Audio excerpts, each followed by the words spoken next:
let me start by inviting our Vice Rector for Students Affairs, Professor Rafał Danko. And I must say that being in the NEXUS project and also in the Equality and Gender Equality group at the AGH, we've always felt the full support of the rectors. So thank you for that. And the floor is yours. Thank you very much. Good morning, ladies and gentlemen, distinguished guests, dear participants of the conference. It is my great honor on behalf of the rector of AGH University of Krakow, Professor Jezelis, to extend a very warm welcome to all of you at the NEXUS Final Conference. We are deeply pleased that that important international event is taking place here in Krakow at AGH, and Krakow is a city that has been a centuries of a crossroads of cultures, ideas, and scientific achievements. AGH University, as one of the leading technical but not only full universities in Central Europe, has always placed great emphasis on advancing research, supporting innovations, and building bridges between academic knowledge and society. For us, effective policy and practice for inclusive gender equality in Europe is not only an academic duty, but also a mission. We believe that progress emerges where people from different backgrounds with different expertise and perspectives meet and work together. The NEXUS project and this conference are excellent examples of this spirit of collaboration, bringing together institutions, researchers, and professionals from various parts of Europe and beyond. You have created a network where dialogue and exchange of knowledge can flourish. This collective approach allows us to address challenges that no single institution or nation could face alone. Dear friends, I wish all of you fruitful deliberations, inspiring encounters, and a memorable stay in Krakow. May this conference bring not only academic achievements, but also a renewed sense of commitment to cooperation and dialogue across Europe and beyond. Once again, welcome to AGH University of Krakow and welcome to NEXUS Final Conference. Thank you.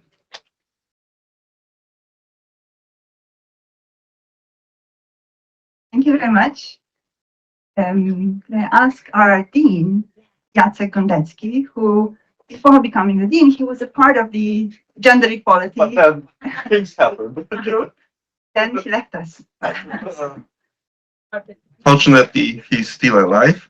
And thanks, Kinga, for this nice geographical introduction to the conference. As a dean, I also obliged to mention that except of stairs, we also have 2 elevators, which is just next to the stairs. But going to serious matters, I'm very glad that we host the final conference of the NEXUS. As Kinga mentioned, I was part of the group, so I'm personally proud of it also.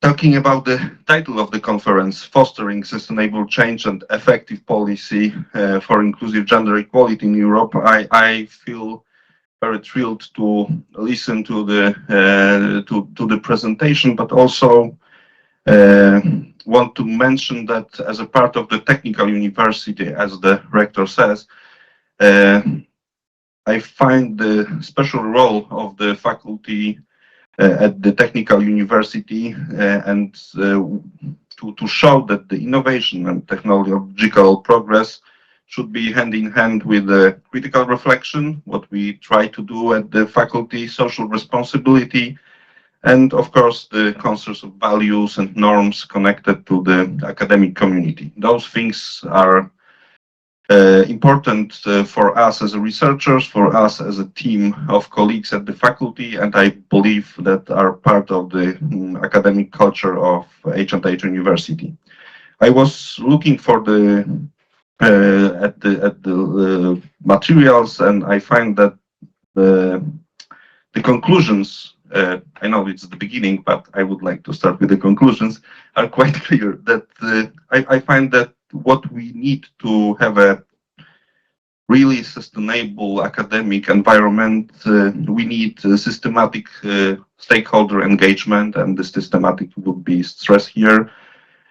The full integration of equality principles into institutional culture, and last but not least, what was really present in the Nexus project was this co-design of actions, the co-design, stable funding, and of course regulations, which is the last but very important thing. So today panels, I suppose, will be a great opportunity to reflect further conclusions and translate all these analyses into the practice, both political and institutional, I believe.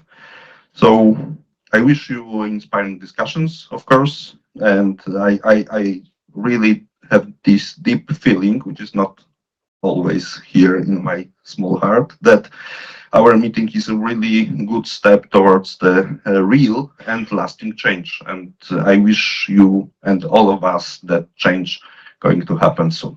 Thank you very much, and once again, welcome and H&H in the first day of autumn, which is not very nice. Yesterday was much nicer here, but still among those people here, the atmosphere will be nice and pleasant to all of you. I wish this to all of you. Okay, thank you. Okay. Speaking of change, now I would like to welcome the embodiment of change, which came after the first gender equality plan we had, which is an ombuds for equality. We have an AGH, Arthur Lesner, who is a lawyer, and he puts into practice equality here, but also works on the policies of AGH. I prepared myself to fit in the time limit. I'm really glad that we can meet all together here at the NEXUS Final Conference.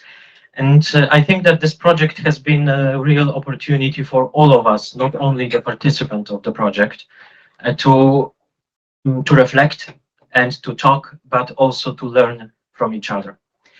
Equal treatment, as we know, is not just a slogan, but it's everyday practice. And is the way that we treat each other in the classroom, in the hallway, in the office, but today also online. Equal treatment is a big issue in the online communities, especially university communities. It is the readiness to see in another person not only a student or an employee, but above all an individual with their own experiences and needs. We are not just numbers at our universities.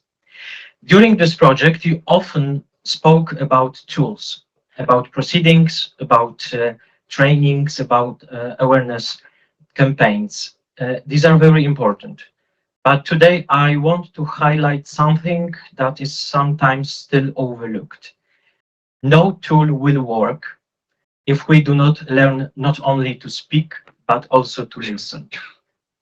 Speaking is necessary. It allows us to name a problem, to share a perspective, and to point out solutions.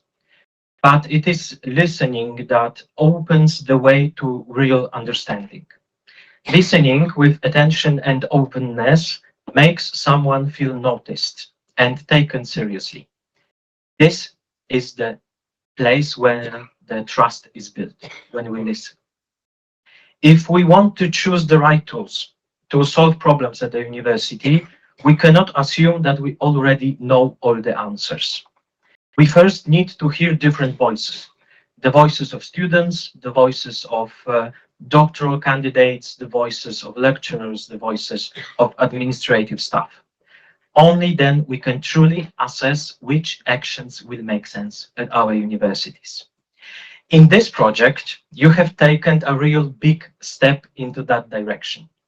You have talked, shared experiences, and above all, you have at least tried to listen. Thanks to that, we all have seen, again, that diversity is not an obstacle, but it is a strength of our universities. Each of you contributes something different, and this diversity is what makes the academic community vibrant and creative. The position of Equality Ombuds is precisely the result of the listening. It was one of the actions included in our first gender equality plan. So probably this is why I'm so committed to the listening. To conclude, I would like to leave one thought, simple one, you probably already know it. Equal treatment begins with small things. With whenever we can give another person the space to say how they feel, with whether we can pause for a moment and really listen. If we remember this balance between speaking and listening, our tools, procedures, and actions will be effective and will serve everyone. So thank you for your visit and for your commitment to the project. Have a great day, also very productive day, and see you later during the conference. Thank you. Thank you very much. And now I'd like to welcome the spiritus movens of our AGH Nexus team, but also the gender equality group, and now the equality group, which is journalist. Hello.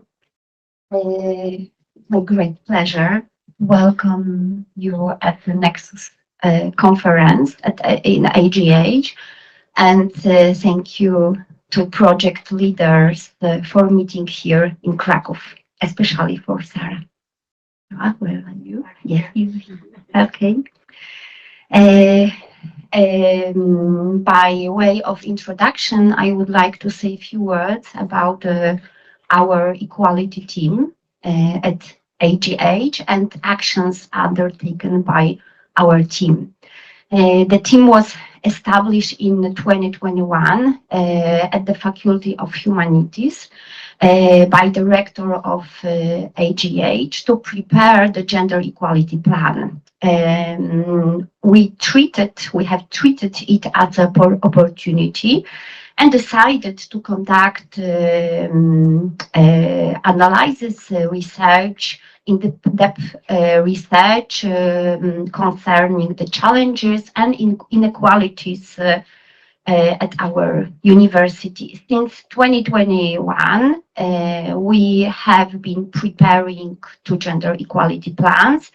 First at the end of 2021, and the second one at the beginning of January of 2025. They were based on a comprehensive methodology, qualitative research, and quantitative one. Also, our university is not free from challenges and problems. The research shows important changes in recent years. Over 4 last years, the number of women in these roles has increased. The number of research projects led by women also has grown. And experiences, what is especially, I think, important, of harassment among female students have significantly decreased. Since 2021, we have introduced many equality supporting measures at our university, mainly focusing on education, raising awareness, building institutions, and what is also important, cooperating with wider community also, not only with universities and science. We have developed numerous training sessions, for example, on preventing harassment, on equality in science, and soon we will launch also trainings concerning the neurodiversity, also what is important, bullying, preventing of bullying. We have prepared a guideline for inclusive language, also in the context of our NEXUS project. We have organized discussions concerning psychological safety and what is important in our academy, masculinity. At our university, what I would like to stress, the majority of staff and majority of students are men. And that's why, in addition to equality measures for women, we also strive to recognize the problems of men and in the context of contemporary masculinity. We have established new institutional mechanism. Yes, we had a speech of Arthur. As a part of gender equality plan implementation, we created the office of ombudsperson, or you prefer use the category of ombuds, yes. Where we also document of code of conduct, anti-bullying and anti-discrimination procedures, and what is also worth to stress, mediation regulations. And finally, we are a technical university, so we also work in the intersection of equality and technology. We are soon again organizing a conference in this topic, but in Polish. And we have a team working on equality chatbot for our students. We know that many challenges are still ahead of us, and the context of equality actions is not an easy one. We know about it. But despite this, we would like to look to the future with hope. Thank you very much, and I would like to wish you and us a fruitful deliberation today. Thank you very much.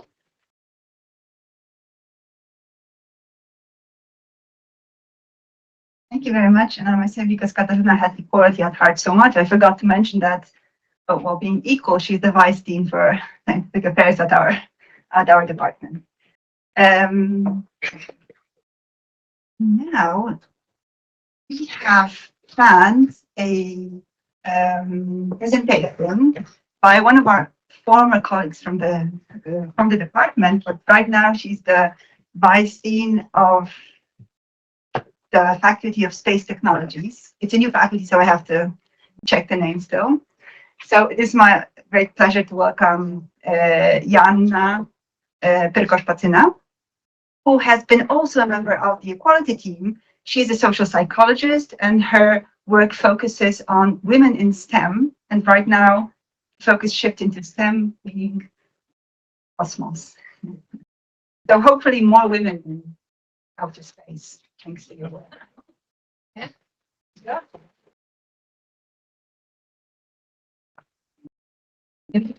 Hello, everyone. Thank you for the kind invitation. I'm really honored to be here and to be part of such a great movement.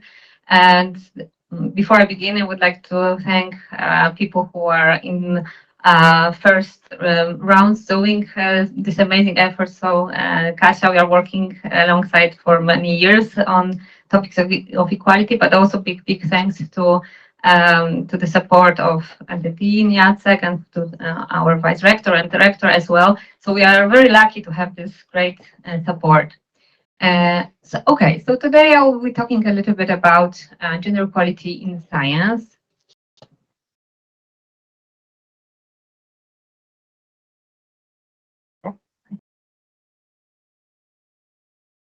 Okay, thank you. Brief introduction. So, as Kinga said, I'm a social psychologist. My research is predominantly relating to career decisions, specifically in STEM domains.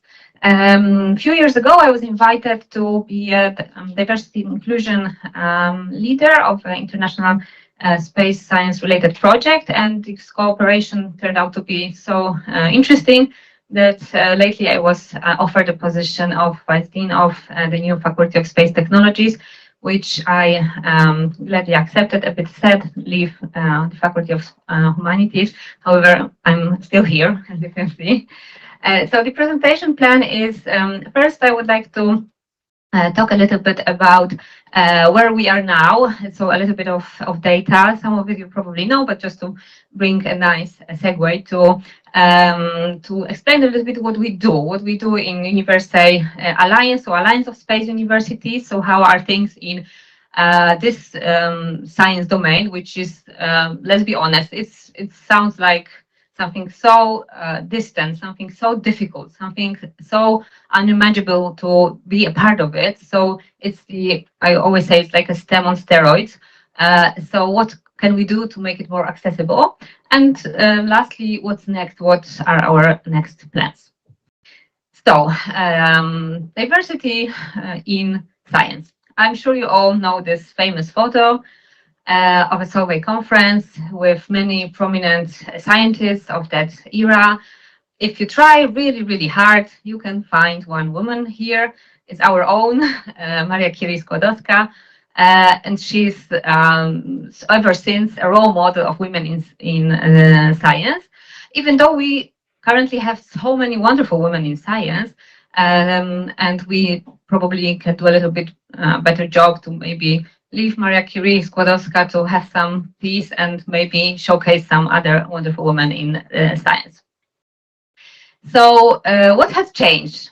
It has changed dramatically, I have to say. So from the times where there were only one woman or even none, now we can see all over Europe that the percentage of women in STEM, so in science, engineering, technology, math, has grown to somewhat somewhere between 30 and 40%. It depends on the country. Poland is quite high up there.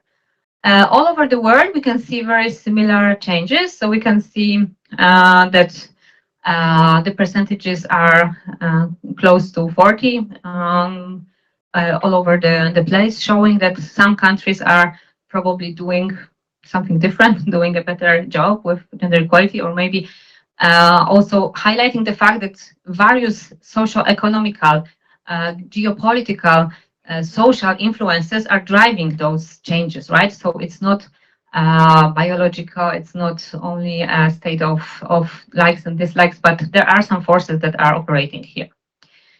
It obviously varies when we look at different disciplines. So we still see that there is a majority of men in engineering and majority of women in caring professions like nursing, elementary education, psychology, etc. So this divide, you can clearly see the division, the line of division is still here.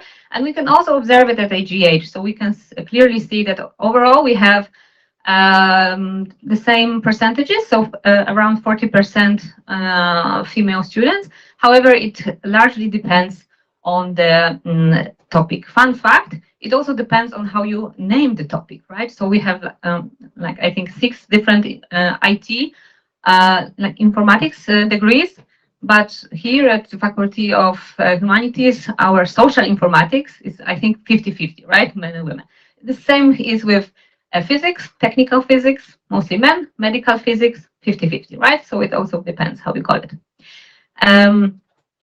So we can see that there is some change for the better. However, it also depends, psychologists love to say it depends. So it depends which stage of science education and science career you take into account. You all probably know this phenomenon of leaky pipeline, where we can see a lot more women going into science and in the output, so the highest positions of professors, we can see that this dynamics changes, right? So there is more men in the higher positions in science.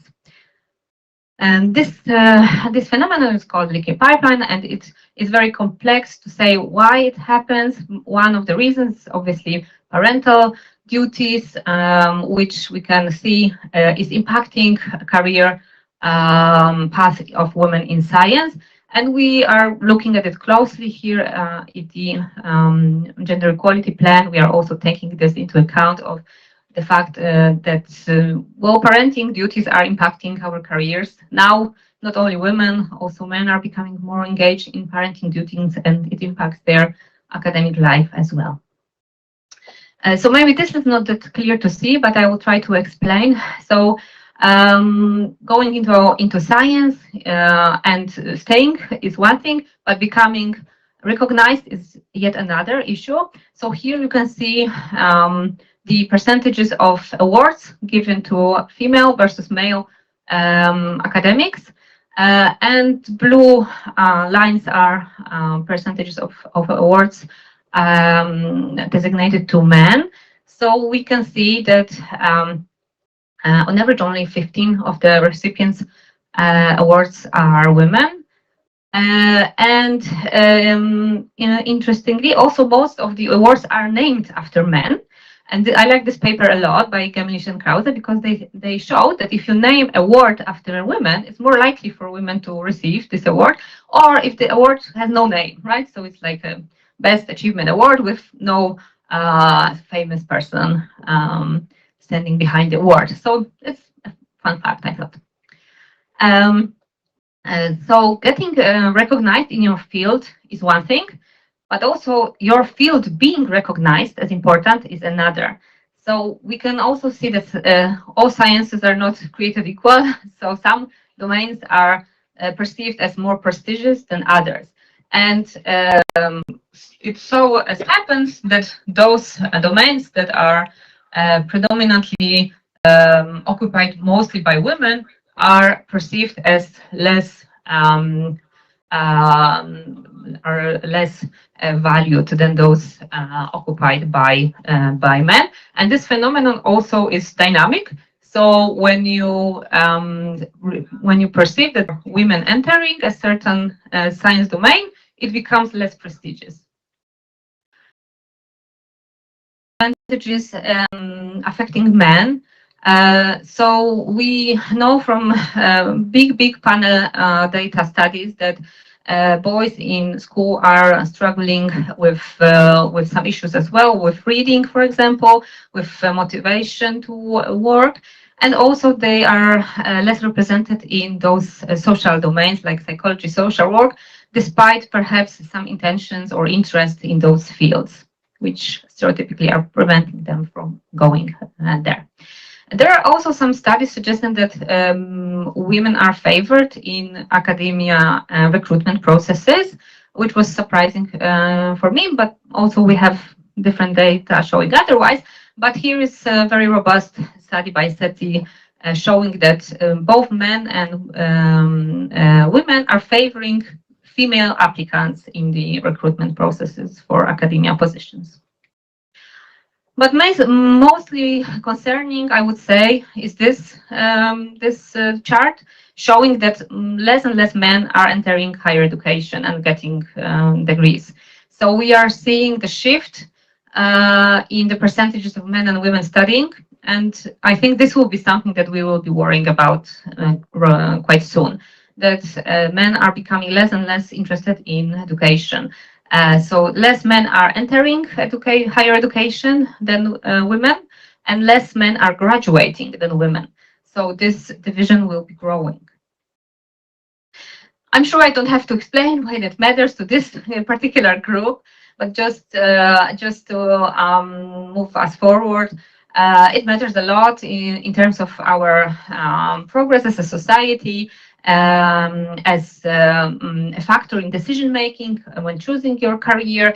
It impacts gender pay gap and impacts our entire work culture of all of us. So it matters greatly.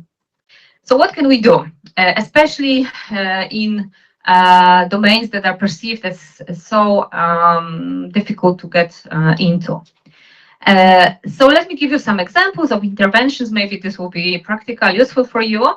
So in the Alliance of Space Universities, among 7 universities in Europe, my team was responsible for some interventions. So we are showcasing women in science. This is Professor Loredana Santo from Rome. She's inventing those mechanical hands that are retrieving space debris from the orbit. So this is a great example of women in science who is technically very proficient, but also she's doing something that is quite important for the society overall. But we also would like to showcase more approachable role models, so not only esteemed professors, but only younger colleagues. So this is Iga, she's our graduate. She graduated from AGH, and she was engaged in the project a lot, and now she's working in the European Space Agency. And we invite her from time to time to speak to her younger colleagues about some paths in space science. We are doing some interventions in order to support intercultural awareness. This is something for younger audience, so this is Space Days for kids.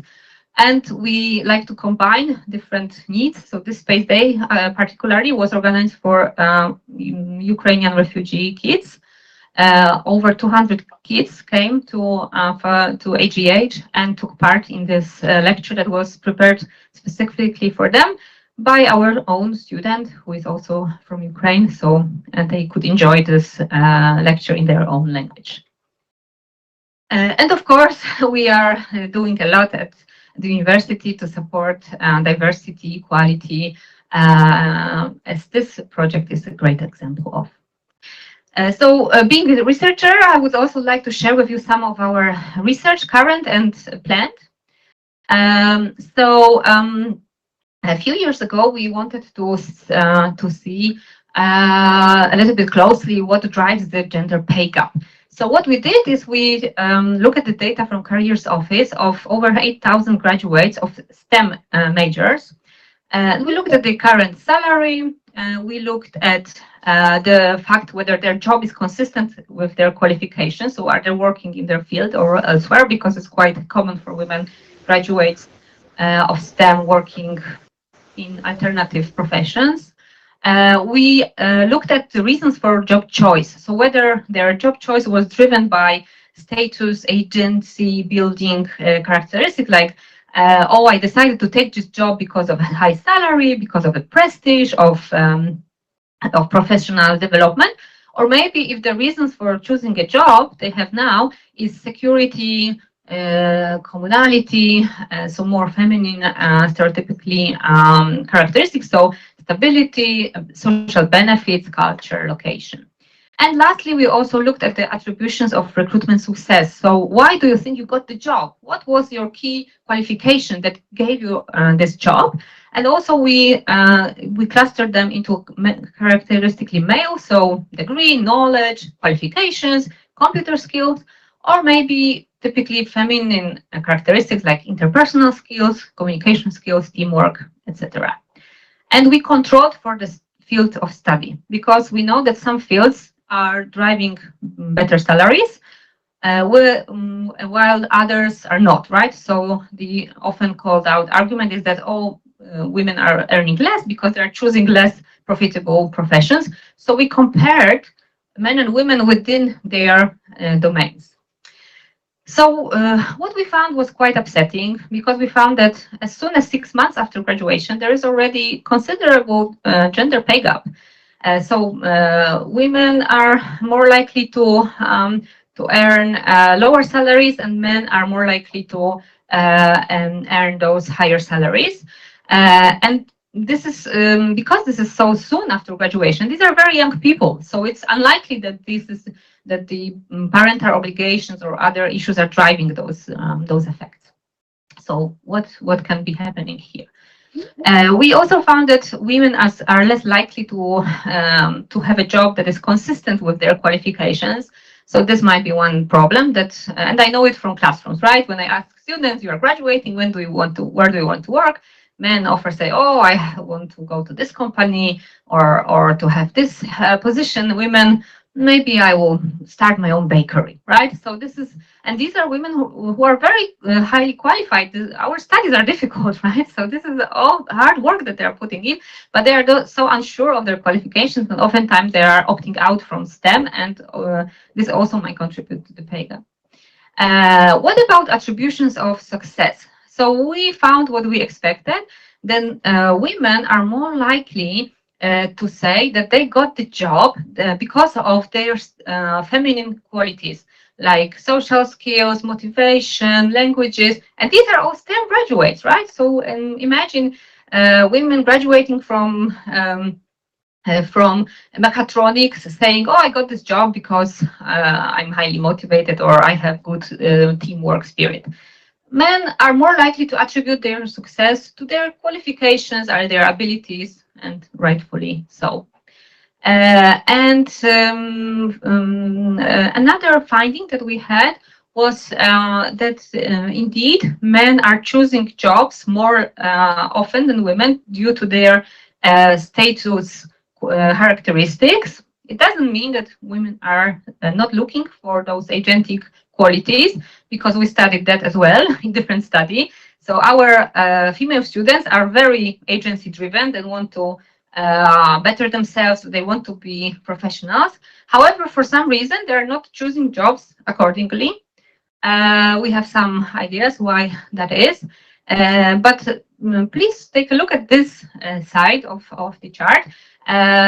Security, communality, so cooperation, helping others is equally important for men and women. And this is what we tend to forget, that men also have this communal side. They also want to contribute. They also want to collaborate. So this is something that also we would like to address.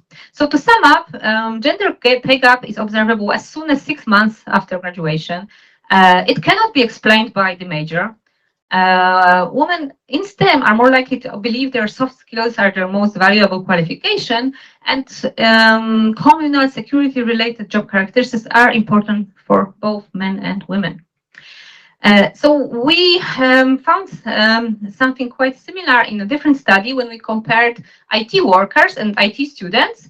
So we went to a big company hiring lots of IT people, and we compared their need for agentic and communal. So agentic, so building my qualification, being capable, being masterful, and communal, so helping others, working with others. And as you can see, this is quite equal, right? So people are wanting both those qualities in their job. In terms of choosing your career goals, we concluded that gender is not enough to explain those career decisions that people make, because women became more agentic, but also remained communal. So maybe there's a potential conflict. If you are looking for a job, am I looking at a position that is a high status, high salary, but I also want this job that is helping others, working with others. So there's a potential conflict, and what will I choose? Men are still expected to be agentic, so be a breadwinner, be a successful person, but they are becoming more communal, and we see it. So the question is, are workplaces going to accommodate this change? And what values do we therefore want to introduce to our graduates? So this is our next project that we started recently, and we are conducting it right now. So we wanted to see how important are those communal collaborative qualities amongst our space engineers, right? So the space engineering is a domain that it's perceived as really, really masculine and technical. So we have conducted focus group interviews with male students with experience in space technology projects, and we identified that the success is important for them because you are judged if your project, if your mission fails. However, they redefine the success as being success of a mission, not success of me alone. So we can clearly see this shift happening. We found that common collaboration is a must-have skill. Right? Students say you have to know how to collaborate with people. However, it became a part of a skill set. It became agentic trait, right? So this is what you have to do to be successful, right? So collaboration is not something that is perceived as something communal, but rather your skill set. Serving humanity is very important for our students. When what we found, the key motivation for a space engineer should be their impact on society, students tell us. However, what gets in the way is education. So this is a very meaningful quote for us. I have never heard from a teacher or lecturer that we are learning something in order to one day do something to help humanity. So this was quite shocking, although if you think about it, it's quite obvious that we are not teaching our future engineers those skills, right? We are teaching them to be excellent engineers, but are we putting those notions forward of doing also something that is valuable, important for the society? And with all those cultural changes, we can see that probably there's a need for this. So next steps, just to wrapping things up, we are doing an analysis of all syllabuses, 5,000 or more, to find out whether we can actually find any traces of any communality, any collaborative, any humanitarian values within those syllabuses.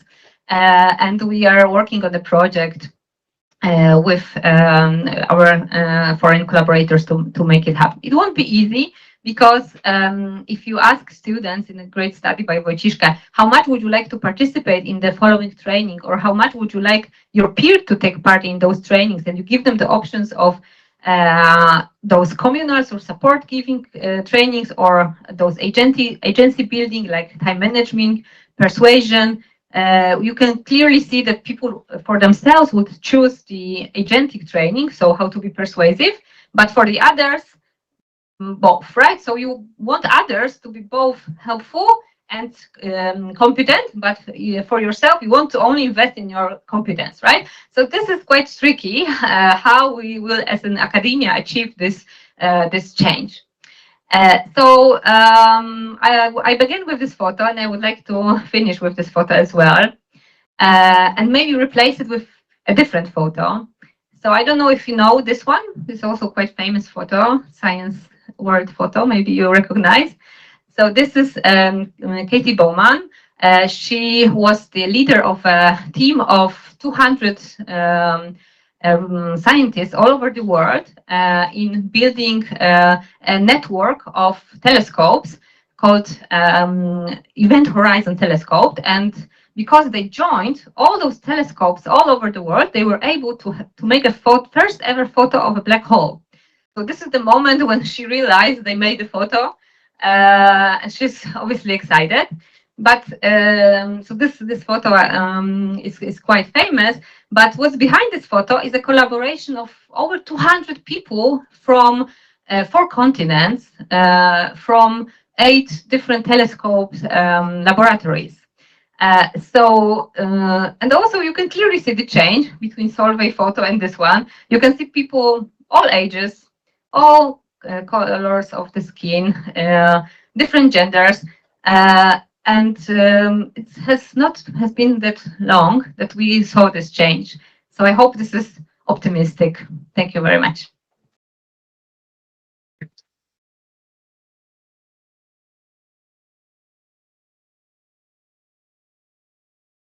Thank you very much for this inspiring presentation. I'm sure we have a lot of questions, but unfortunately, we don't have time for them right now. But in 10:20, we'll have a coffee break. So I encourage you to, I hope you will stay and discuss some of the things you've talked about. Now I would like to ask and introduce Sara Clavero, who has been the coordinator of our NEXUS project, the project that has the main idea that gender equality plans are not only documents, but this is a policy change that can actually build up to the change you've been mentioning, science being more about diversity in many aspects. So, Sarah, the floor is yours.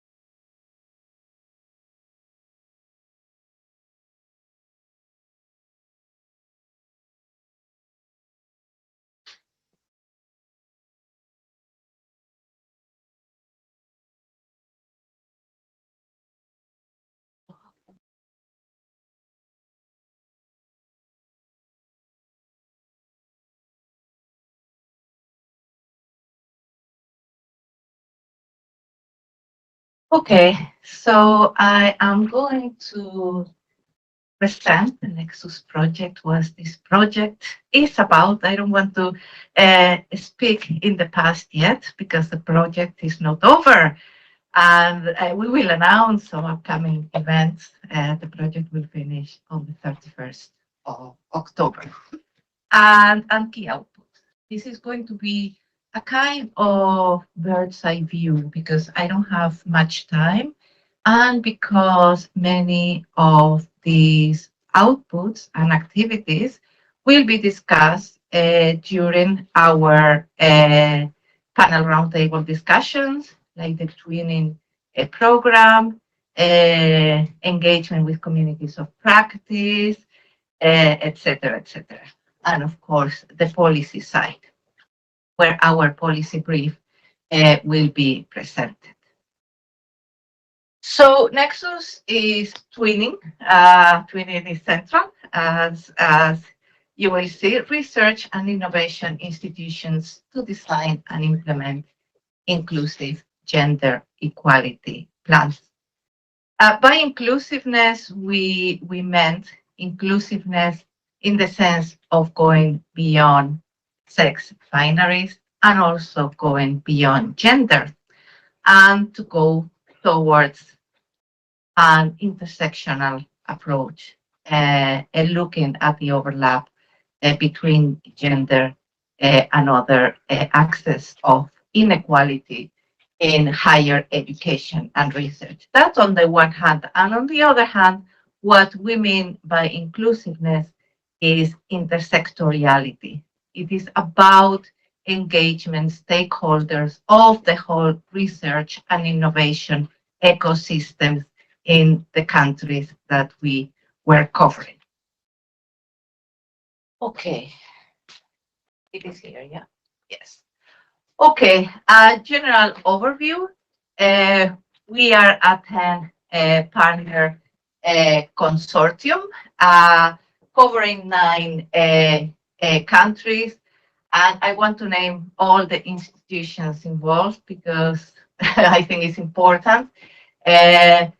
Bulgaria, that was University of Sofia, Cyprus, Frederick University, France, Université Le Mans, Hungary, Bay Sultan Research, Ireland, Technological University Dublin, Italy, we had 2 partners, 2 Italian partners, that is Smart Venice, were leading in all the capacity building and training program, and you will hear more about it, and Istituto Italiano di Tecnologia.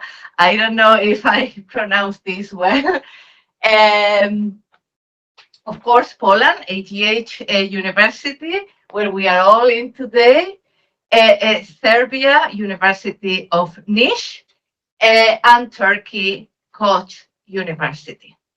Okay, so this is us. What we did it is to co-design, and co-design is very important through co-creation process, implement, monitor, and evaluate innovative and targeted actions aiming at bridging inclusivity gaps in 9 organizations. All of the 10 partner institutions making up the consortium, 9 of them were implementing institutions, and Smart Venice, as I said, were leading on learning, capacity building learning structures. We implemented co-design and implemented 45 actions all across, which is quite an achievement. That is our commitment in the grant agreement with the Commission, and it seemed like quite an ambition, but we did it. A learning and support program permeates the whole project. You will hear more about it. I I will touch on key elements of the learning and support program because it is quite comprehensive, including a twinning scheme about which I will speak more in a minute. So I will explain this later. So the Nexus process, the overall process, it went into 3 distinct steps. We started with inclusiveness assessment, where all the implementing institutions in Nexus look at their gender equality plans in order to assess inclusiveness gaps, just to identify where work was needed to make those GEPs more inclusive, and also to identify a good practice that can inform co-creation, the process of co-creating actions. The second step is the solution creation phase of the project, and taken everything that we had learned from step 1, we took all that into co-creation open labs in each country in order to see, in order to start the process of the co-design of these 45 inclusive actions. So there was a first part, the open labs, that it is co-creation, and then the action design that it is more about co-design within the GEP teams and etc. We finished the project with the implementation and the GEP refinement. So two main things. It was to implement those actions and to integrate those actions in the GEP, and this was accompanied by a very thorough monitoring and evaluation process, that it was a process of constant redefinement of these actions. And in order to secure the sustainability of the Nexus project, we choose each implementing institution selected of those actions, those that had more promise of being sustainable in the future.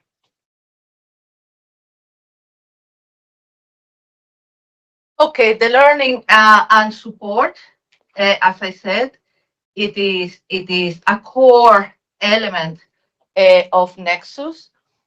So it is made up of 4 main structures. We had a capacity building program, of which I will explain a bit more. We had the twinning scheme. We have interaction with communities of practice, mainly communities of practice of the Inspire project, which is a sister project, and Rachel Palman, its coordinator, is here with us today. And also a monitoring and evaluation pillar. We can speak of pillars, 4 pillars, also very thorough and made up of both a formative evaluation and a summative evaluation process. Okay, the twinning scheme, I'm going to just to zoom in the twinning scheme. This, we had, what we did in Nexus, it is to establish what we call twin trios. So we have 9 implementing organizations, so there were 3, 3, and 3 working together. It is a mutual learning with objective, working together to design common and implement common actions. So capacity building. An important, what we did is, okay, in order to make Nexus sustainable, we need to train change agents in each institution, as we call train the multipliers. Change agents in institutions that after the project could train and put other people and bring forward project these actions and project learnings and achievements. So the first part was this was Smart Venice, develop a program, a training program to train 2 or 3 people per partner institution. And these 2 or 3 people multipliers subsequently proceeded to train staff internally. So there were 6 train the multiplier sessions overall on a number of topics: intersectional and intersectoral inclusiveness in higher education, research and innovation, integrating the gender plus dimension in research and innovation, and measures against gender-based violence in academia.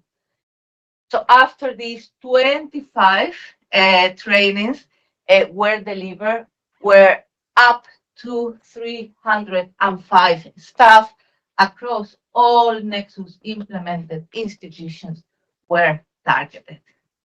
So that is what we did with the train the multipliers. Another big output of this capacity building is an e-learning course, and I take this opportunity to encourage people to register here, and I think that there will be some leaflets around. This is the e-learning course. It's a self-paced program. It aims to equip participants with the knowledge and the skills to integrate inclusive approaches in research and academia. It is free for everybody, but you need to register, and it is in the Smart Venice platform available there. You have it there, and it is structured in 3 modules. Each module has up to 5 lessons, I think. Anita, you can confirm. And also it provides, it is on tutor, but it provides assignments with practice oriented exercises for reflection as well. We had another element, is the nexus of this capacity program, is the Nexus Toolkit, where all the resources, the tools, and the materials in capacity building materials were put in one place in this toolkit. It includes input for designing innovative action and monitoring and evaluating their implementation. It is a bit different to the e-learning course. It is more condensed. It is more concise. So you can go and say, okay, if you are interested in one particular issue, you can go and check. You don't need to register as opposed to the e-learning course, and it is free. The twinning scheme. So as I said before, the twinning scheme is a mutual learning program among implementing partners, and we were grouped at the very beginning of the project. If the project started in September, we had, by January, we had the twinning scheme set up. So that's why I said that is something that it vertebrates the whole project from the beginning until the very end. So what we wanted is to, when we were setting these trios, what we wanted is to be balanced. We didn't want a trio because we had different experiences in the consortium. So we didn't want trios that they were very advanced, all the members and others. So because it's about exchanging, mutual learning, support, etc. So the way these trios were set up was on the basis of the level of advancement, and that we knew through the inclusivity gaps identified during the first phase, if you remember, the inclusiveness assessment, and also common areas in the sense of the three priority thematic areas of GEPs, that's work-life balance and organizational culture. I'm just reminding these 5 areas: leadership, equality in leadership and decision making, measures against gender-based violence, and including also sexual harassment. We had the integration of gender plus perspective in research. So what we were focusing on at least each trio on at least 2 recommended areas, okay, where we thought the focus is needed here. So some of the Nexus actions, and that depends on the trio, like one trio, some trios, because there was a balance between the actions designed in the trios and the actions designed at the individual level, So this distribution of the 45 actions, part is trio actions and the others are individual. So some of the Nexus actions varying from trio to trio, co-designed jointly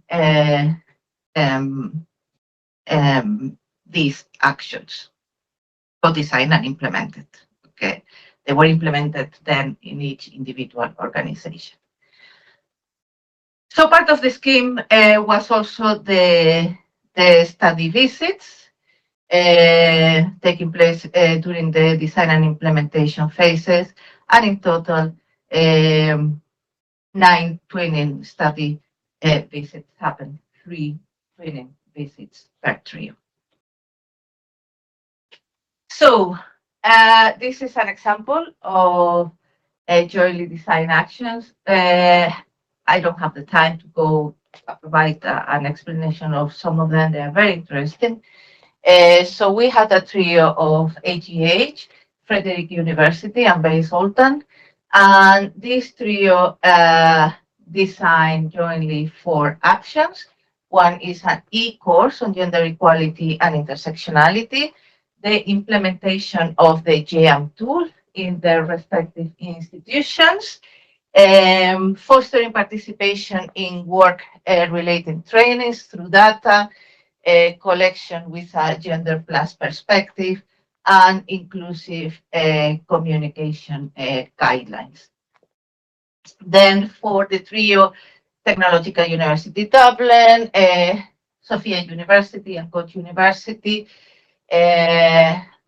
gender-based violence training and awareness online module. This was focused on bystander intervention, and also inclusive mentoring for career progression, very much focused on researchers. So these are like 2 actions. First, we proceeded with a needs analysis in each of the trio institution, and then a manual or guidelines for inclusive mentoring. The trio of Istituto Italiano di Tecnologia, EU Le Mans, and University of Nice also co-design joint actions, one on the influence of biases in decision making. This is a training Gender plus dimension in research, those are guidelines, as if I remember well. And then the setup of a parenting resource group in these organizations to improve work-life balance predominantly. So thematic public webinars and collaboration with sister projects. This is about mutual learning, so it was inside the learning support structures. So we organize 3 public webinars. We organize a number of webinars, but I'm focusing on these ones. This was as part of the project help desk. If you remember, is at the beginning, but I don't want to go into that. I don't have time. 2 of these webinars were part of our sister projects webinar series. These our sister projects. Again, I'm going to name them. These are AgriJEP. And actually, the webinar series was an initiative by AgriJEP, Budget It, Supporter, Gender Action Plus, Gender Safe, and Stream It. So as part of these 2 webinars were organized by Nexus. There is a next one. I'll give you the list in a minute. But apart from that collaboration, we also collaborated with sister projects on. We did joint social media campaigns, for instance, on Equal Pay Day and International Day of Rural Women, and of course we are supporting each other, attending conferences, final conferences, and some of our sister projects are here today with us, and Nexus have been also in conference of other sister projects. For instance, we were in supporter conference, Maria and I, recently, and the day after tomorrow we will be there. Nexus will be there in the AgriJEP final conference. Okay, so we had so far 2 public webinars, but I want to announce that we have a 3rd one coming. And this one I really want to announce, and I really want to encourage you to attend because it's very interesting, okay, and important. So the first one was the impact of anti-gender discourses and politics on academic and research organization. The topicality of that webinar, it meant that we had 96 participants. So extremely, well attended. That was back in February. Then in May, we had Revisiting AI Research and Teaching, Integrating Gender and Intersectional Perspectives. We had 30 participants. And on the 3rd of October, keep the date, from 11 to 12:30, we have a webinar, Creating Better Environments for Roma Students in Higher Education with a Gender and Intersectional Perspective. Okay, topic that still needs a lot of research and discussion. Pilot action results. So how do we know about these results? What happened? After all, we did all this. What happened? So we had, as I said, our monitoring, our evaluation, monitoring and evaluation process had like a leg that it was a formative evaluation, and the other leg that was the summative evaluation. And of course, from that evaluation, we drew conclusions and learnings. So the formative evaluation assessed the commitment of senior decision makers in each of the implementing institutions, the design of the actions and the progress towards implementation. So it was a very the formative evaluation was ongoing through a number of months. The whole implementation period, so it embedded in it was a reflexive redesign process. was constant redesign, how we are getting on with it. We need to make adjustment to this action because this is not working, etc., etc. And the summative evaluation was different. It was at the end. It took place quite recently. And it involved, there was a program of in-depth online interviews and focus groups. Those were led by Smart Venice. We selected staff members, including middle and top management, and a selection of stakeholders who have been engaged in the project, because we have engaged, being an intersectoral project, we have engaged a number of stakeholders between trainings, open labs, etc., etc. So it's not like the formative evaluation because we focus on the project, the overall process as a whole, rather than each action individually. And the summative evaluation assesses institutional commitment, institutional change, and the overall co-creation and intersectoral collaboration process. So this is very small here, because this is our recommendations in our policy brief. But our colleague, lovely colleague, Lina, today, Lina and Istituto Italiano di Tecnologia, Lina and Martina, who is behind Lina, they're almost hiding. They have been leading on the recommendations and the policy brief, and also the whole sustainability of the Nexus project. So we will talk more about what is coming up. So the policy brief, it gathers all these key learnings in a way, it synthesizes what we have learned from these, the barriers, the challenges, the opportunities that emerge from these processes of monitoring and evaluation. And the idea was to translate those learnings into specific recommendations. So we have recommendations there for research institutions, for policymakers, and for national and European agencies. I'm not going to read all the recommendations, but take a look. Okay.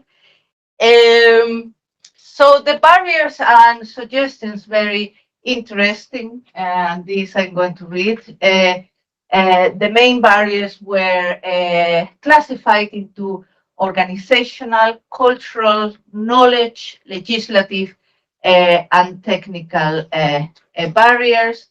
Regarding organizational barriers, lack of resources, including financial funds, structural and procedural gaps, lack of leadership, lack of alliances. Yes, I'll finish in 1 minute. Fragmented communication across different departments, low response rate to, when we were trying to engage, and poor visibility of actions, lack of recognition of diverse needs, training not even compliant with people's needs. So the suggestions were innovative, scalable actions. Cultural resistances, skepticism, misunderstandings, prejudice, fear of social shame, retaliation, resistance to addressing gender-based violence, resistance to addressing topics of intersectionality and equality. I'm talking here about the barriers. I'm not talking about the loads of opportunities and best practices that were also found. Knowledge, lack of awareness, limited engagement, legislative, geographic and legislative disparities, GDPR, rules too strict for data collection issues. That was the main thing that was found, all the GDPR barriers there for intersectional data collection. And also we had technical barriers, difficulties in tool implementation, lack of procedures for data management, and lack of monitoring mechanisms. And that's all. Thank you very much. We had all other project outputs. We had also a number of podcasts as part of the Nexus project. So all the podcasts are in the project website and also in YouTube channel. So thank you very much. I'm sorry.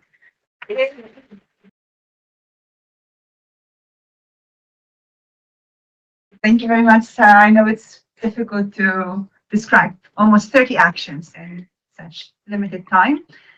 Right now, I'd like to invite you for tea, coffee, water, all the refreshments which are in the room beside this room, 1.30.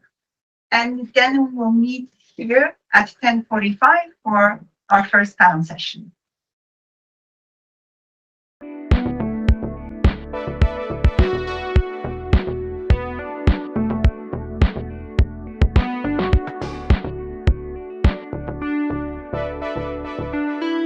Moderated by Maria San Giuliano from Smart Venice. Good evening, everyone. Pleased to be here. With this first, we'll guide you through the implementation of our twinning scheme. Sarah already shared some of the information earlier on, and I would just, without any further ado, call our for the session, Adam Molnar from Bay Zoltan. Please, Adam, take a seat. Thank you. And then Colleen Clement from Le Mans University, and Beice Petlivan from Koç University. Welcome.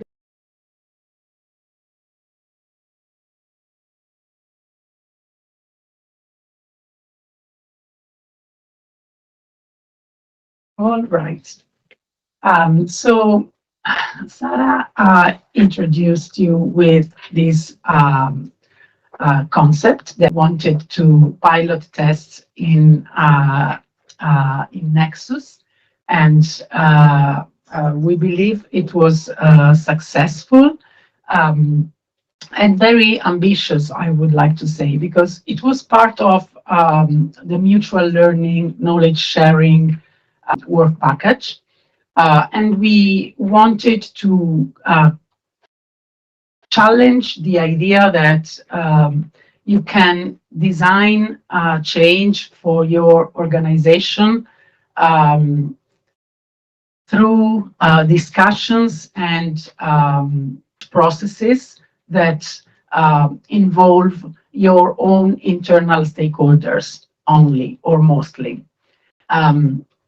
And this is why we wanted to co-design actions, inclusive gender equality actions in three via the twinning scheme. Initially, we thought we might challenge with, we might be challenged with, difficulties into sharing sensitive info from each implementing organization, because we know that change for institutional change for gender equality is something that entails a lot of, or might entail a lot of resistance, or not a straightforward process. But we were confident that creating safe spaces of exchange and mutual learning across different organizations and among the change agents involved in the project would be working. So what we did was to first co-design the actions in open labs internal to each organizations, and then we created the trios. And what we want to discuss with our group and our partners here is how this functioned in practice, and which were the key outcomes. There were study visits, there were jointly designed actions with a degree of flexibility so that each one adapt to their own institutional contexts. There were a series of bilateral help desk sessions that accompanied the process. So I'm really eager now to give and first of all to introduce you each one of our panelists here. I would start from Colleen Clement. She's project manager for equality, diversity and inclusion at Le Mans University in France. Colleen holds a master's degree in human and social sciences. She's majoring in sociology and anthropology, and of course with a focus on gender and social inequality.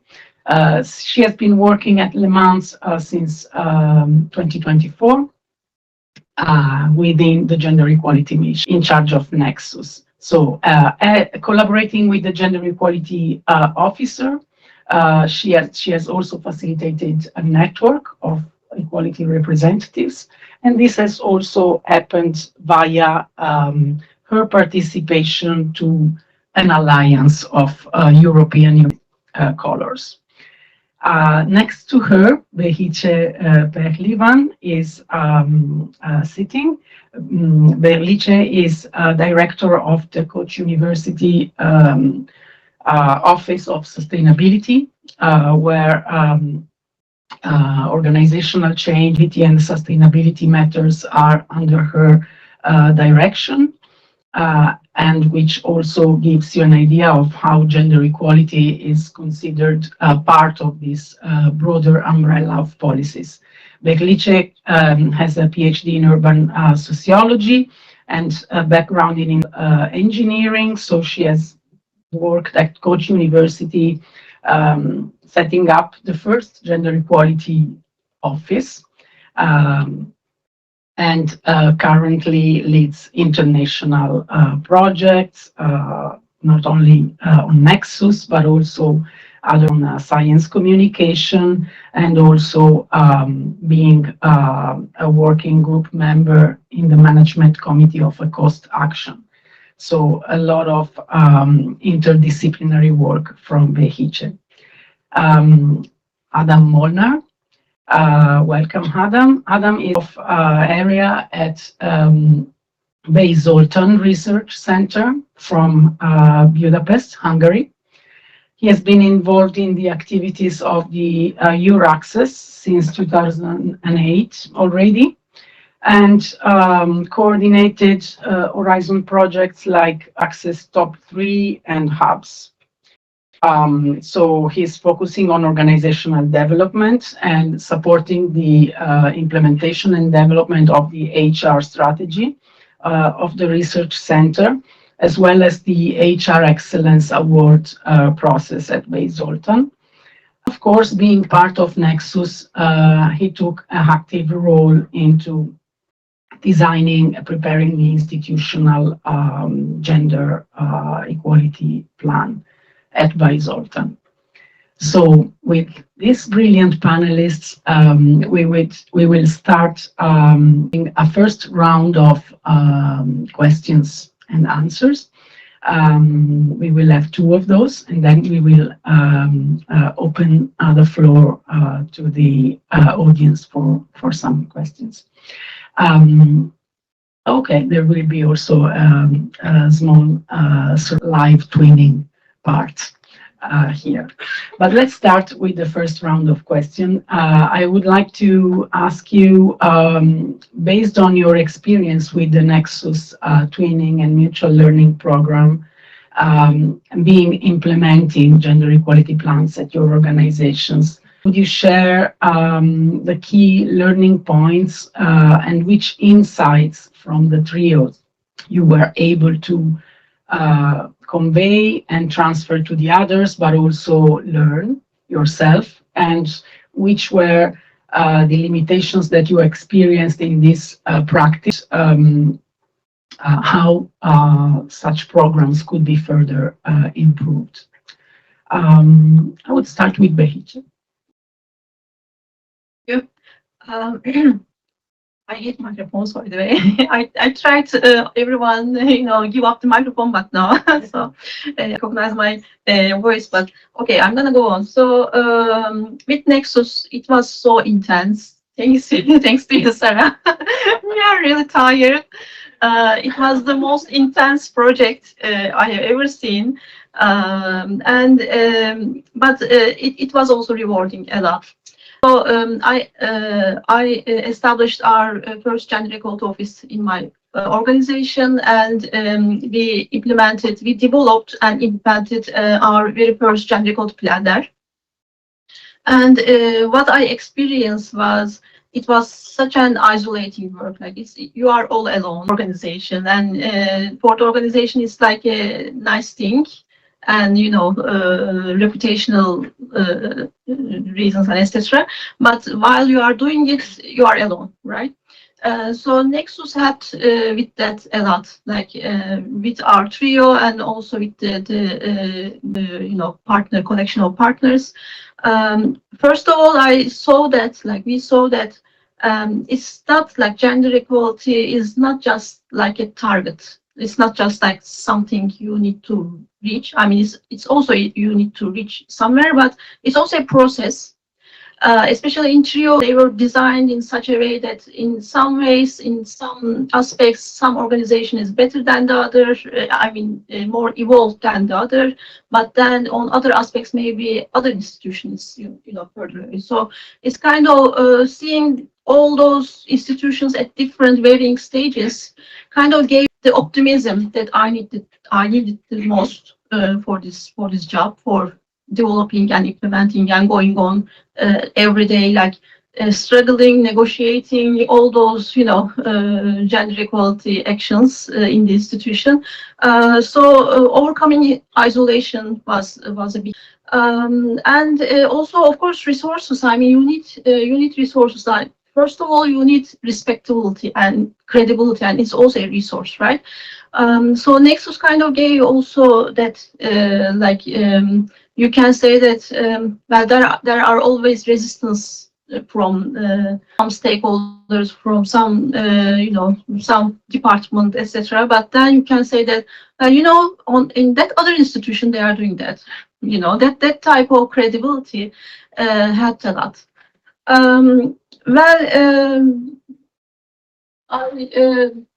We in the tree developed different actions, joint actions and separate actions. What we learned most, and I learned most, is the kind of the strategies to engage certain departments or certain teams working across silos in the organization, because universities are the most the hierarchical, every faculty is a castle on its own, right? Like, so working across silos is something that you need to learn, and every institution, every gender equality team in the different strategies that they employ. So learning that was a big plus for me. And for the limitations, I mean, there were endless focus groups and open labs and etc., and they were really endless. Like, I don't know, I lost the count. But so they were really co-creating and engaging people.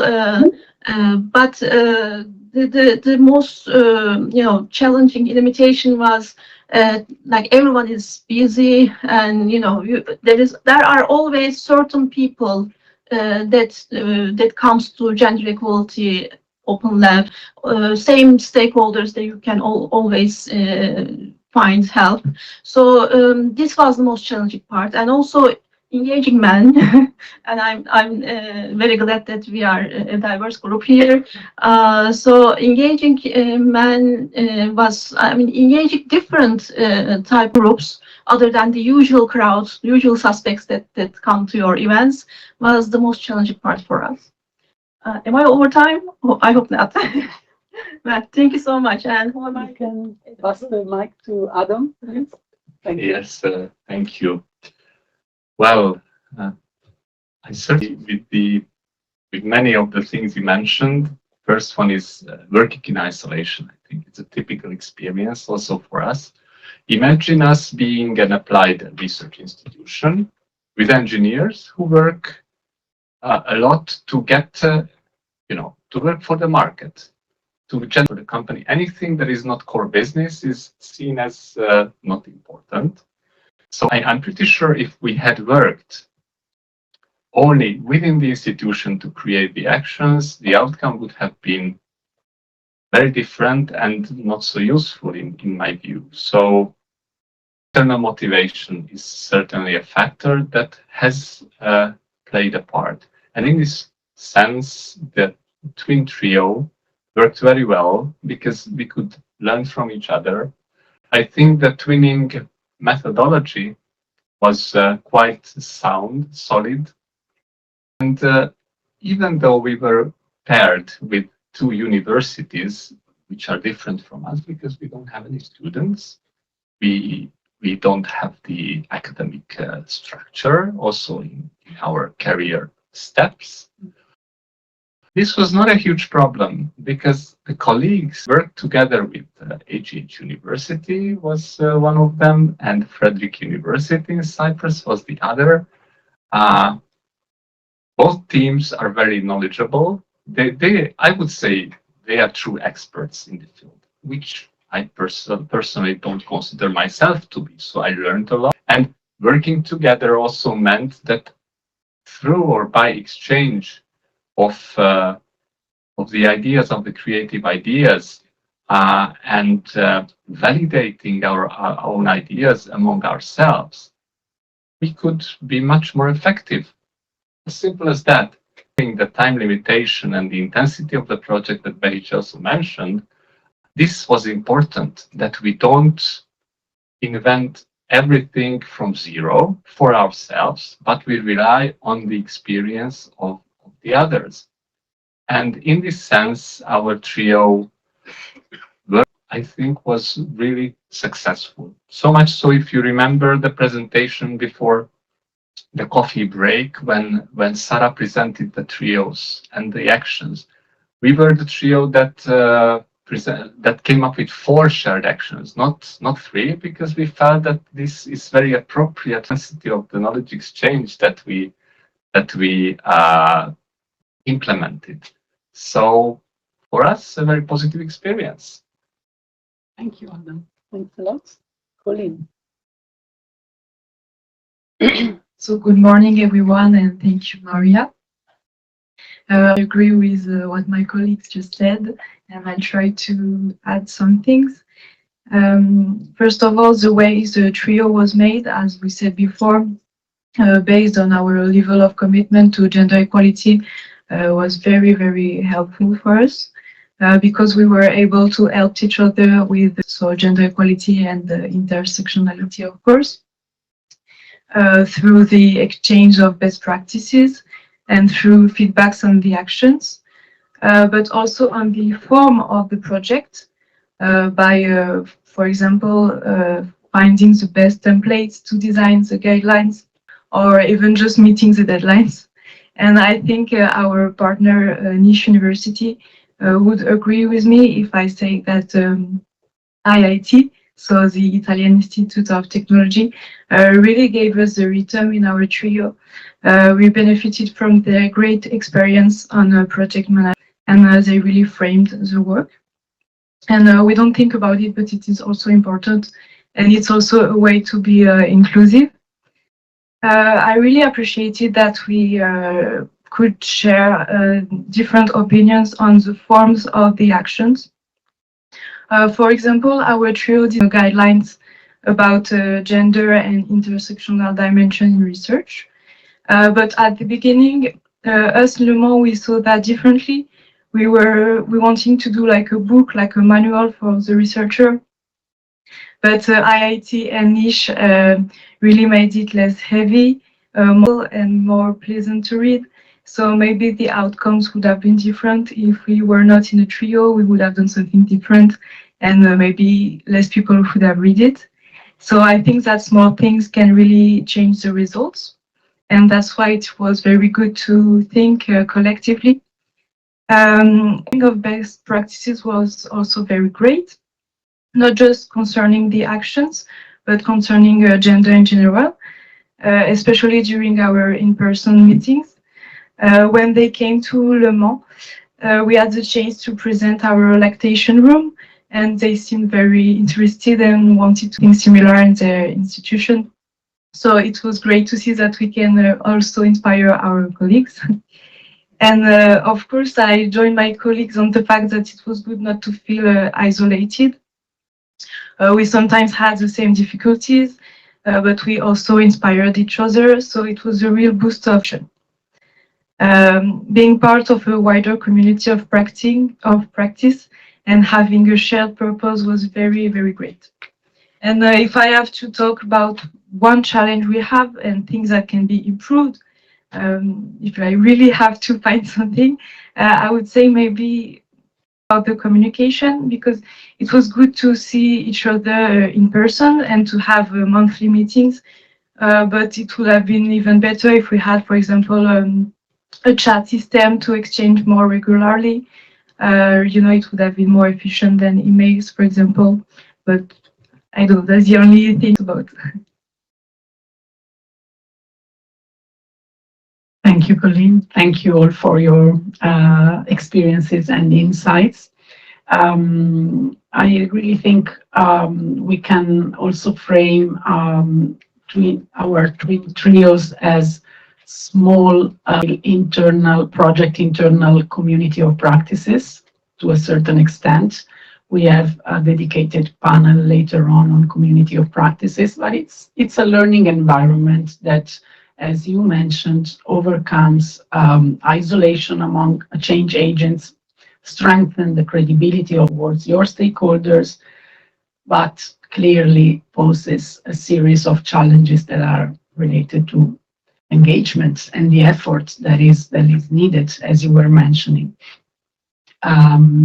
I would like now to move forward a more specific topic, and how the twin trios were feeding into your work on intersectionality in particular.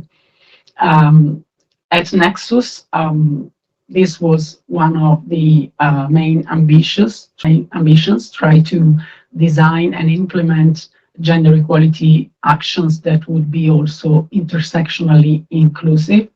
We know that working in practice on intersectionality implies an effort, implies many times quite steep learning curves and potential internal resistances. And I would like to ask you about your reflections on how the twinning program and the trios contribute, which were the limitations in contributing to address intersectionality embedded into gender equality actions. I would start this time from Adam. Yes, thank you. I think that explaining the use and the rationale behind why we need to look at things in an intersectional perspective, even more why we have to also consider intersectoriality, has for our people inside the institution, because the first question is the first question they always ask was, okay, why do we need this?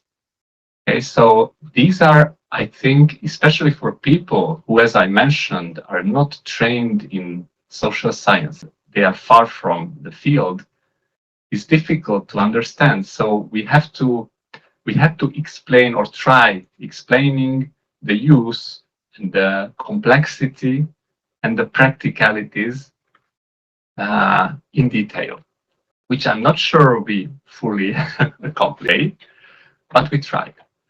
And this was one thing. The other thing was how to make sure that our actions, especially the ones we design jointly, conform to these requirements. Because I remember the creation session in Boisotan with our people, small but enthusiastic group of people. They came up with really bright ideas, motivated ideas, but the thing was that the actions they proposed were not intersectional nor intersectoral. They were aiming for something else, so they had to be guided gently towards this direction. And in this, the trio work helped a lot.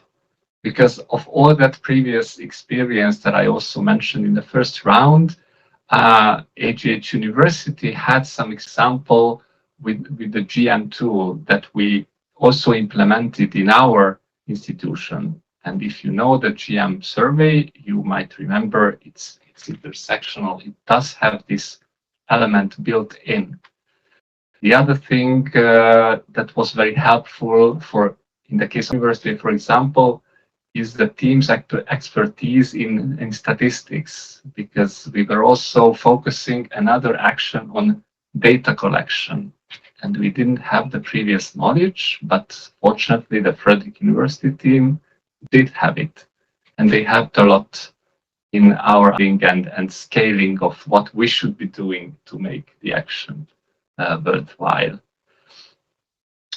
I would also like to mention very briefly the help that we gained from other projects. As you know, there are a lot of projects in this area, and they all have some meaningful output.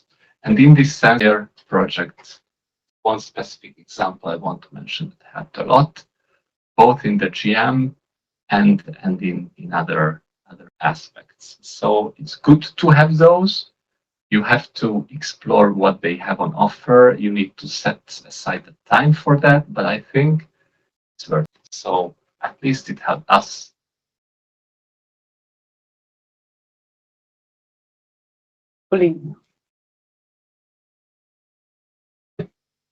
So first of all, I would like to say that the trio was really a safe and supportive space for the challenges we encountered.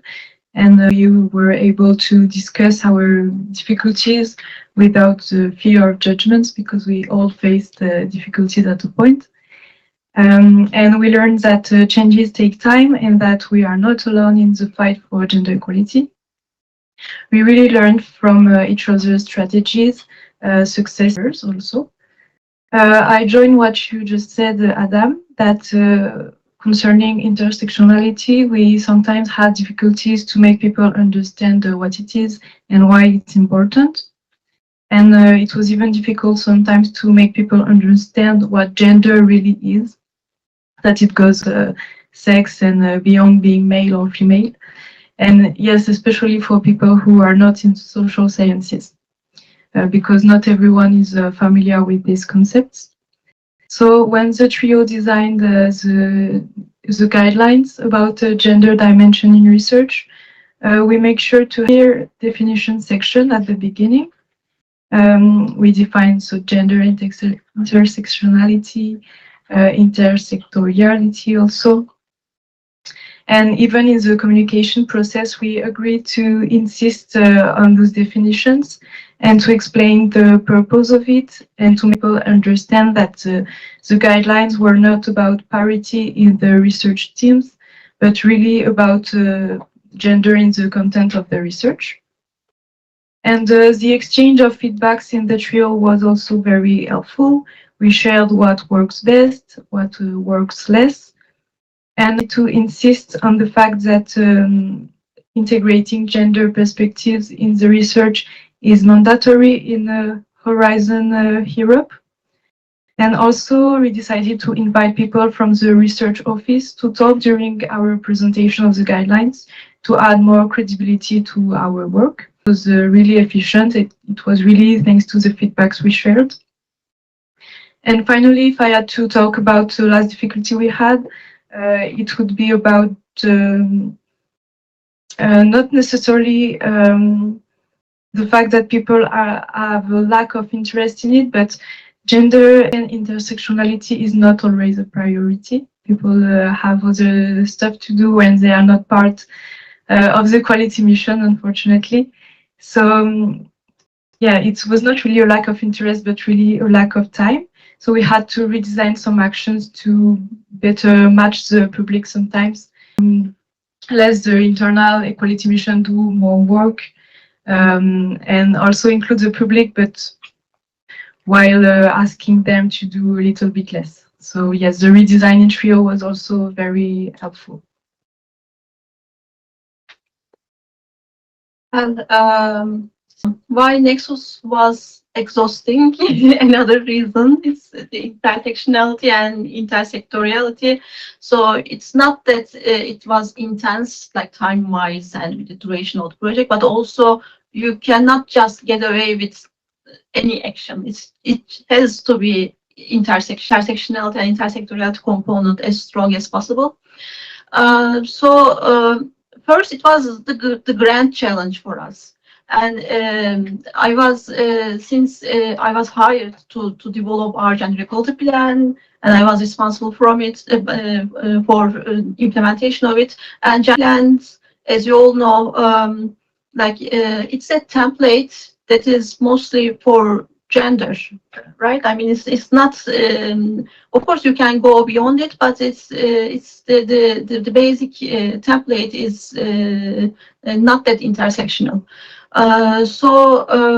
We had to be creative during the Nexus, the duration of the project. We got creative to integrate intersectionality and intersectoriality in it.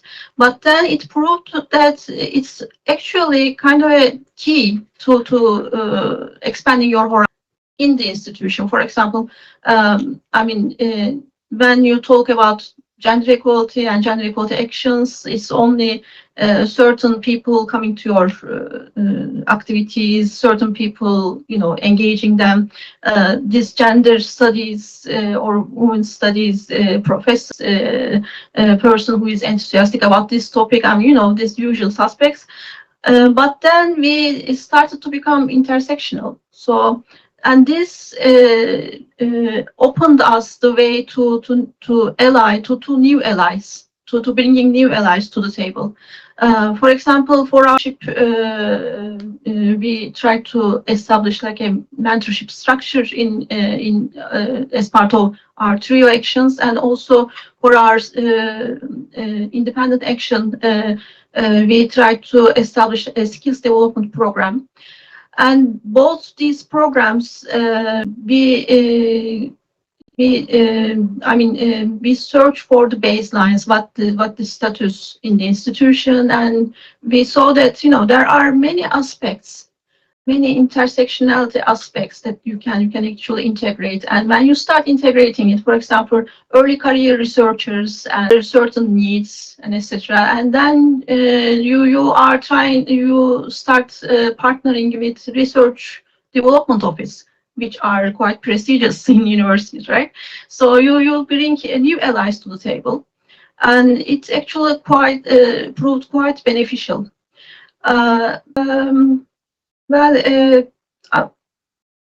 The thing is that, during development of all these actions, what we all witness is universities are not traditionally built to respond this kind of challenge, especially because of all this rising precarity of academics, early career academics. We experience a lot of reactions from, especially in the open labs, from early career researchers about precarity and socioeconomic, conditions and this kind of intersection. And we saw that what we experienced is neither gender equality template or the university structures are quite built to respond that, right? You also experienced the lacking parts, institutional and structural parts during this process, and it's quite eye-opening for all of us. At the end, I should say that the moral support, because we were not alone. we were in a trio, and then we were in a bigger project, bigger, you know, a constellation of part. We were all experiencing resistance, and we were all trying to find creative ways to, you know, become intersectorial, intersectional. So it again gave me optimism that, okay, challenges is everywhere, problems are everywhere. University institutions are not at all perfect. This kind of gave moral support and the motivation to go on and find new ways. And it's never like an end game, right? Like it's never a target to reach, but it's kind of a process, a dynamic process. So you find new ways to bring allies, to bring, you know, another intersectionality aspects to the table, and kind of opening new horizons for you. So it's still an ongoing creative process for us. Thank you.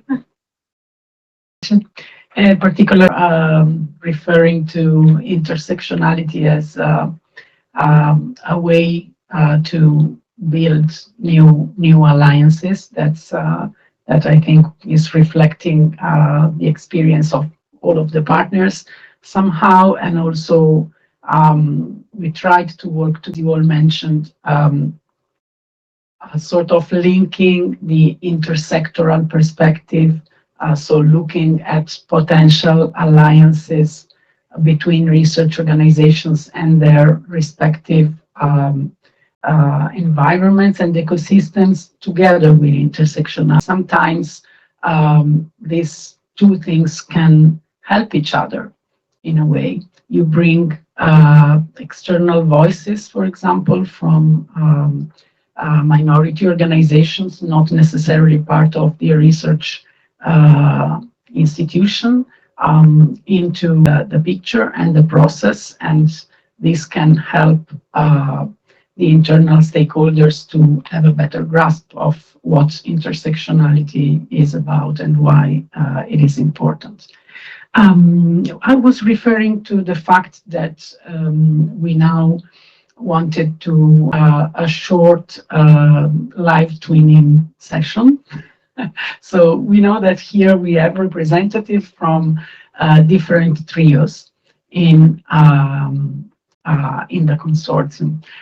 So now I would invite you all to sort of, you are now in a new trio, continuing Nexus, and to start a discussion a bit reacting to each other inputs in short, and possibly with a forward-looking perspective to the future.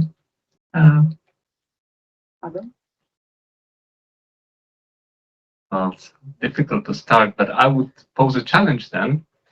Okay, the NEXUS project is over. What about the resources that we all commit to as being implementing partners of gender equality plans? But in reality, if I think about my own institution, this is the number one challenge that we are going to have. The resources that we need to continue to go on. How do you cope with that? I guess I need money, so the budgets. But I can say that the alliance that we built, it became operationalized, and new alliances, new allies, and new partners. And I know my institution right now very well, better than before, and I kind of I can leverage the strategies I learned inside our trio for next challenges, I guess. And we actually worked a lot on sustainability of our actions. So it's kind of this is also built in the project, and I'm sure it will go beyond Nexus, these actions that we designed. Yes, I will add that we added all of our actions in our new gender equality plan. So I hope we really be able to continue all the actions. And Nexus also allowed us to to set new partnerships with the local stakeholders, so it will be easier also in the future to collaborate with them. So yes, we have the base. Now we need to continue.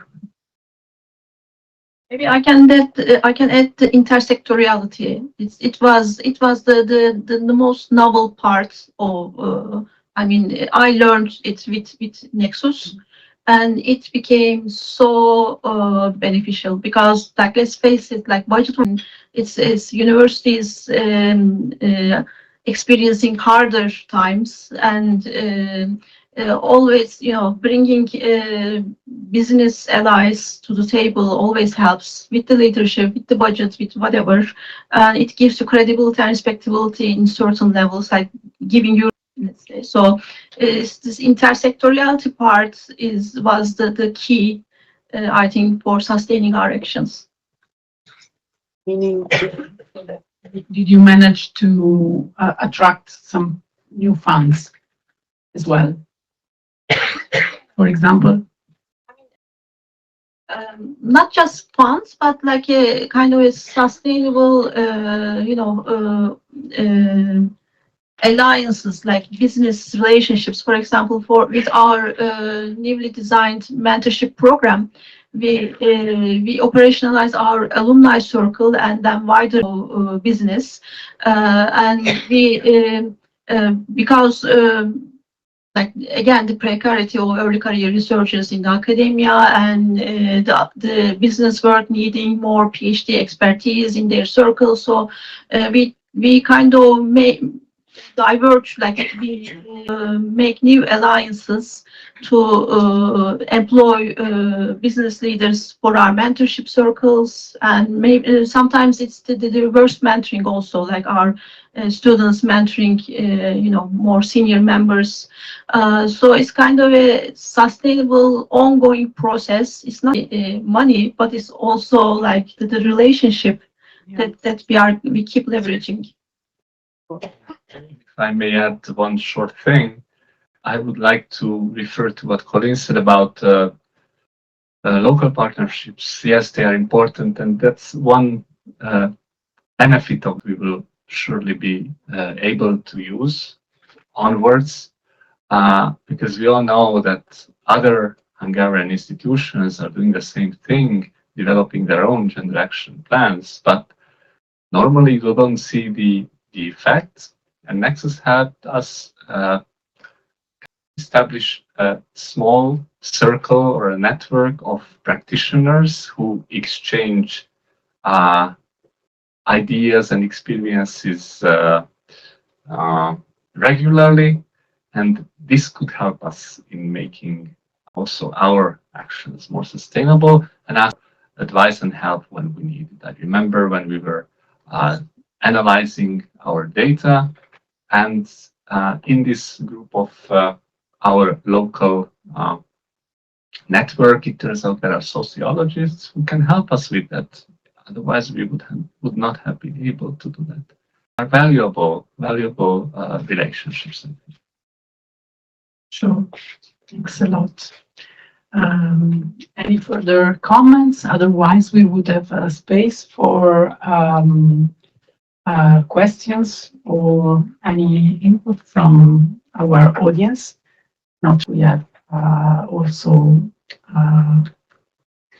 participants connected from remote, but first of all, anyone here with us in the room wanting to ask for questions, make comments.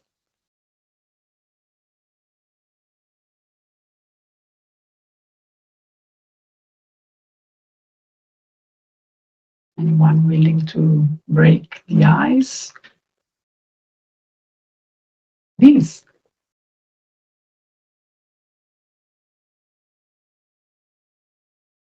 I would like to ask if you have some available or platform where some outcomes or guidelines or recommendations or insights could be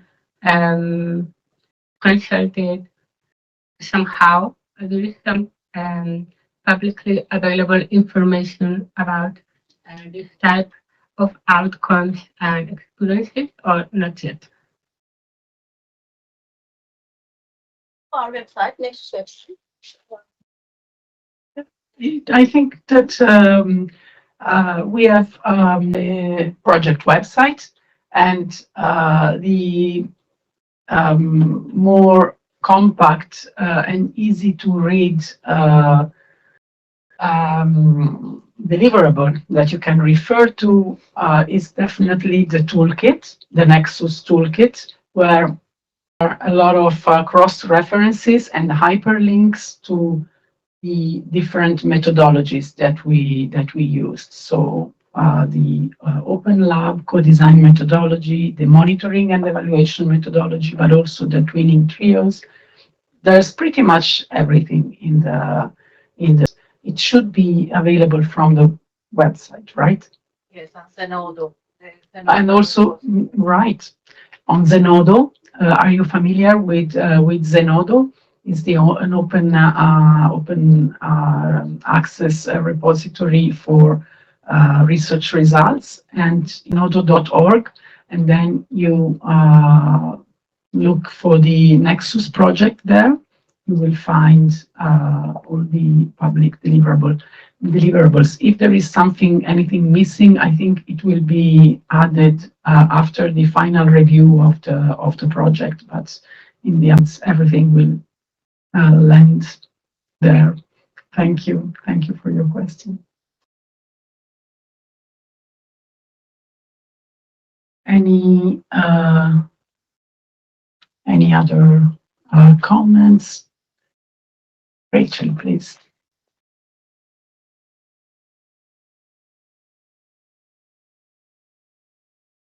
Thanks very much, Maria. Yeah, I just wanted to say I really like the idea of the triangle, the twinning, because often with the idea of twinning, you have this idea that one of the institutions is much more advanced and knows a lot and needs to sort of impart their knowledge to the other organisations. So with this idea of a three-way twinning, you completely blow that up, and then different organisations can learn from each of the other ones. I think you demonstrated that really well. That was really great, how different experiences can be built on from different organisations. That was all, so I really appreciate that approach. Thanks a lot, Rachel. I think this was subject to internal discussions and deliberation, right? Because we didn't want to reproduce this idea that you go into a pair where there is someone who knows and someone else who will receive the knowledge. But we wanted to blur the boundaries a bit more, came up with that clustering of partners profiles based on the level of commitment and the level of previous experience with gender equality policies, but there was a major in that it was totally tentative and to be just considered as a starting point to then trying to really be as much horizontal as possible. Any comments on this? Maybe I can give an example. Within our own trio, we built a gender-based violence module, and we had different strengths in our trio. So Dublin had the most expertise, technical expertise to fight measures against sexual harassment and gender. Sofia, they had technical design expertise for building that module, that technical module, and we had certain. At Koç University, I have been working with design students. And we had some animation and visual design expertise, and we created a video for this module. The content came from Dublin, and the technical module came from Sophia, and the video came from us. So different strength points, and together we built something really useful, beneficial. And I mean, I keep realizing this, like with my every contact with other institutions, like gender equality and also sustainability. This is not a competition. I mean, this should not be a competition. So, for sustainability literacy, like gender-based violence modules, you need educational training, right? I mean, training material. And some institutions are more sophisticated, and some are not. Some have expertise for fighting climate, global warming, and other strengths. So we should come together. And this trio was an incredible example to how institutions can come together. And sometimes you don't expect this institution, they are not sophisticated enough to build this sexual harassment because they expertise or whatever. But then with pairing them up, this can have technical expertise and other can have content expertise, and they can come together to build something really beautiful. So I think this was a prime example for the trio success. Thank you, Benja, for pointing that out. Anyone else?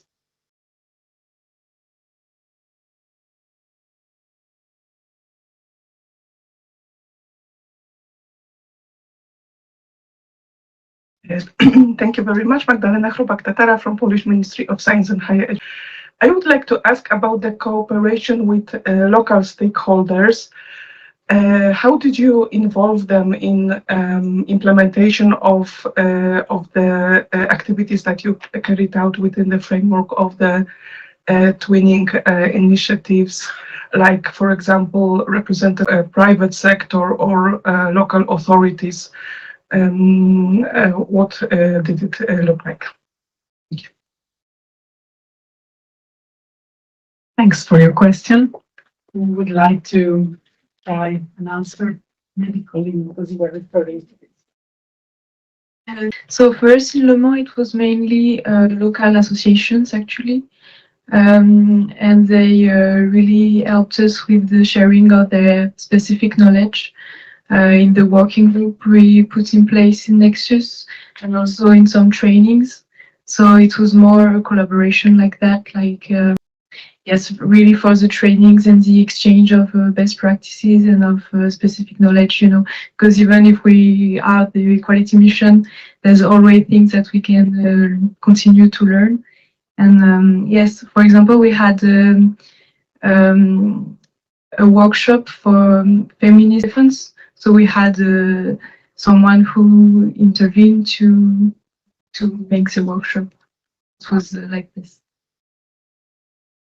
Maybe I can add like two points. One, for universities, use your alumni. Alumni is the secret weapon. You should they're emotionally bonded with the university. So even if they are not, they cannot be an ally, they can find someone to be an ally. So alumni is the first strength that we use. And second, most of the time, gender equality experts, officers, they are kind of reluctant to go to like technological partners of universities, we always go to NGOs for equality, etc. But sometimes they are overexposure, like there is an oversaturation with them. And actually, I found that our partners in, let's say, sciences or metallurgy or whatever, like they are much more, this is a new thing for them. And it was kind of exciting and new and novel for them. So it was easier for us to recruit them for our events. You also worked on artificial intelligence. Yes, artificial intelligence, right. And it was the prime example of different stakeholders, very different stakeholders, and very different disciplines came together, like transdisciplinary and also like coders, computing sciences, technologies, startups, etc. Like all sorts of different variety came together for our gender and AI-wise action. Yes, for us also the best direction that worked was this teaming up of gender equality officers or institutional representatives in various academics with very different scientific background. It turns out most of these people they are not full-time gender equality people. They have many other obligations, and those can be really, really helpful bringing in these different perspectives that you just mentioned. So I can confirm that. Thanks a lot. It seems we have just 2 minutes left. Any other questions or insights or comments to share? Otherwise, we can express our gratitude to our great panelists and yes, just confirm that the twinning and mutual learning features of the NEXUS were insightful for everyone and will stay with the continued efforts in pursuing inclusive gender equality at our partners in the future as well. Thank you very much.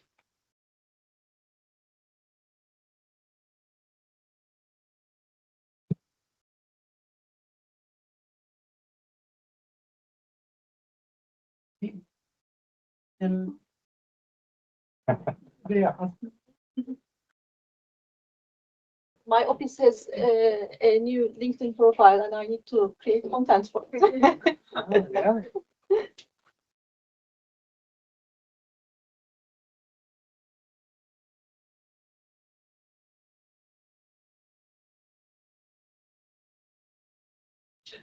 Yeah, the light is on him.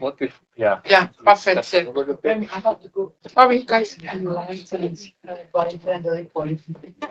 literally. The light falls upon. Thank you. Thank you.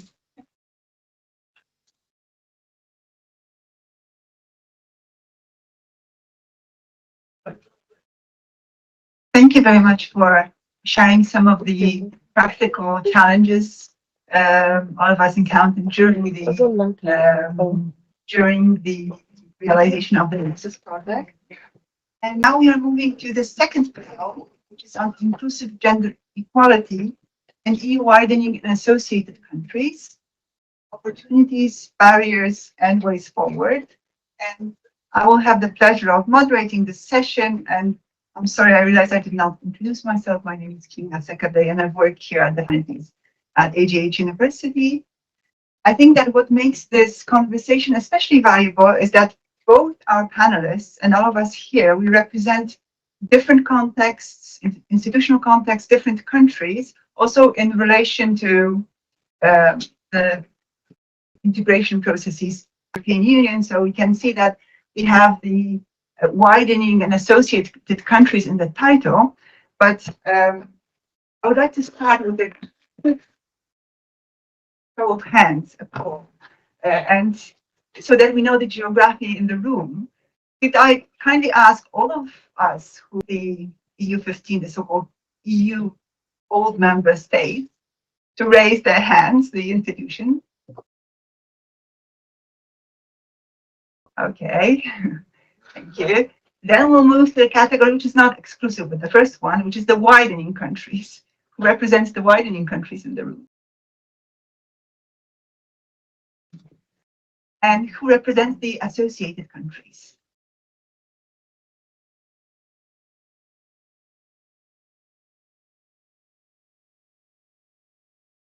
Okay, thank you very much. This is just to show the diversity of perspective here and also our panelists. So please welcome the panelists. And this will be Hema Gaye Hassan's.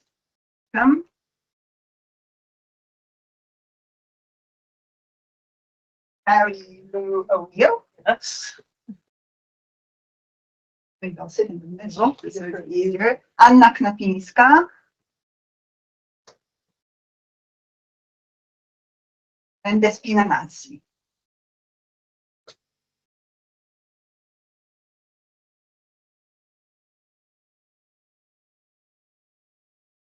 I'll start with introducing our panelists.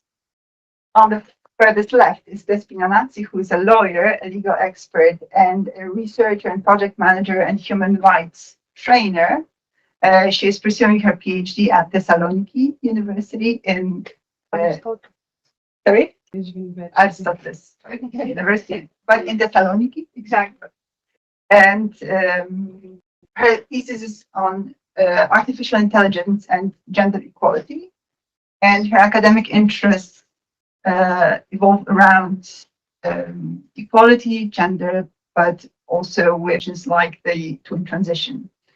At the beginning of this year, she joined the European Science Foundation, where she coordinates the Supporter Project, which aims to support 8 higher education universities and education institutions in Europe in developing their own gender equality plans, explicitly addressing gender-based violence and sexual harassment. On my left is Anna Knapińska from the National Information Processing Institute in Poland, the POPI in Polish. Her research focuses on transformation of the Polish research and innovation sector and the participation of women in science, especially in the STEM fields.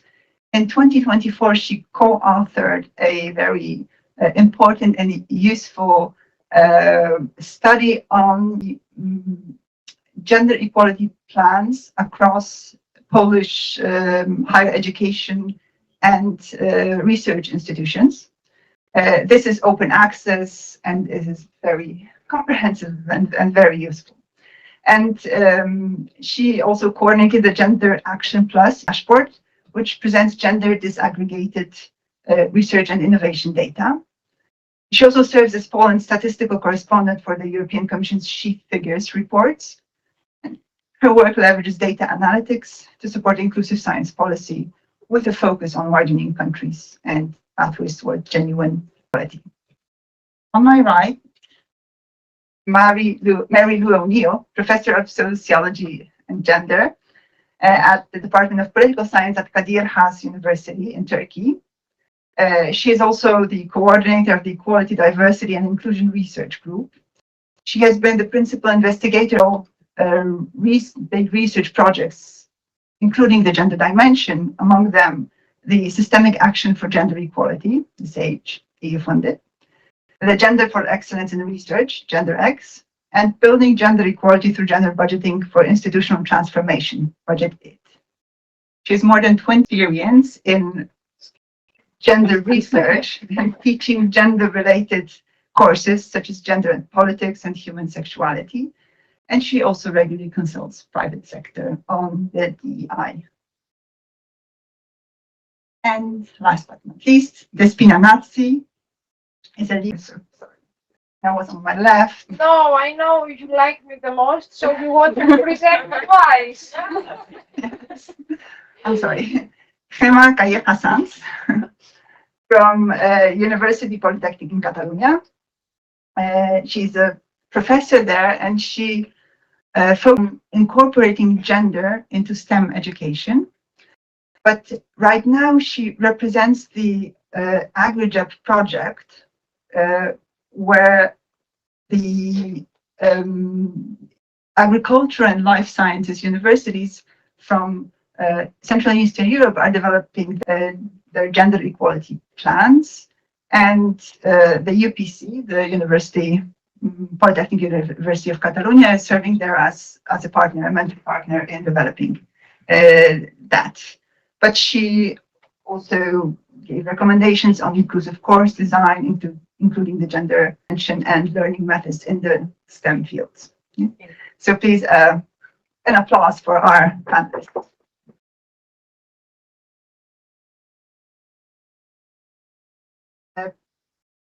Before we begin, some technical issues. We should end this panel at 1:05 and not for lunch. But our discussion will be guided through those three themes. Where's the topic? It's basically opportunities, the barriers, and the ways forward. So we will have a round of the questions revolving around those three themes, and then we'll open the floor for the discussion and your questions. And so we have time at the end, we'll have some final round. And each panelist has maximum of 4 minutes. So let's begin on an optimistic note, and let's start with the opportunities. And since we're at the technological university here, and Gemma, you have experience with STEM education, but I know that now you're more focused on the line agricultural universities.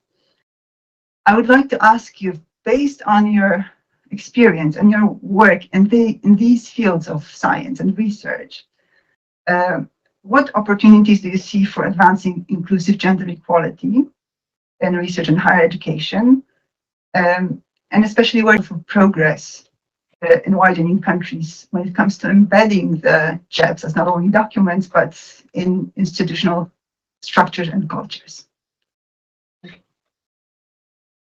Thanks, Kinga. So we are working in the AgriJet project, and we are obtaining insights from the experience of 3 implementing universities and working along with 3 mentoring partners in Hungary and the Czech Republic. So I would highlight 3 main opportunities. The first one would be visibility, because in the agriculture and life sciences, there is a widespread belief that gender equality is not an issue.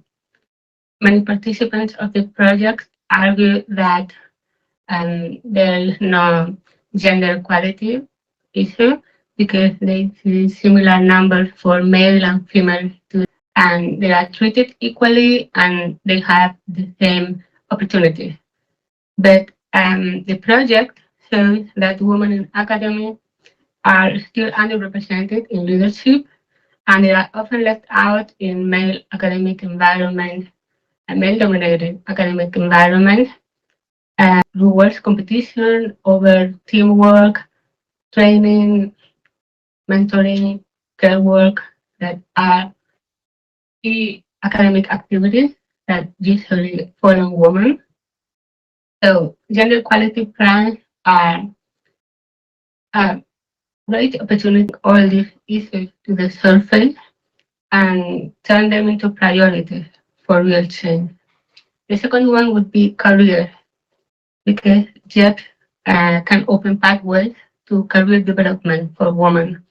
The project outcomes reveal that career opportunities often depend on informal male networks, the so-called all-girl, all-boys clubs, where career opportunities are decided over a coffee or informal settings like in the corridors of the university. And on top of that, women's career development is undermined by gender stereotypes and gender bias. So gender equality plans can counter this by creating formal networks that are open spaces for everyone, so that women don't just enter the system, but they have real opportunities to move up and grow in their career. And the third one would be belonging, because jobs can make change sustainable. For me, this is maybe the most important, because jobs are participatory and bring to the table students, staff, and management, and to talk about what they really need and to link equality to everyday life in university. And people start to feel that this is their process. And this sense of belonging is key because only one institution sees inequality as their own problem can they embed gender equality plans in their culture. Very much. So let's move from the agriculture and life sciences to sports and discipline. You've been engaged in the project about sports universities with a strong focus on gender-based violence and sexual harassment. So my question is, what opportunities do you see for addressing those issues? Thank you very much for the question. First of all, I would like to brief you about the Supporter project. I will ask a question. How many of you here in the room know Supporter? Oh, nice. Our DC manager did a great work. But anyhow, for those of you who don't know Supporter, I would like to brief you a bit about this project. It's a Horizon Europe wide era project, which lasts for 2.5 years. The main goal is to gender equality plans into 4I GEPs, 4I gender equality plans. What is this 4I? 4I is intersectional, stands for intersectional, inclusive, impactful, and another I that inclusive, did I say it? Inclusive, but if I forgot innovative, sorry. We are proud that today all another important thing is that how is this implemented? Is implemented. We have 3 core partners, the so-called experts, and 8 implementing organizations, which are either faculty or universities, sports universities, okay? And we are very proud that all 8 faculties and sport universities have adopted the 4I GEP. It was not an easy journey, of course, but a structured and co-creative process. And now I will read about how we did that. One of the most powerful tools we used was the horizontal capacity building tool, which consisted of 3 elements. The first one was the mutual learning workshop. The second one was the training scheme. And the third one was the so-called mentoring program.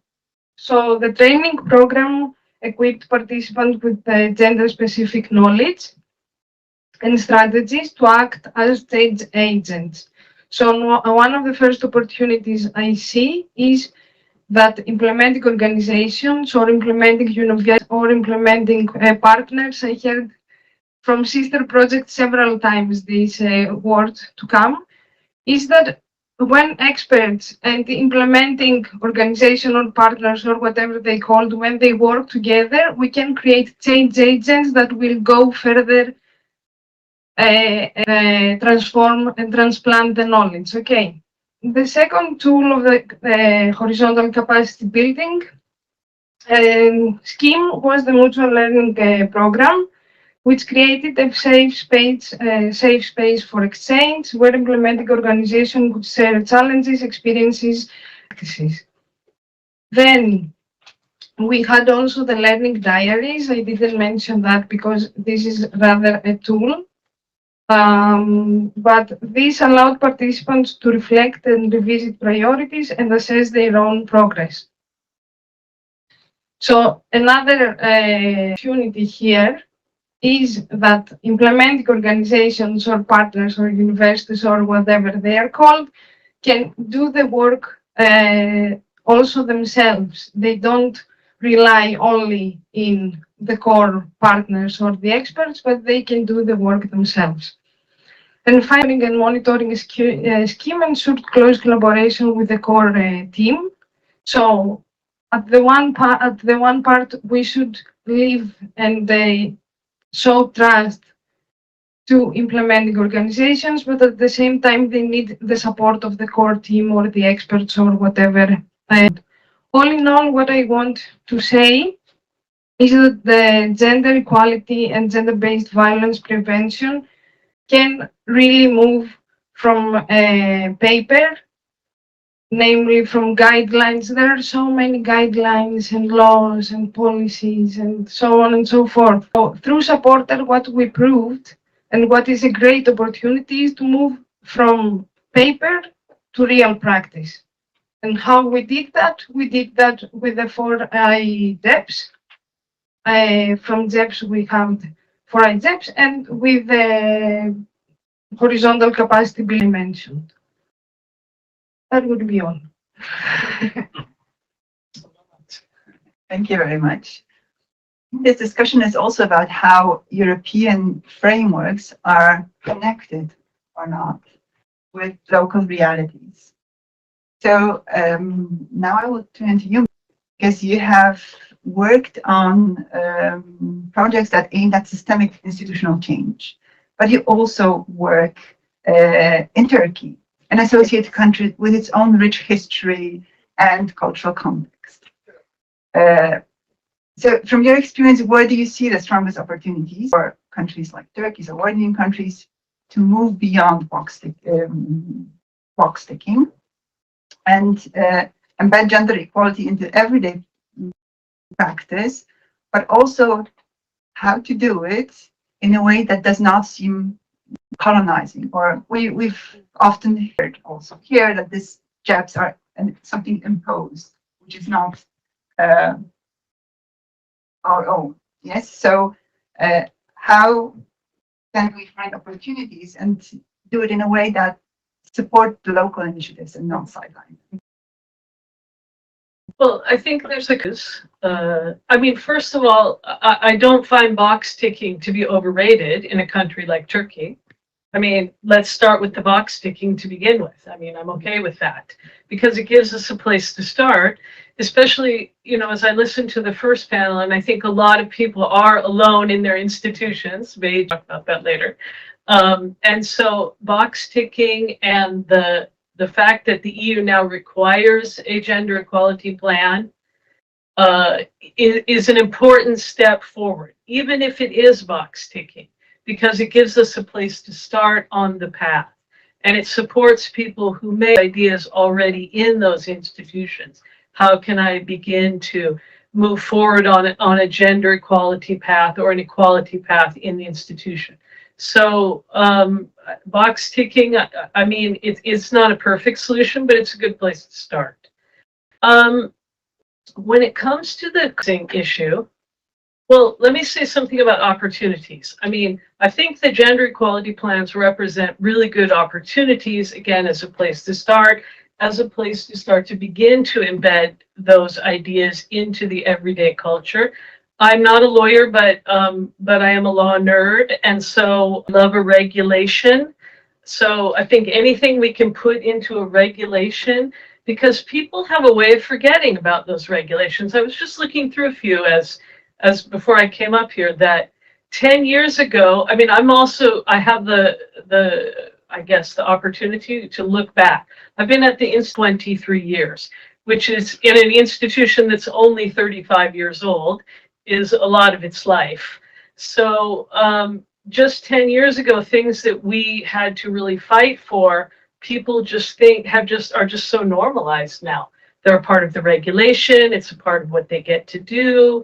It's a benefit that they get that they don't know anything about where it came from. It's just the way it is now. So I think in terms of if we can embed things into the very unsexy regulations, I think that's a way, and it's also a way in a backlash moment. People forget about regulations a lot. So they're looking more for, you know, protests and social media things. And so I think that's one way to do it, colonizing. I think the colonizing issue can be true and not true at the same time. Let me say that, which is, yeah, I think there are really colonizing to this issue, but that assumes that there is nobody who cares about gender equality in the first place in that local context, which is not true. There are plenty of people. Turkey has a long history of concerns going all the way back to the late Ottoman Empire for concerns about women's rights and then moving on to gender more broadly. So, I mean, I think one of the ways to counteract that colonizing issue, I was reminded what the Ombuds said this morning, is that we have to listen. I mean, we have to listen to what people really want in that institution. What's the concern there? And especially when we're thinking about intersectionality. I mean, we can't do everything all at once. One of the things we did in Budget It was we ask each of our partners to identify 3 intersections to focus on, because we cannot do all of them. You know how long that list is. So, but which 3 do you pick? I mean, and I think the way to go about that is to listen to what people in that institution want. Now, I think in a time of intense backlash, maybe this will come up in barriers. I'll maybe just jump ahead a little bit. That while certainly the goal is gender in its broader sense, at least it is for me. I think that in the case that we're in Turkey, if we can have the gender binary, which is really the sex binary, if we can have the binary and we can sort of build a defensive barrier there and not lose any ground even there, I think we'll call that a victory. So it's not very appealing in these moments. It's not certainly what I think the Commission wants in terms of that, but I think that's one of those local issue has to be dealt with, that may be as good as it gets. And I think sometimes that's what sort of that anti-colonizing aspect can be, is what works in that moment, in that locality, regardless of what the, maybe the eventual is. I don't think that's the end goal. I hope it's not, but maybe that's what works for right now. I don't know if that exactly answers your question, but thank you very much. So let's move to Anna, because you've been working on data, loads of data. I wanted to ask you not only the gender equality plans in Poland, but also you've been visualizing data and the possible trends, women in science. So from this work of analyzing existing data, what opportunities emerge? Yeah, thank you. I see 2 levels of opportunities, this national level and institutional level, and what Mary Lou said about this box ticking, because of course we can discuss if it's only box ticking or not. But for me, the common denominator for these 2 levels is eligibility criterion for Horizon Europe, which was introduced by the European Commission. Because for countries like Poland and probably also other new member states and widening countries, it was the biggest step for now. Yeah. I think it was a real change, and this completely changed the way we think about gender equality. So I think that at the national level, these positive trends in data are visible. You can check this in our data dashboard developed within the Plus project, but it was also mentioned during previous presentation that the situation of women in science is slowly but improving. We see that in STEM, in top positions. Of course, this progress isn't so quick as we want to, but it's visible. Most European Union member states endorsed the Ljubljana Declaration, which strong focus on gender equality plans, committed to ERA Action 5. So we see these positive trends with gender equality plans on the leading role of these gender equality plans. And at the institutional level, we see this also because, as you mentioned, last year we've conducted the first nationwide study on the state of implementation of JEBs in Polish higher education and research institutes, checking the content of JEBs, if they meet the requirements of the European Commission. We've examined 183 documents, which is 34% of all institutions in Poland. And after that, we also surveyed gender equality officers and other people responsible for this process.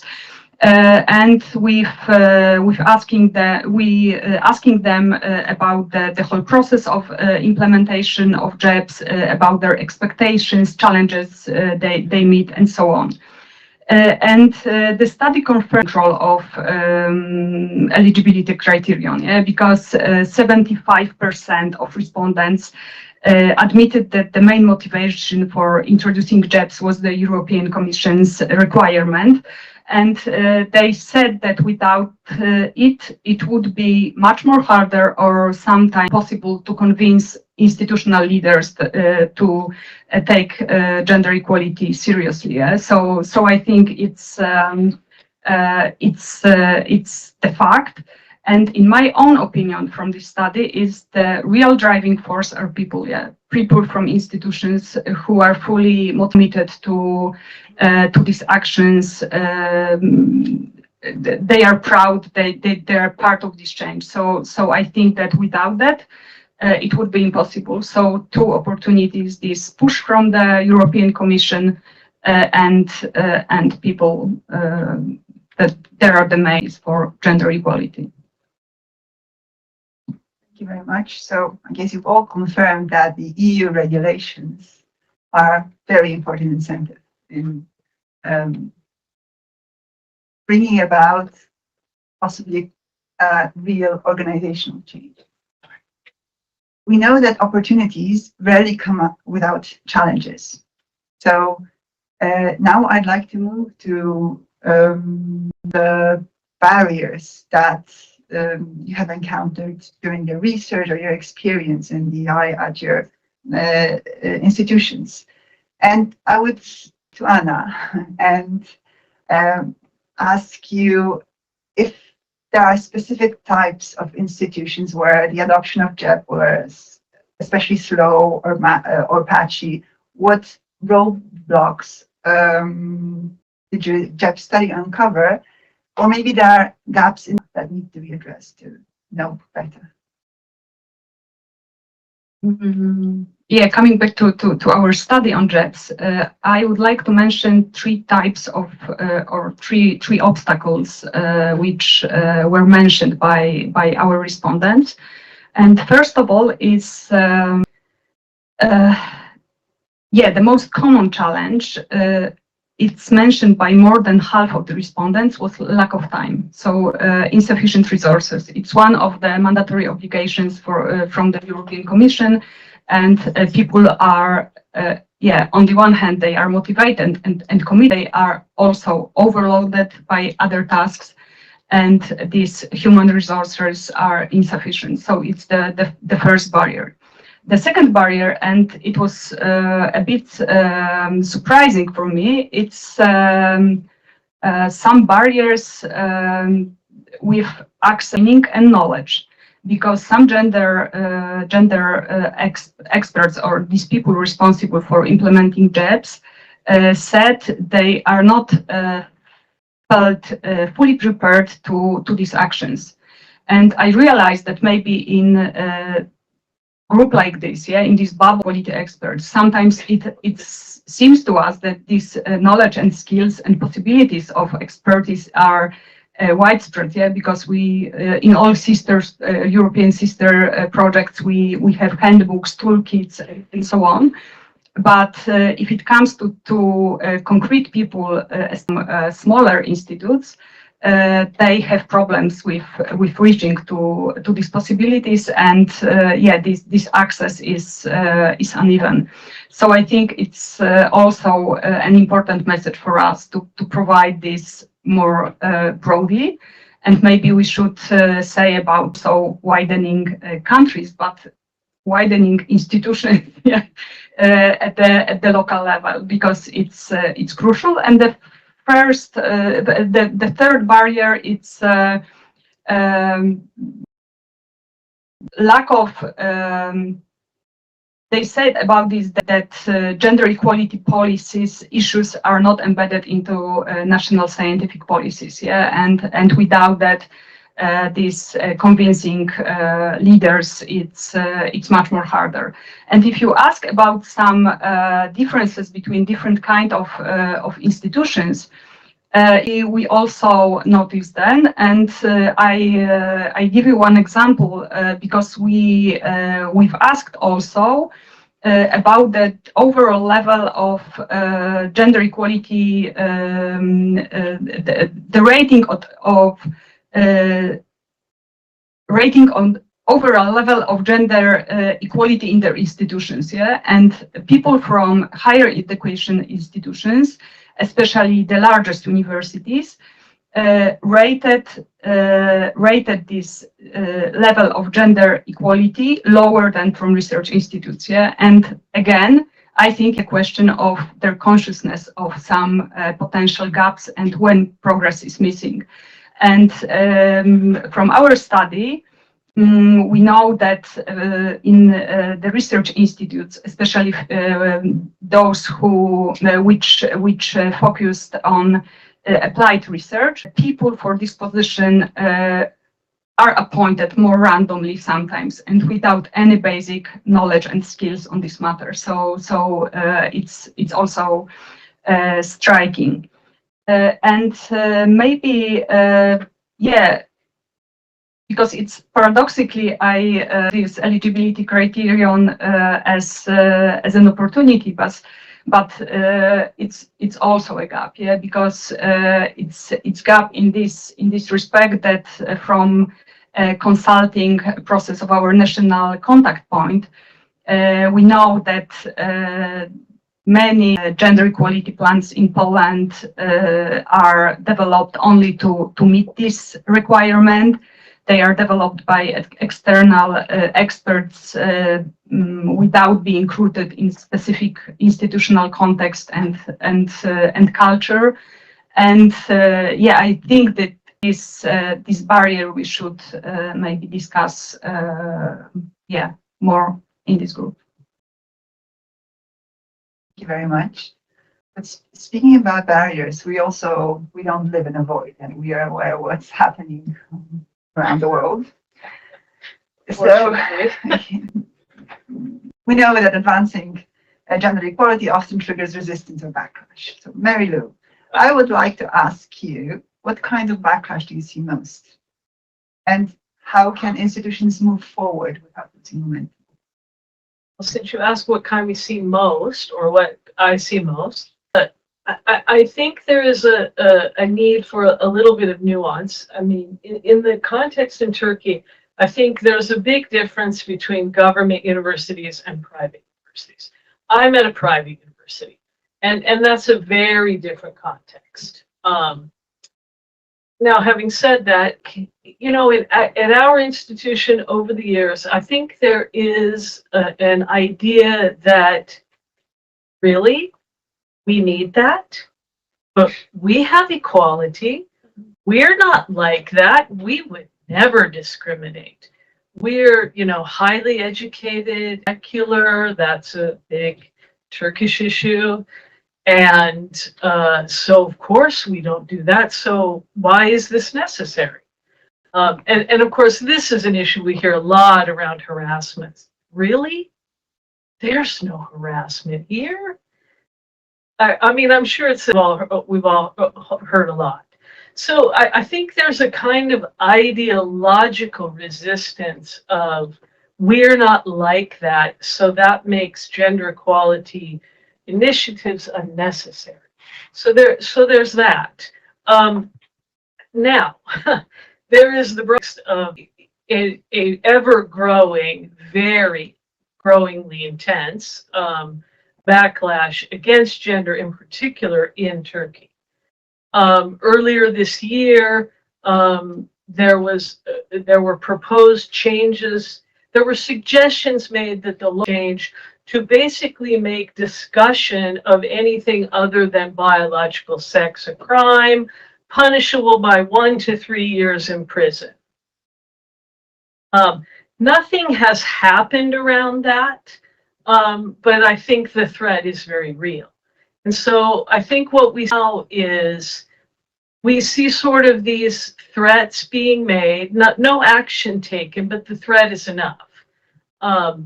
And it's a fairly sophisticated political project in Turkey of making gender unpopular, if we can talk about it in those terms, but also making it something scary. And there's a lot of reliance on, we trust you to make the right decision here. This is what we would like you to do. And there's enough paper trail from the government, I'll just be honest, especially again towards civil servants, people who are in public service. So that includes public universities, that we have a particular attitude toward gender. We do not want you to use this language. We do not want you to employ these concepts. Of course, nowhere in those memos does the word prohibited appear. There's no explicit prohibition, but it says at the end, we rely on you to make the right decision. Great. I mean, that's great. And I think there is a lot of fear. So we were asked to I'll just give you one little quick example. My academic specialty, aside from gender equality, is the very popular topic of access to abortion services in Turkey. Very popular these days.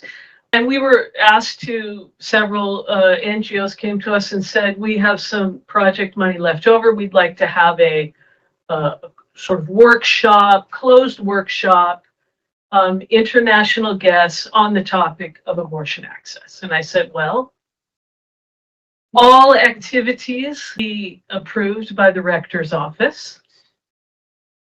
So when I got the phone call asking to go to the rector's office, I said, well, I mean, she was at least nice enough to say no to my face and say, no, we can't, absolutely, we cannot have this. And here's why: the government will punish us.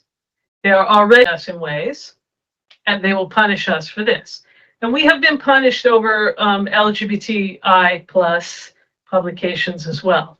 So it's not it's not an unfounded fear. So I think that, but it has come to the point now where people are censoring them. People are doing the work for the government in terms of, the government doesn't have to tell us not to do it. We're not willing to do it now. I mean, I use we a little bit broadly here. I'm not part of the we here. So yeah, so I think that's very real for us. Now, I will say this: the gender equality plan and the requirement, there's a sort of conflicting incentive structures here. There's the government saying, we don't want you to do this, but there's a lot of money on the table when it comes to EU funding. And so, for example, at our place, at our school, our rector took the risk because she wants the money. I mean, I don't know that it's because she really wants to equality plan, but they definitely want EU funding, and this is a requirement. So there's some sort of competing structures, and I think people will try to get away with it as long as they can't. There's some, it's not very pleasant right now. I guess I'll just say that. Yeah, I must say that unfortunately, probably some of us not in Turkey also relate to that. Yeah, of course, especially on that topic. Hema, you've mentioned that the initial barrier was that people assume that there is no problem at the agricultural and life sciences institutions. But what barriers have emerged as the most challenging? Yes, thank you. So, building on what Marilu has already said, I would completely agree with lack of awareness, because it's a common denominator in all the focus groups that the project has conducted. Studentship level, staff and management level, they say, but why do we even have to talk, to have a look into this? Because we're not so bad, other institutions are far worse than us. We are gender balanced because we have a number of male and female students, and we are not really experiencing any gender-wise issues. So that would be a real problem because inequality is not recognized in the first place. So implementation then it becomes almost impossible without this recognition. And the second main barrier would be also a bit related to what Marilu has said, individualism. Because a very important barrier is how it is seen in the institution. And instead of seeing it as an organizational issue, many participants of the project describe inequality as the individual responsibility of women. They say it's your responsibility to overcome this or barrier, whether it's work-life imbalance or rigid working hours or the lack of women in leadership. Women carry the burden alone because it's the way inequality is seen. It's the individual responsibility of women to overcome that. But in the meantime, men benefit from those informal networks that give them support at the institutional level and open doors for them. So rely on collective and institutional structure while women carry the burden alone. So the other main barrier would also be the lack of funding and follow-up. So it really risks implementation because during the time of the project, we have the funding and follow-up, but there is a real risk that when the project is terminated without real resources and monitoring ability, change stays symbolic and it is not really a sustainable change. And also that gatekeepers really need equality plans really need to be institutional.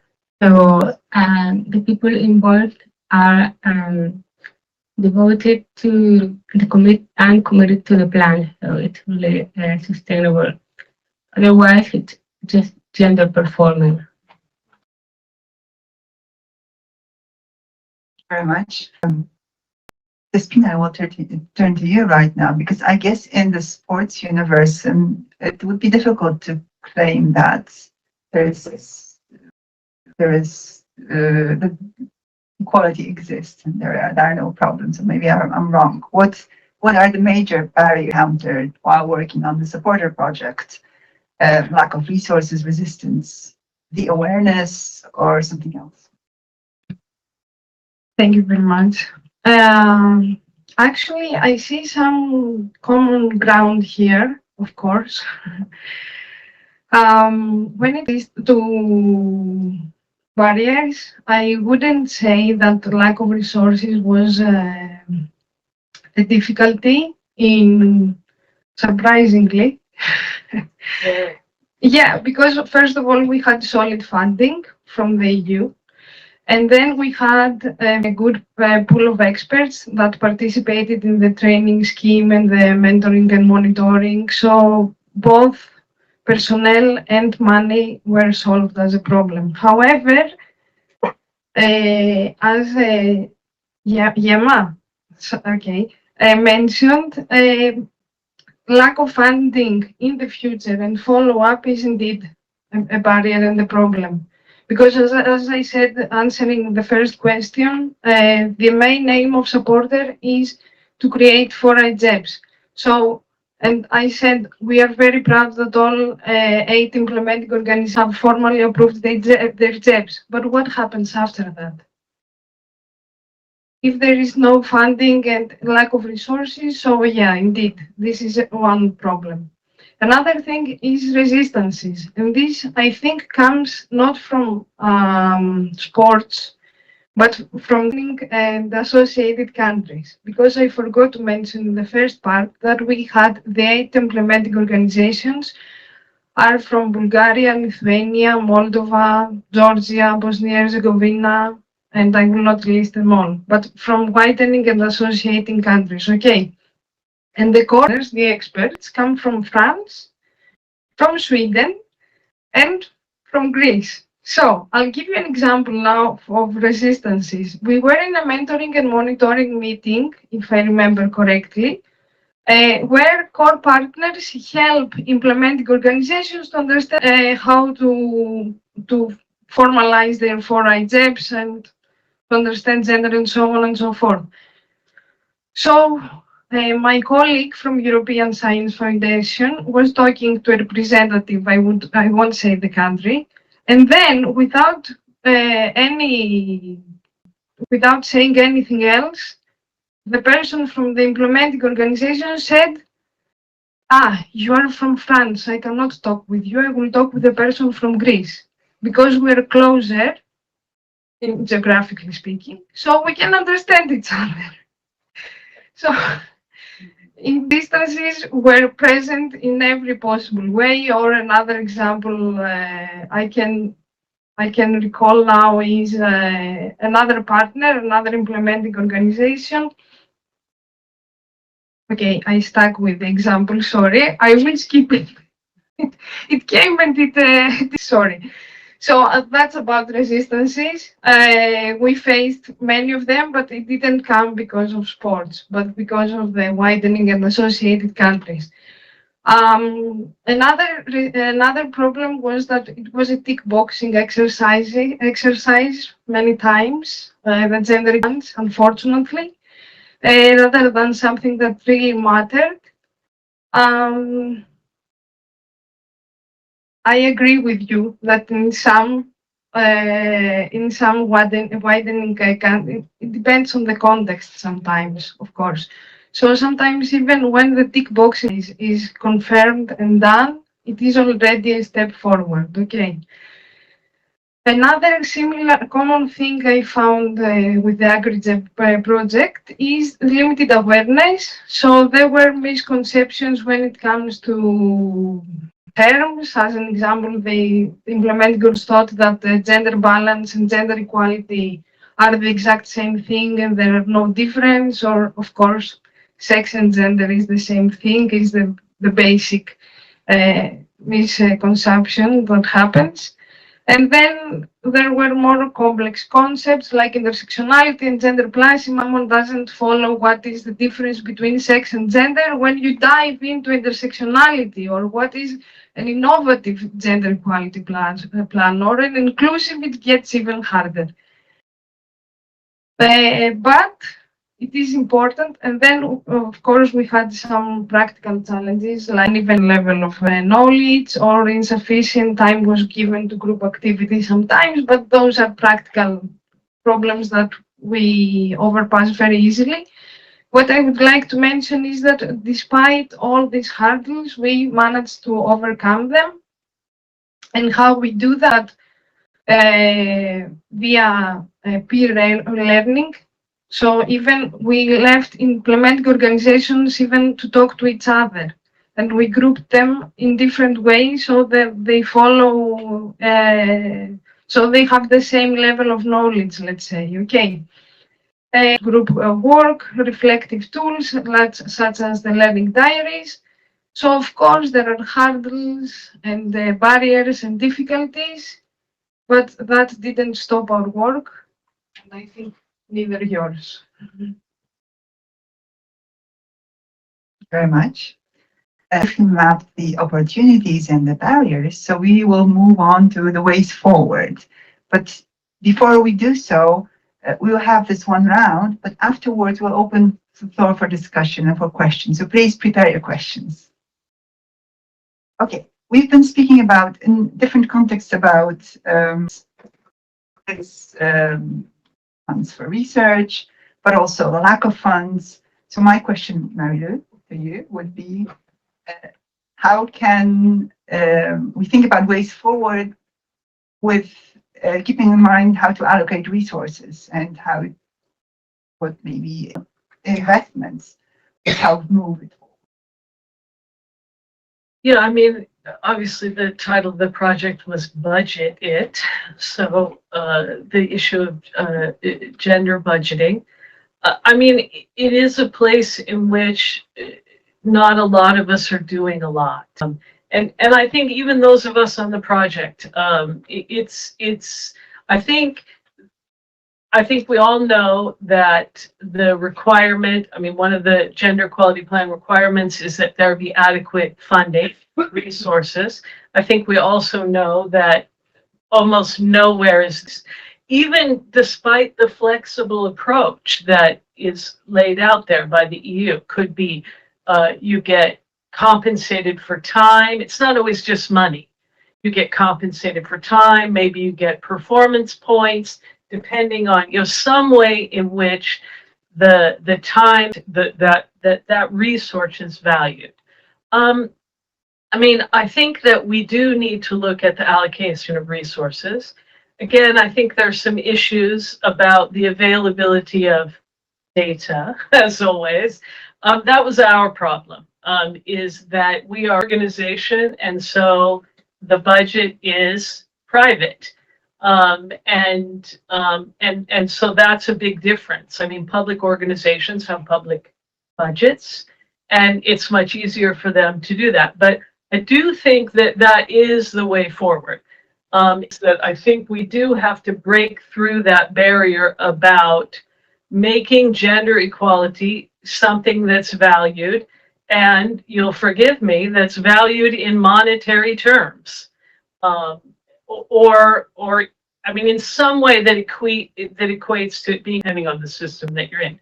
But usually I think money, whether it's you get course relief, or again, you get performance points, which is then tied to a performance-based pay raise. You can see what kind of neoliberal system we have, can't you? That's what we have. So I think that it's really important for us to look at how our institutions are allocating resources. That's a place we haven't spent a lot of time looking. And that may be a way to sort of keep us moving forward in the gender equality planning lane. I mean, let us be frank, we are in the gender equality planning bubble in the room. These projects funding gender equality plans are 20 odd years old.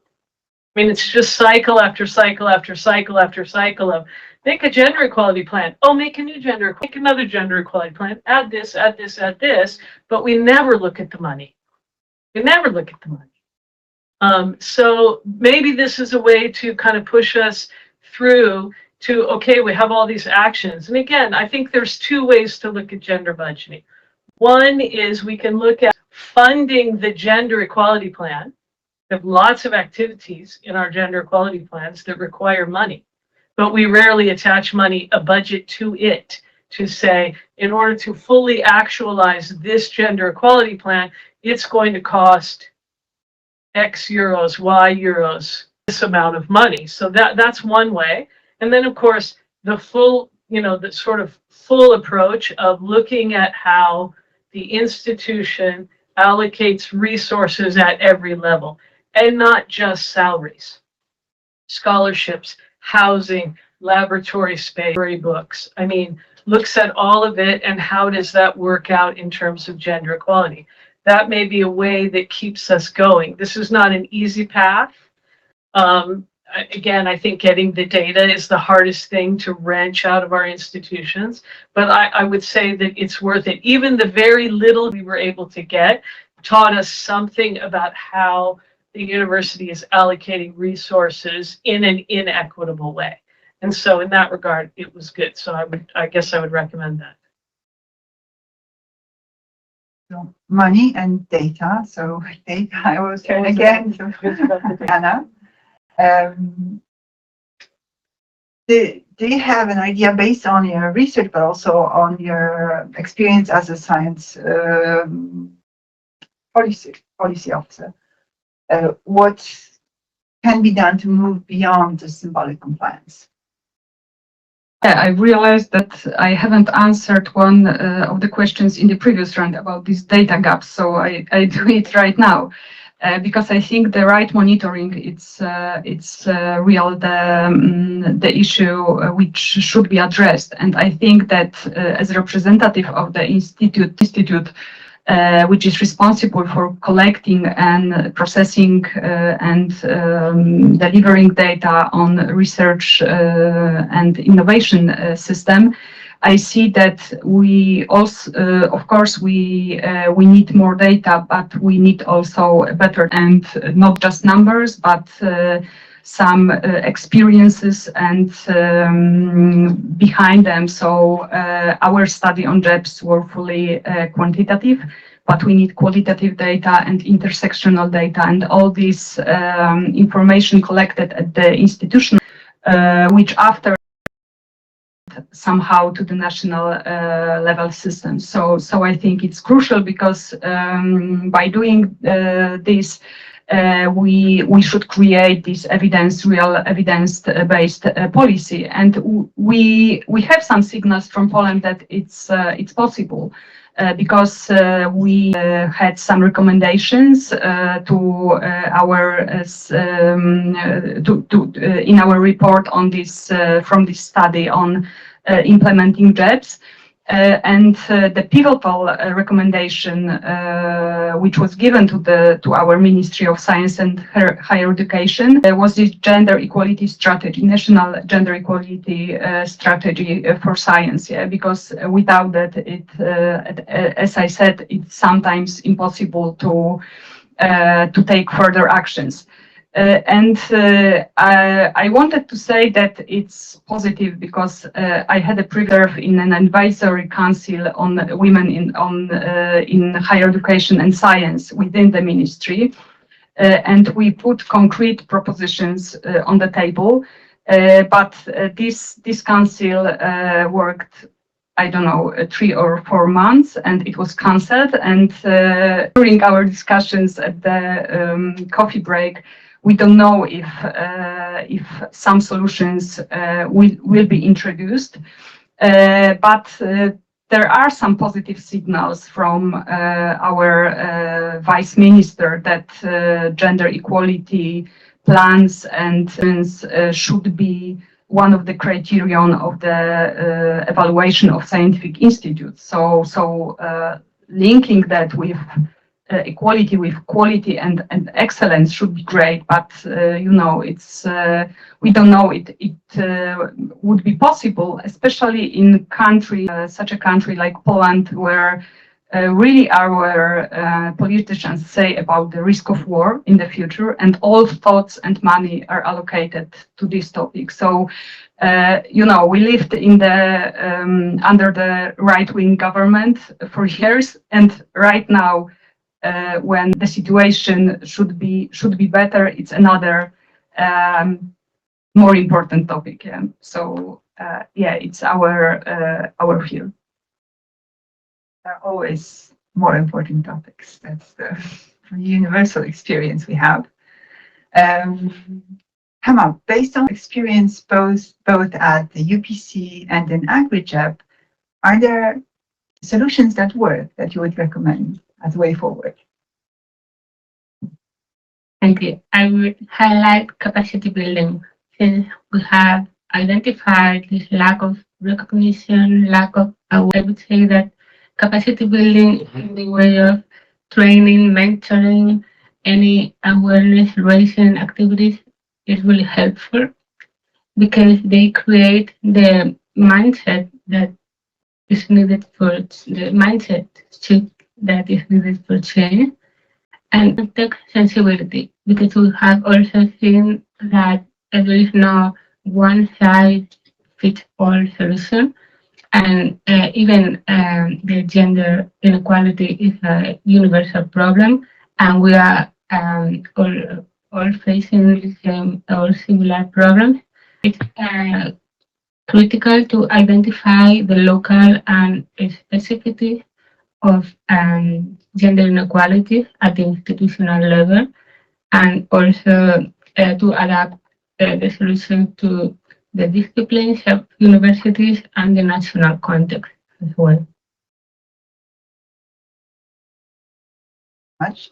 brings me to the last question I will have here.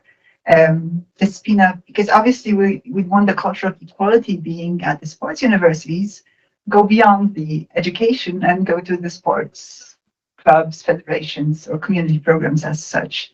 Word for that.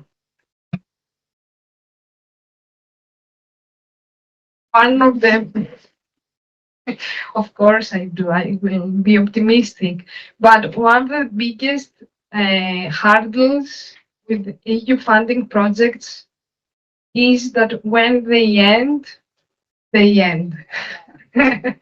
if I may. So, yeah, I find it really bad, to put it very simple. That is happening.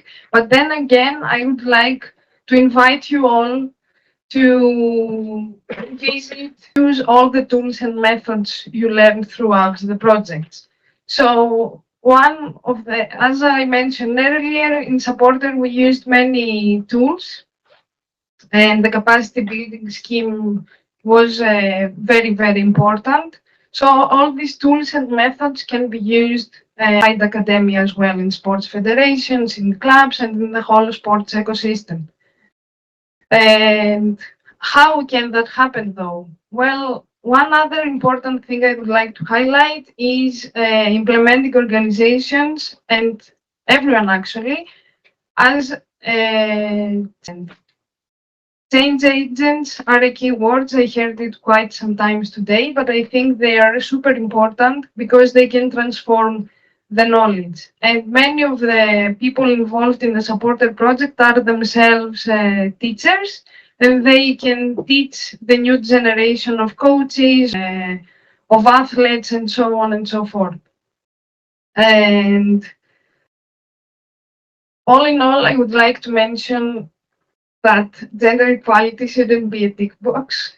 Unfortunately, sometimes I understand that it can be like that, but my personal view is that it shouldn't be a tick box, and it should have been lived daily.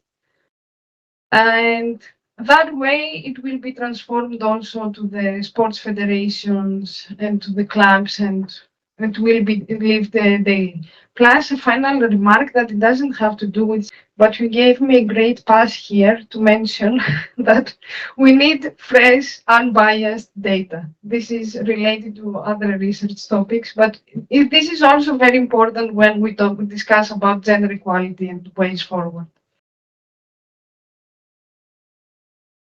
Thank you very much. We open the floor. We've got 7 minutes. So, any questions?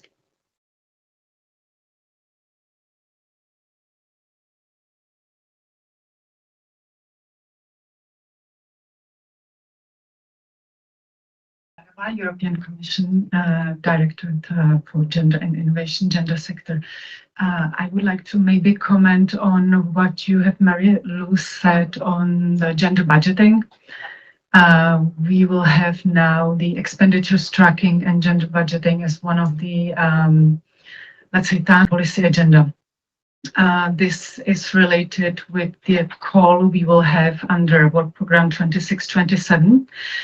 And the aim will be to develop some kind of guidance for institutions as well as member states on expenditures tracking, not only this, but also gender budgeting. So are very much welcome to consider applying. We would love to have many nice proposals. So this is it. And in general, many thanks for all these really interesting insights. I have a lot of notes and interesting things to come up with and to inform also my colleagues. One of them is definitely that the job eligibility criterion might be also an sustainability for the next Horizon Europe program, because this is pretty what is now on the table and being discussed also with European Parliament and the Council, is that it be also helpful in achieving or sustaining the academic freedoms in some parts of the Europe. So many thanks for that. Would you like to respond? I could just say something. I mean, one of the things that might be, I mean, this may be too much to ask of the commission or the evaluators. I mean, if we're going to move beyond tick boxing, then I think at some point the commission is going to have to evaluate those JEPs. I mean, they suck. I mean, in Turkey, I did the, thank you. We did a very similar look at Turkey's JEPs, all 35 of them. We have 205 universities. I mean, there may be 40 now. 3 of them were plagiarized. Let me just out everybody here today. Yeah, they're horrible. So I think at some point, if we really want to move beyond tick boxing on the part of the commission, then I think those have to be evaluated, at least even for the basic criteria that the commission puts out. Again, that may be too much to ask, but it's an ask anyway. It's not minimum. We are waiting for years. No audits, no control, lot of cheating. Thank you very much, Mary Lou, for speaking now. I feel like I really stirred the pot. No, no, I'm sorry. I will be short, so so that I'm not, occupying whole with the commission staff. But please be aware that the lack of resources is not only your problem. This is the problem of the commission as well. We are 3 policy officers, 1 of full-time equivalent, almost dedicated only to she figures. So this is it. But with that saying, and we do our best to, have more money, but it's not this level, You are, in Czechia, we say you are crying on the wrong grave. It's not me. We are doing what we can. Many times based on our free time, and this what is going on in organizations as well, and the situation is not different in the commission, honestly. So if you thought it is not the case, it is. So that being said, the plans are there. In the ERA policy agenda, we have a plan for monitoring of gender equality plans. There will be gratified beneficiaries in work program 26-27, and I will talk about it later in the panel, so I will not fill the room for this anymore. But I mean, we plan doing things, but let's see also, we will need the support of the member states and associated.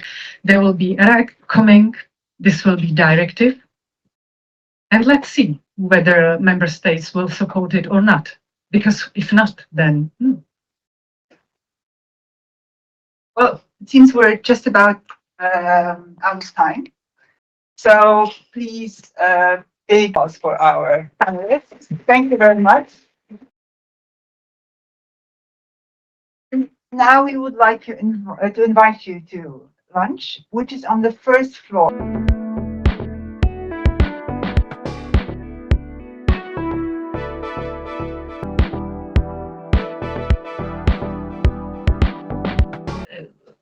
Kind of interest goals, but this started as a community of practice, just a cluster of Irish universities with IIT.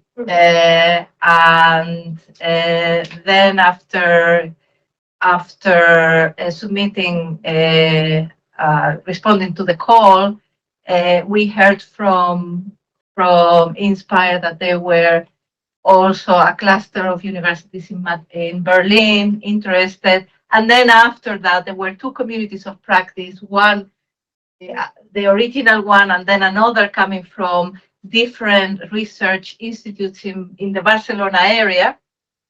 And we kind of merged into one huge community of practice.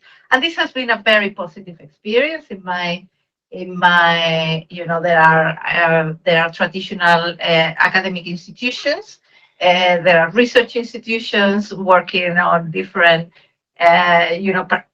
mainly in STEM subjects. So this has been challenging, but very enriching. So the experience of ours has been very, very positive. Paulina, you have already participated in 2 or maybe more. So what are your first impressions and experiences from these 2 community of practice. Thank you. Thank you for inviting me, for having me, and for having the possibility to share with you my testimonies. During the break, we were talking about testimonies, so I bring up this term. Before I will share the insights from the COPs I participate in, I would like to start with this first question and clarification of the term. Because within the ACT project, we spent quite a lot of time to analyzing the COPs also from the scientific point of view and basing on the results of the experiences of the COP members. We also, Rachel edited a book with our input. So if we take the most popular definition of the community of practice, we can hear that these are groups of people who share a concern, and I would add also a passion for something they do, and they learn how to do it better. And for this, they interact very regularly. And I would stress that we are talking about the community, so about people who build personal social relations, and it's very important, and it proved to be very important in the case, at least in the case of the GNC COP. It was the community of practice for gender equality in Central and Eastern Europe. We formulated it under the framework of the ACT project, and it was a community of practice which emerged in 2019, I do believe. So it was a time when not many organizations had their gender equality plans or any other gender equality measures in place. And I would say that gender equality initiatives were very isolated within the region and scattered. So the community of practice provided a platform for those scattered and isolated initiatives, and allowed sharing experiences and fears and stresses which were connected with the work on gender equality at that time. We managed to combine efforts of both academics, both early and advanced career academics, and practitioners, gender equality officers or the members of gender equality committees. And we managed to merge them and to build a very safe space for sharing not only knowledge and some locally situated knowledge from the Central and Eastern Europe, but also a safe space for sharing all the troubles that we met with when implementing gender equality plans. So this was totally different time before the eligibility criterion. Now with the second community of practice, which is WIGE COP, under the framework of the INSPIRE project as well, it's quite different because we already know each other, and there are many institutions that put their effort into gender equality. So it's easier, yes, but it's still important to keep on moving. Maybe I will continue later on. Thank you. Thank you very much. Thank you, and thanks, Petrula, for the invitation as well to be here. So yeah, going to clarifying the terms of sort of building on what's already been said here. I think it's really important as well to recognise that sort of communities of practice to advance gender equality research performing organisations. You know, you can have a community of practice within one organisation, which is what we developed really in the Target project. So that sort of crosses hierarchical different levels within the organisation and different functional areas, but also the communities of practice that are different organisations coming together to learn from each other for about best practices or different interventions that they've been involved with developing within their organisation and sharing this. Communities of practice that we're talking about in this session. So, and thanks to Paulina for mentioning the book that we published. Paulina has a chapter, and what we did was we tried to document all the experiences, all the different COP experiences from the ACT project into this book, and it's open access, so it's readily available. But yeah, really, thinking about the terms, going back to what Paulina said, really, it's really useful to think about it in terms of these three main concepts. So one of the concepts is the domain. So what is the area that you want to work together in? So in our case, it's something to do with gender equality in research and innovation. It might be something more specific, like in the ACT project, we had a community of practice looking at gender budgeting, or it might be a regional approach, but that's the main area that we've been working with. And secondly, this idea of community. For us as well, it was very important to think about, an inclusive community pushing forward gender equality. How do you attract men into really pushing forward for gender equality? It needs to be an inclusive community space. But I think as well, someone earlier today mentioned the idea of the community supporting people who felt isolated in this role. So for us, that was a really important element of this whole community of practice approach. And then the third element is this idea of practice. So what do we mean by practice? Well, it's about sort of creating something, creating knowledge as well through doing. So this is really important when we talk about competences within organisations, because we all know we learn through doing, and often practitioners' knowledge is not valued so much as academic knowledge within research performing organisations. And so it's really important to value this practitioner knowledge that really can show the way forward for institutional change. It's one of the major components that pushes forward institutional change. So recognising the value of this, is very important. So I'll stop there for this question. Thank you, Rachel, especially for saying about communities of practice within one organization. I didn't think about that. That could happen, but could be a good idea for improving what we want to do in our organizations. So, Sarah, will start with you this round of questions. What are the key enablers that help your community of practice become effective in advancing gender equality in your organization? And at the same time, what were the main barriers or resistance you encountered in building or sustaining your community of practice? How did you address these barriers? Yes. Okay. The enablers was to kind of diversifying activities within system. So we have had training activities across different institutions. For instance, I delivered training in Barcelona to a number of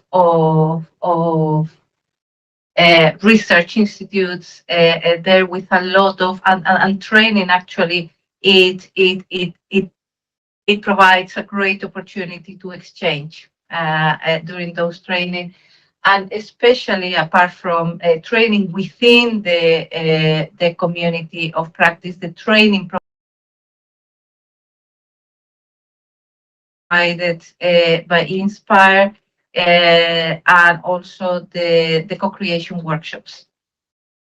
So Inspire has a training and support package that, in a way, it has been quite valuable in that sense.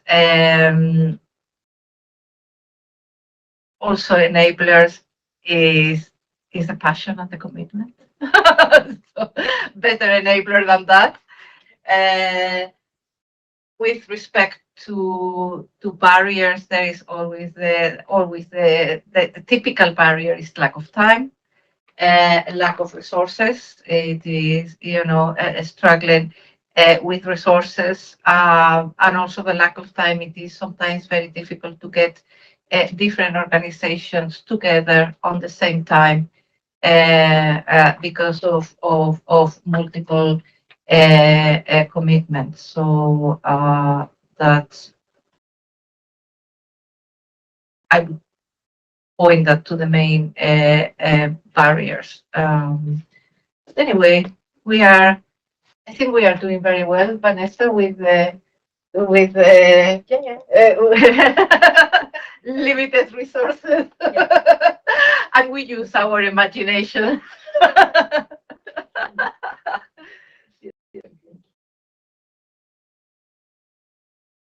Thank you very much. I'm not sure whether we can measure the success of the COP and what enabled in its success, or what barriers are there which hinder it. But I would like to stress, in the context of the GNC COP, that the emphasis on the regional context at that time was a very important factor that integrated people and made them active within the COP. There was a strong conviction at the time that specificity of the region is not properly addressed by the European projects, by the European Commission, and that this locally situated knowledge of gender experts which are there is not heard. So our COP was this platform for them as well. So it was something that really helped build the COP and make it going. When we talk about the proper enablers, I would say the same. Thanks to the fact that the COP was operating under the framework of the Horizon project, we had resources for the facilitators' work. I will keep repeating that it's one of the most important factors, good facilitator or group of facilitators, which are committed to the work, which have time and resources for their work to keep the COP going. So we had this. We also had the expertise how to run the COP. We had those tools how to organize meetings. We had gender know-how developed within the project, which we could share and test within the COP. So all of these were the enablers. At the same time, lack of funds when the Project Act finished was a barrier. We were really struggling to keep the GNC COP going. We were hoping for one of the institutions or all the institutions that were engaged in the COP to put some resources for the facilitators' work. We were almost there, yes, but we thought that our rector or other dean would have some resources for us, but he didn't. He refused.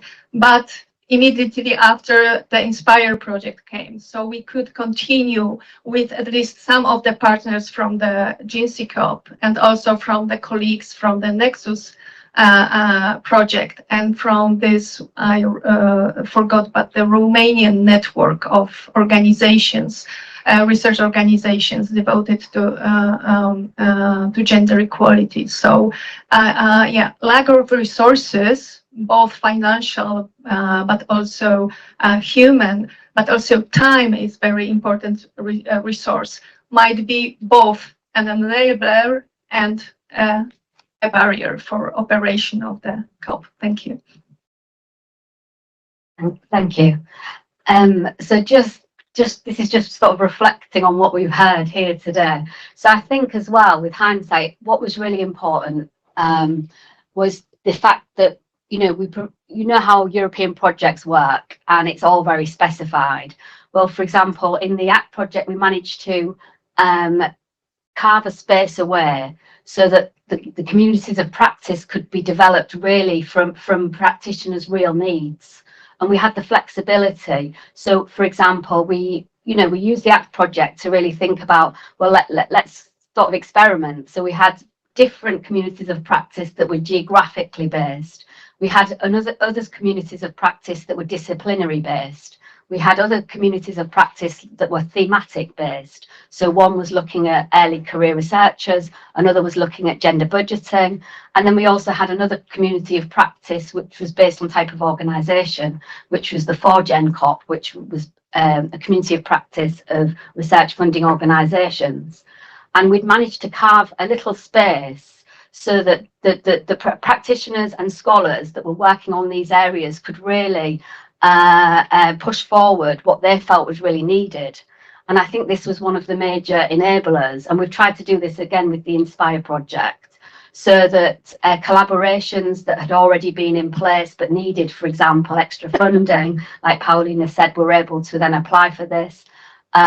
We've got different communities of practice that they've either worked before together, or maybe they've come together is a new configuration. So it was I think one of the enablers was sort of having that space and trusting the people who are working in this field to move forward with the agenda in the best way that they felt would work for them. I think that was one of the major enablers. And another, it's got to be resources, because, the communities of practice and Inspire, really, that each community of practice is only assigned €10,000, which is not a lot of money, really. If you think about we've got 92 organisations, we've got 2 networks, and each community of practice, we've got 12 different communities of practice. They're only assigned €10,000, and with this, they're providing feedback on the different support packages that we're developing. So it's a very small amount of money, and with more resources, the communities of practice could be much more, could be more effective. I think it's really worth saying that.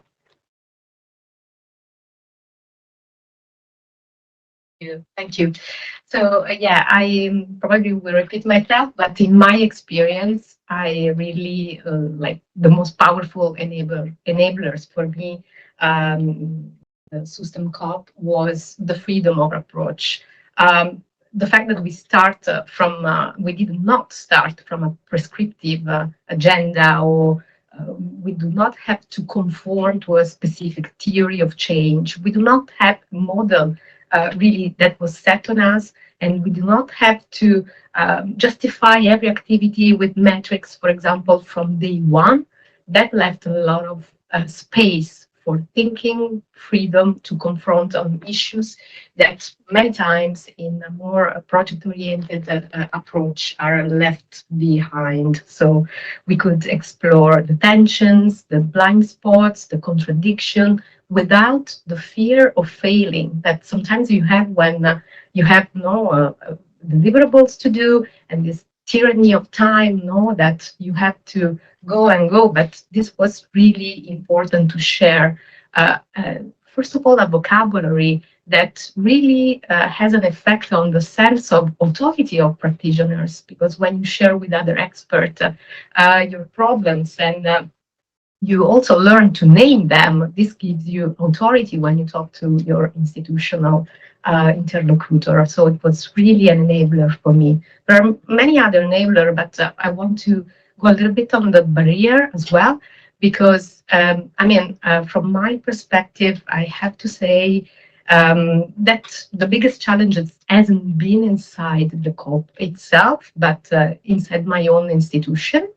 And because of significant reshape, we found with the staff capacity for working of diversity and inclusion reduced. And I'm pointing on that because I know that it's not just a biographical element, but a lot of departments, a lot of offices, ENI's offices has gone through this. So this really affected the way I could engage into the community of practice. Sometimes I had very little time or energy left to fully participate, and even less to translate into proposals or institutional action. That was my objective at the beginning. But precisely because of that, I think the COP has been a kind of safety net, if I may say, for me. So even when I couldn't implement things directly, I could process them intellectually, even emotionally, with colleagues, with other practitioners, and that shaped the way I am continuing to do my job, even in a constrained condition. So I think that another barrier important that is connected to this is the fact that, there is a sort of lack of institutional space for innovation for people doing this job, because the day-to-day reality of D&I implementers is filled with administrative tasks, with reporting duties, and often with very limited room for reflection and for creativity. And this is why COP has been very essential for me. It's the only space, or one of the few space, there is also Nexus, but what I can think is a strategist, not just as an operator.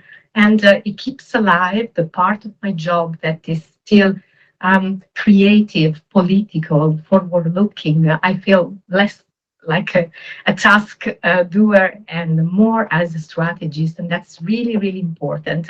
So I think COP can really counterbalance the tendency to flatten a little bit the role of D&I practitioners with this administrative regulatory duties, which are of course really important, but I think there must be a counterbalance to that.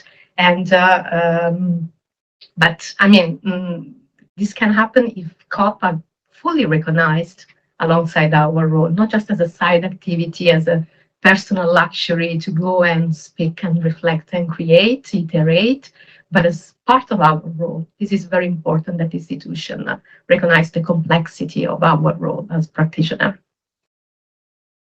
It's good that we have the perspectives from members of COP and also the perspectives of facilitators or leaders from community of practice.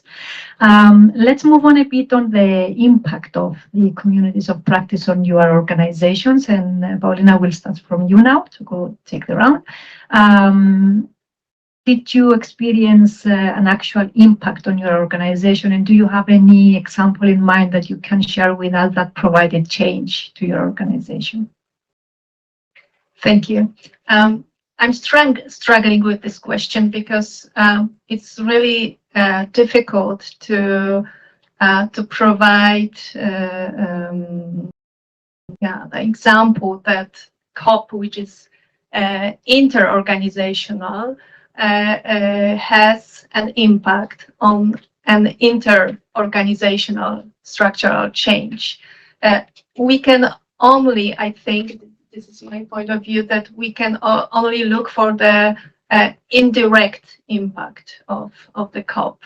So I was thinking how to measure this impact. So we can measure it or try to verify it qualitatively. We have those. We analyze also for the chapter in the Rachel's edited book. We analyze the testimonies of the members through interviews, through their stories presented during the COP meetings, through the blog posts they wrote. So very often they admitted that thanks to the COP, they had courage to initiate the change, or they knew how to deal with resistance within the institution. So those qualitative measures somehow tell us that COP is important and brings very gradual and not very touchable change. Now, within the WIGE COP, we put a lot of emphasis on the monitoring, which is also one of the points which European Commission is concentrated on. Yeah, we should monitor not only the gender equality indicators, but also we should monitor how the measures we implement work within our institutions and within different groups of stakeholders. So for this task, we discuss common use of one of the tool which was designed within the ACT project and then redesign in the Inspire project. I'm talking about the GEM tool survey, which is, we think, a very good and comprehensive tool for verifying and monitoring the status quo at the institutions, and to monitor also the change if it happens, and if it happens in the direction we want it to go. So the number of institutions which would implement the GEM and use the results of GEM for the redesigning their JEBs into the direction of inclusive JEBs would be a kind of quantitative indicator of a change that happens thanks to the COP. These two examples I can come up with now. Thank you. Shall I? Yes, please. Thank you, and thanks. Yeah, so obviously, you know, the impact depends on the objective. So what it is that your community of practice wants to achieve. And in the book, we have, for example, the example of the ALT-G COP, this was a community of practice operating within one country, so operating within Slovenia. And they came together to really look at challenging the national research assessment. And so they were quite successful in changing at the policy level research assessment. So that was one of the impacts that you could say, well, it changed the national assessment for researchers. Another example was the gender budgeting COP. Each of the institutions that form part of the gender budgeting COP, they had these, it was called a targeted implementation plan. And it sort of changed the logic of a community of practice into this sort of more project-based logic. So then it became easier to track the impacts. So, you know, I think you've got to recognise there is this tension here between sort of creating this community to go in the way that the community decides it wants to go without the confines of developing indicators, the theory of change, and demonstrating impact. But, you know, if a community of practice felt that it wanted to go that way, you know, it's also possible. And also the 4Gen COP, that was an interesting example, because through their work, they created guidelines. So these were guidelines of sort of gender equality from an intersectional perspective for research funders and for research innovators. And, you know, whilst they didn't track the impact of these guidelines, that could be, you know, an interesting next step to really see if that had actually made a difference. So they're just some initial thoughts. Thanks.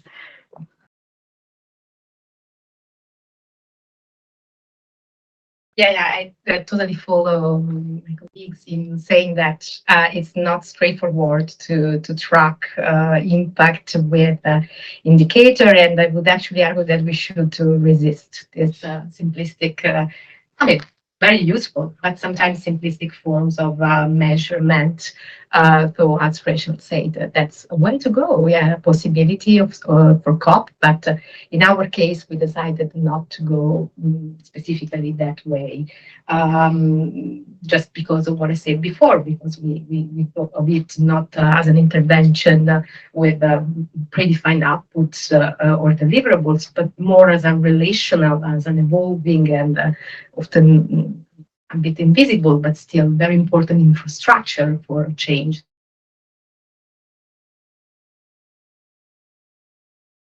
Attitude of the practitioners. So that said, I mean, I do think that we can talk about impact mostly in the sense that Paulina touched upon earlier, that we might label qualitative. I mean, I would frame it in terms of intermediate change. I mean, that I can sum up with question, for example. No, that's how I like to think about the impact that it had on me and on the institutions where I sit in.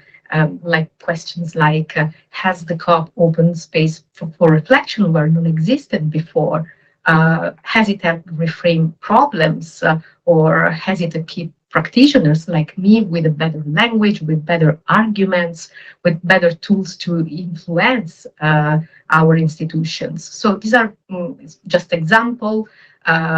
Thought-provoking questions, but not quantifiable outcomes. But as I said, they are, in my view, a very important precondition of transformation and change.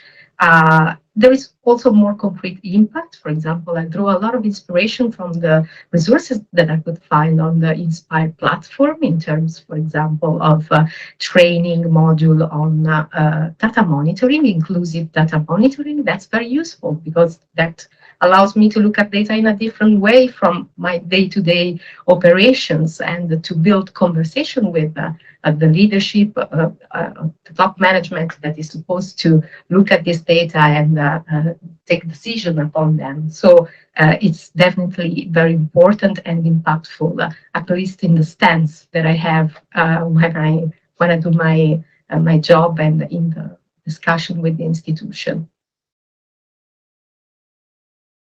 Yes, well, one learning from Sustain Community of Practice is that you don't have a community like that. You have to build community, and that is a process that never ends. So the whole exercise of being in a community of practice is keep building community. So given that, for instance, from my institution, Technological University Dublin, so in a way that building community is building community at the level of this cross-national community of practice. Then building community at the Irish, because we are a number of Irish institutions, north and south. And with that, that building community at the national level, at the cross-national level, that building community within TU Dublin, well, we have here in this room a person behind Sustain, that is Yvonne Galligan, a big person behind Sustain. The impact on TU Dublin, yeah, who knows that we are here in Sustain? It's the EDI office. That is where these things are discussed. But beyond that, no. So there is also the work on top of building this community at these different levels, is building the community and building the impact at the institutional level. So it is an ongoing process, and it's a process, as I said, that requires resources and requires recognition. And I think, I don't know if in my institution beyond the EDI office, of course, that our work is very much recognized. I'm not sure if they know about this, so there is a lot of work in communicating what we do. Yes. Sometimes not even the EDI doesn't know about this. Well, we have been lucky. You Dublin with me. Okay, we are towards the end. We're gonna go one more round regarding sustainability. Rachel, as you said, the budget is always very small regarding the communities of practice. And usually when the project finishes, everything finishes. At the same time, the communities of practice are finishing. So how could someone, an organization, a consortium, a network, could sustain the communities of practice, and what advices do you have on this issue? Yeah, well, I mean, we're the classic. We've gone from project to project to project to project. So, you know, it would need to be a long-term sustainable funding pot, you know, and it needs to be recognised. It needs to be more institutionalised. But, you know, even, I don't know, even requiring, you know, not only the GEP criterion, but requiring the institutions as well put away money for implementing gender equality plans and also community practice work. You know, it's got to come from different levels, you know, from the European Commission, from national government, but also from the organisations themselves. Because as we've seen, the communities of practice are not sustainable without resources. And the strategy we've employed so far has gone from a European Commission project to another European Commission project, and that's not the best way forward. But at the moment, you know, whether or not we need to think about you know, developing more kind of sponsorships, bringing on board the private sector as well. This is something that we need to explore. Yeah, it's not an easy question. Sorry. Right. Maybe we would get some ideas. Any ideas? Yeah, well, I can say from my perspective, one thing that I found really important also to defend and know my legitimate participation within my institution in COP is alignment with other important European Commission projects, for example, COARA or NEXUS. I mean, I like to think these things as working towards a common goal. So I like to stress the importance and the coherence, which is always a good argument when you speak with institutional leadership to provide reasons why, I mean, to invest into this specific kind of activities. And then, of course, as I said, and many times, invest in the people, in the practitioners who are those who are most likely to benefit from participation in the COP. But this is an effort that I think really has to be done also by institutions themselves to believe, to invest more into this kind of activities. So that would be my recommendation to institutions and founders. And that goes with what I said before. I mean, allowing to recognize participation in COPs, not just as side activities, but structural to the role of the people working in this area. It's very much important, and that could be done with a more serious engagement into strategic plans of institution, or even recognizing in evaluation process for us, or I mean, this goes with recognizing the importance and the complexity of this role and the needs for being into learning environments that stimulate our growth. If I should advise someone building a COP, I would say to really start light and keep this lightness of engagement. We have seen in system that many difficulties arise when we ask for more formal commitment from institutions or things like that. So it was really like a barrier, and and I mean, I think this is very important to keep this aspect, of a formal agreement, for example, very light, as much. I mean, still within a stable structure, but very light. So yeah, that would be my take on that. Well, it's a very hard question.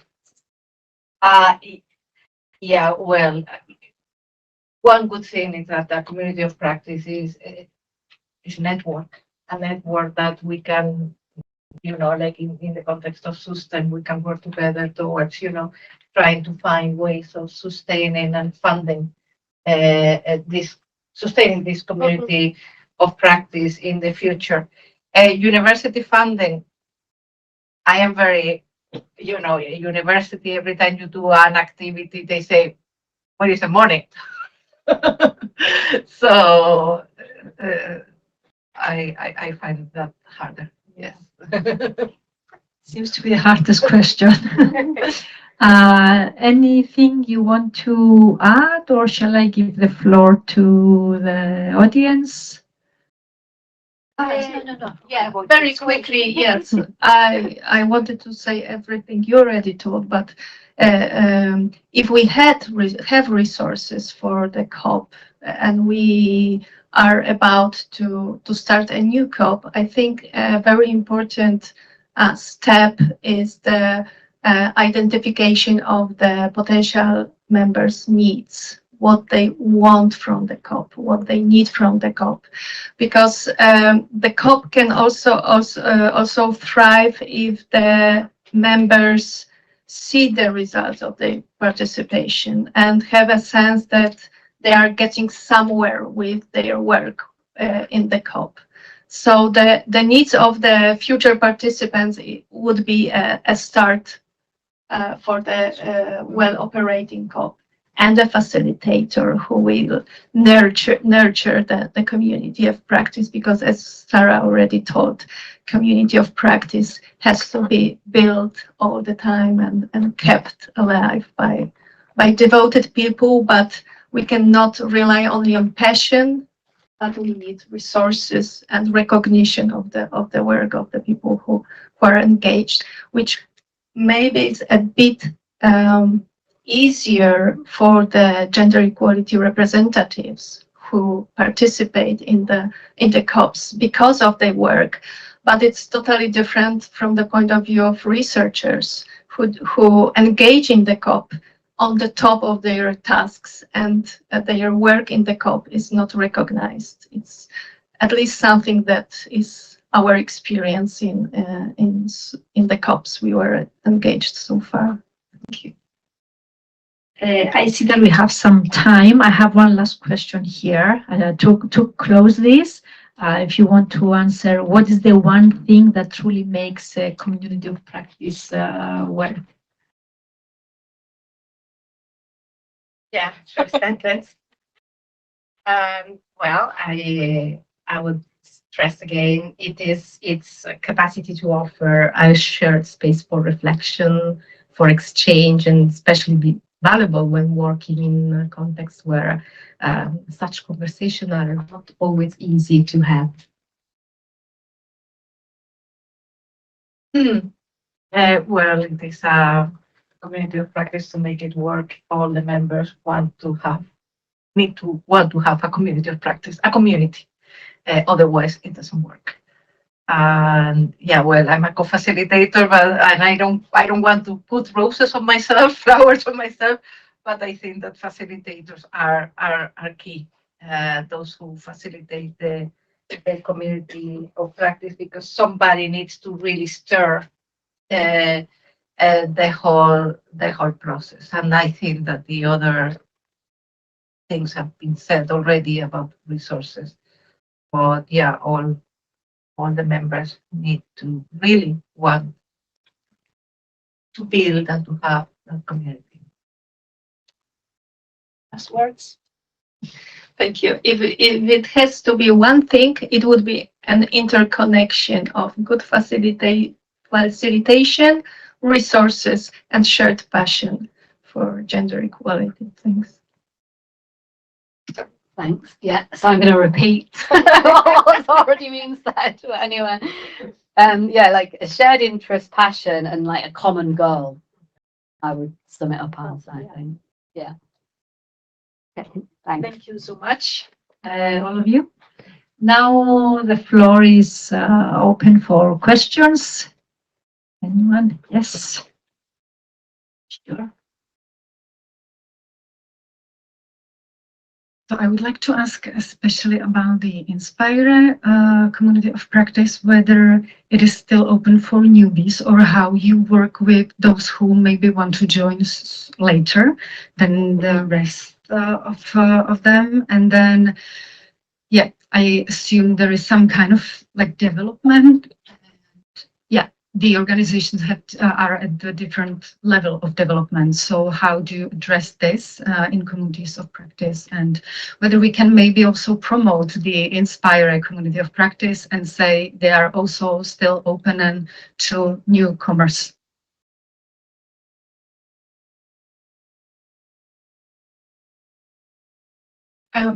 I do believe there is a procedure that allows for new partners to join and all the Inspire project COPs.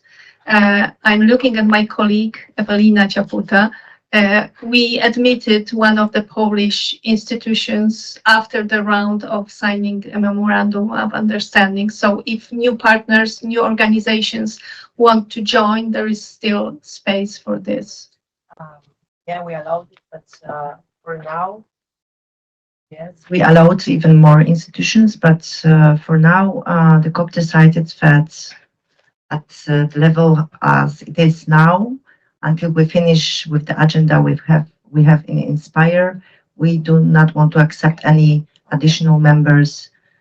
So everyone is on the same page in doing things. There was an open window of opportunity, but it already closed. Sorry.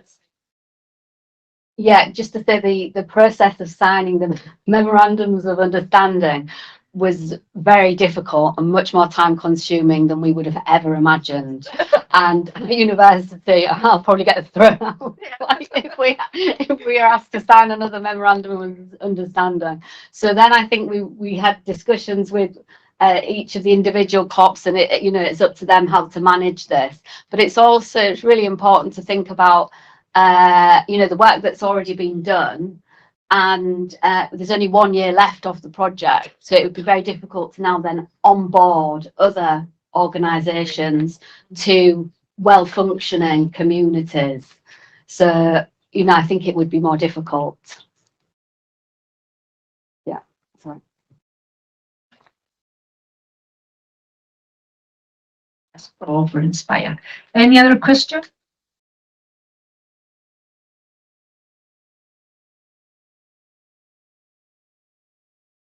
Thank you, and thank you for your insights today. As far as I've understood, active engagement by members of community of practice is vital for creating a vibrant community. But at the same time, participating in a community might require considerable time and dedication from the participants. So I was wondering, in your experience, both as members and as facilitators, what are the strongest incentives for engaging practitioners in a community of practice? And related to this, what can facilitators do well, since the importance of good facilitation was brought up a few times? Thank you.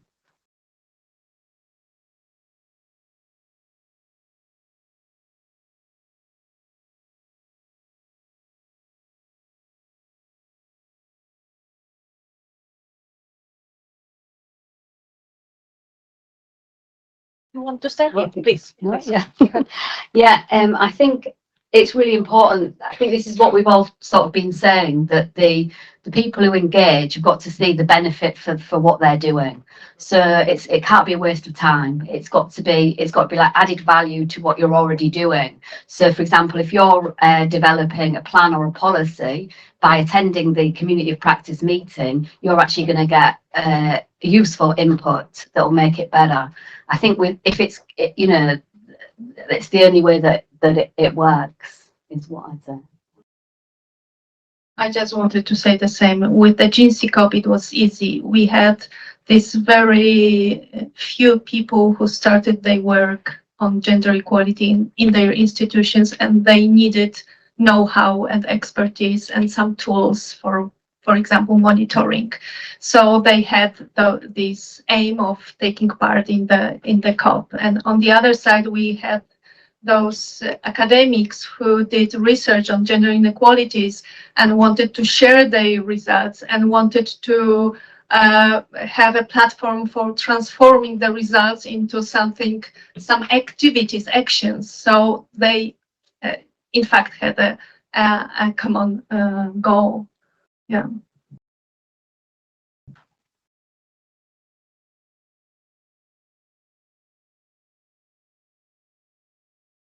I wonder if we don't have a bit of a conundrum. I mean, I think one of the really exciting things about the COPs is that they're very different one from another. I mean, they function differently. They have different goals. They, have different participants.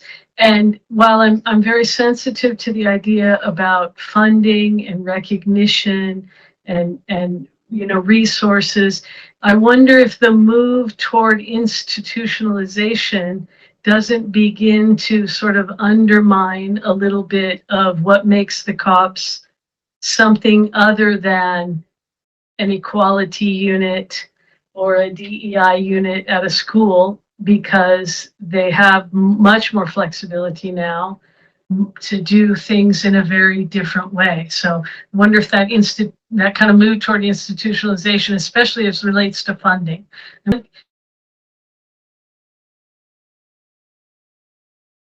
I think there'll be requirements placed, there'll be monitoring. And if that doesn't begin to undermine some of the the innovative nature of the COPs, if there's a bit of a problem there.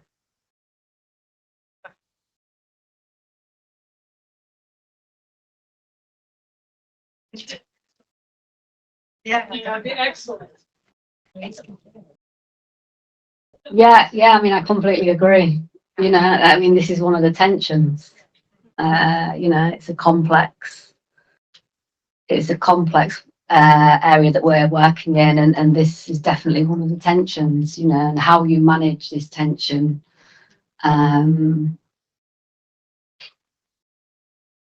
Yeah, I'd agree. Sorry. Yeah, I mean, a community of practice that works, I think that bottom up is the best approach rather than top down, because it is a kind of structure that grows organically from the bottom.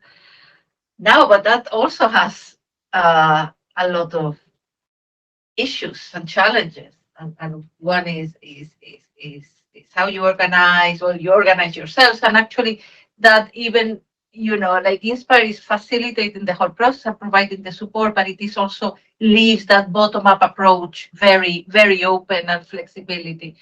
But then with the bottom-up approach, the issue are funding and all this. So there are tensions there. No. Paulina, you want to say anything? I don't have any answer. It's a risk. I agree. So we have time for one more question. Yes.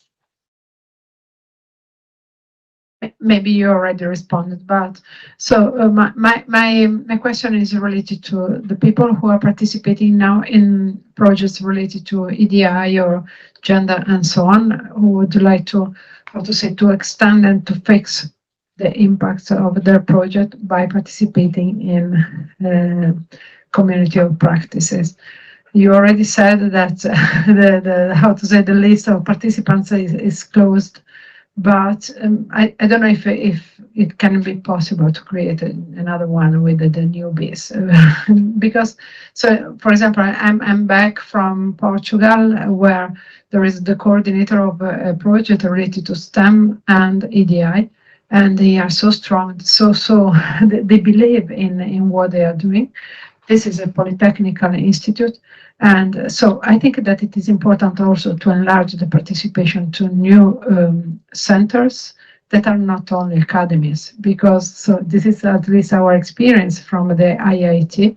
So we are a research center, we are not an academy, and I think that the more experiences we have, the more the richer are the results. But still, I'm not insisting, so just to underline. Yeah, I mean, what you say is really valid. And I mean, we have designed the whole project we've developed these support packages and open training units. And the first support package is how to set up a COP in gender equality in research and innovation. You know, and the idea is that if there is a group of people or group of institutions that want to use all of our resources that are free, open and online, the difference would be that the community and the new communities of practice wouldn't receive the 10,000 euros support money and feed back into the support packages. But all the tools, everything that we are developing throughout the project, the idea is that this is there to enable other organisations to get together if there is a need and form new communities of practice, but it wouldn't be like an official inspired community practice. We've only got 1 year left, but the idea is, you know, all the tools can be used for that. Okay, thank you so much for joining this panel. Thank you also for the participation. And we move on.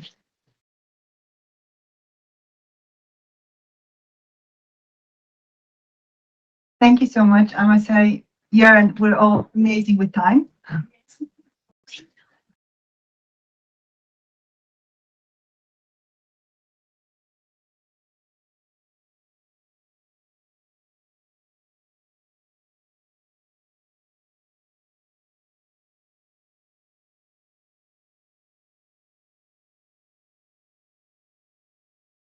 Now I'd like to invite you to our last session, which will be on policy gaps, developments, and recommendations. This session will be moderated by Lina Donnarumma from the Italian Institute of Technology. So, how we identified these barriers. After the implementation of our 45 actions, we had the summative evaluation focus group and 9 info public sessions with internal and external stakeholders and 9 JEPS refinement analysis sessions. And thanks to that, we identified, we collected the suggestions, the feedback from the internal and external stakeholders. And we co-create also the suggestions, the main suggestions related to our 45 actions. And we also tested how these 45 actions were sustainable in futures in terms of governance, cultural, and operation. At the end of this process, we identified the barriers, organizational, legislative, knowledge, technical, and cultural barriers, and the 3 clusters of main suggestions emerged from the info public sessions and aimed to overcome the barriers. And we identified also for each cluster the detailed actions that could be suggested to implement for overcome the barriers that we identified. And at the end of this process, we designed the policy brief. And so we identified the main recommendation addressed to 3 levels of actors: the research institutions, the policymakers, and the national and European agencies. So I would like to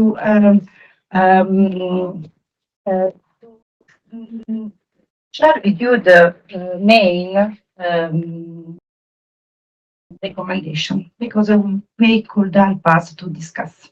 And at the end of this conference, having heard all the discussions, I can say that these policy recommendations are collected a lot of your ideas and issues.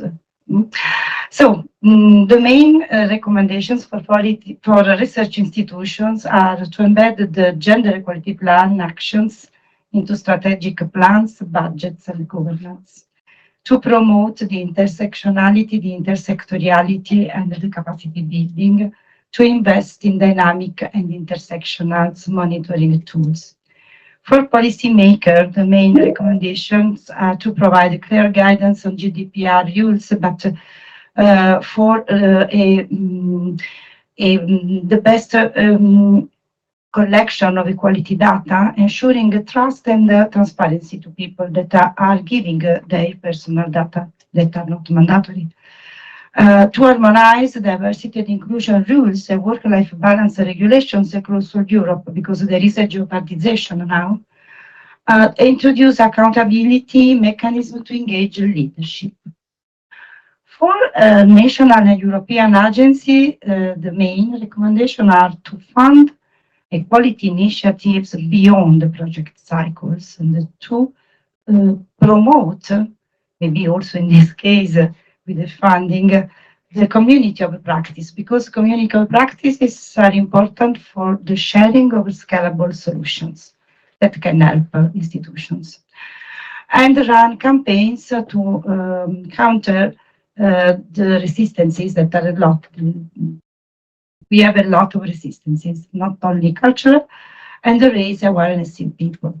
So we arrived also to identify the implication, and we can say that sustainable JEPs need the internal and external stakeholders engagement, the institutional integration, the co-design, because it's very important, this new methodology that NEXUS implemented in our institution, dedicated funding and supportive rules. At the end, we can say that we hope that this policy brief will inspire a new generation of JEPs to be instruments for cultural and structural change, and we hope that they can become a powerful, a tool of powerful for our institution and all the European research area.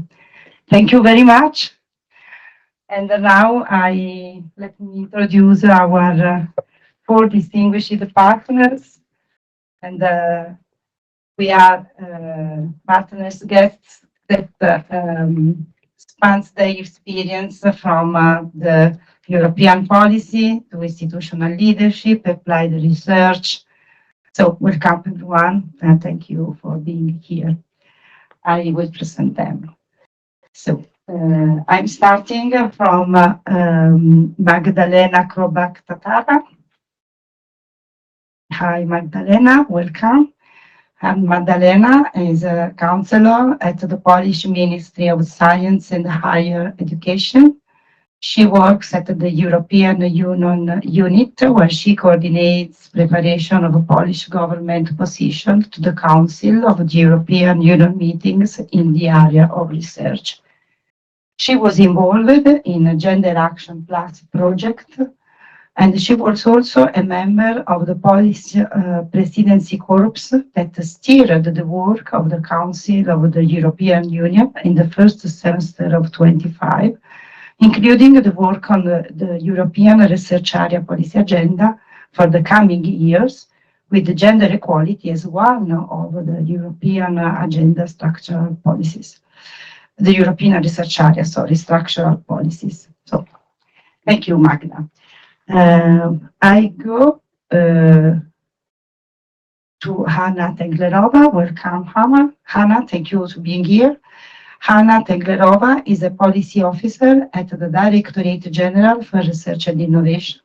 She is responsible for tasks related to the European Research Area and the gender equality provisions in the Horizon Europe program. She joined the Commission in 2023, having worked at and previously she worked at the Institute of Sociology of the Czech Academy of Sciences. The next should be Jasminka Tedalovic, but we are supposed to have Jasminka, but due to sudden family issues, Yasminga could not be here. In replace, we have Laila Pasic, Associate Professor of Microbiology and Parasitology at the Sarajevo School of Science and Technology, who is also involved in the activities of the European project EMIR, together with Yasminka. And Laila is a foremost scientist, and she is also a passionate teacher since 25 years. She is an academic advisor and strongly promotes the equality and inclusion principle as a part of this work. So, welcome, Laila. Last but not least, Yvonne Galligan.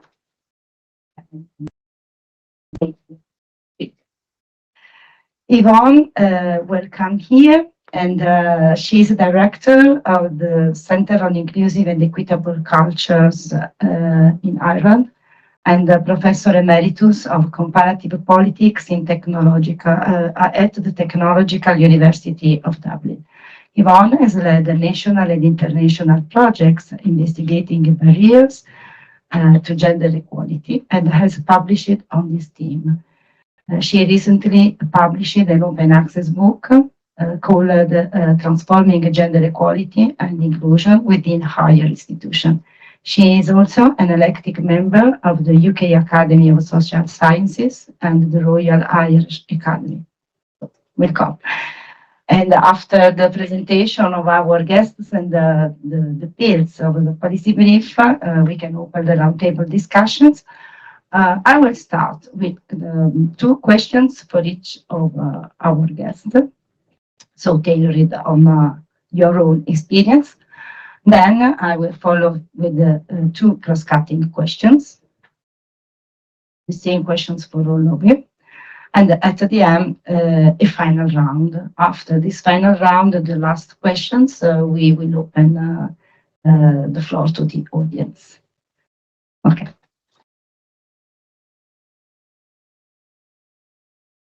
I will start from Yvonne. Okay. Yvonne, you have over 30 years of experience in higher education as professor, but also as equality, diversity, and inclusion director. Based on your experience in Ireland, what are some strategies to ensure that the policy recommendations, such as those from NEXUS, are not just adopted, but also effectively implemented within higher education institutions? The micro. I can hear, but only for the Bible. Thank you, Lena, for that very hard opening question. I think it's a very good question that you ask. So when we are talking about gender equality change, we are talking about cultural change and structural change in institutions of all kinds. And I think that one of the big challenges is convincing and bringing senior leaders to the realization that equality matters and gender equality within equality matters hugely. And in my experience, this is something that that needs to be brought to the attention of senior leaders, wherever those senior leaders are, because it doesn't naturally occur to them that it matters in the same way as, let's say, you're working in a university, the same way as student recruitment and retention matters, for example. Because student recruitment and retention or gaining research money is all to do with the nuts and bolts of what a university is or what a research organization is. But they see gender equality as being maybe an add-on, and making it very clear that this has to be part of the normal routine work of an organization, I think is really the first step on making that change happen. And I think that the way to do that in the first instance is to make gender equality congruent with the values that the university or the institution or the organization, whatever it may be, expresses as being its values. So that if there's a realization that this is a component of the values of the organization. We all talk about excellence, for example. Well, equality and gender equality has to be part of that excellence. And articulating that and making that explicit is the question is that showing that policy change along those lines, both the commitment to equality and also the policy change that needs to happen to support that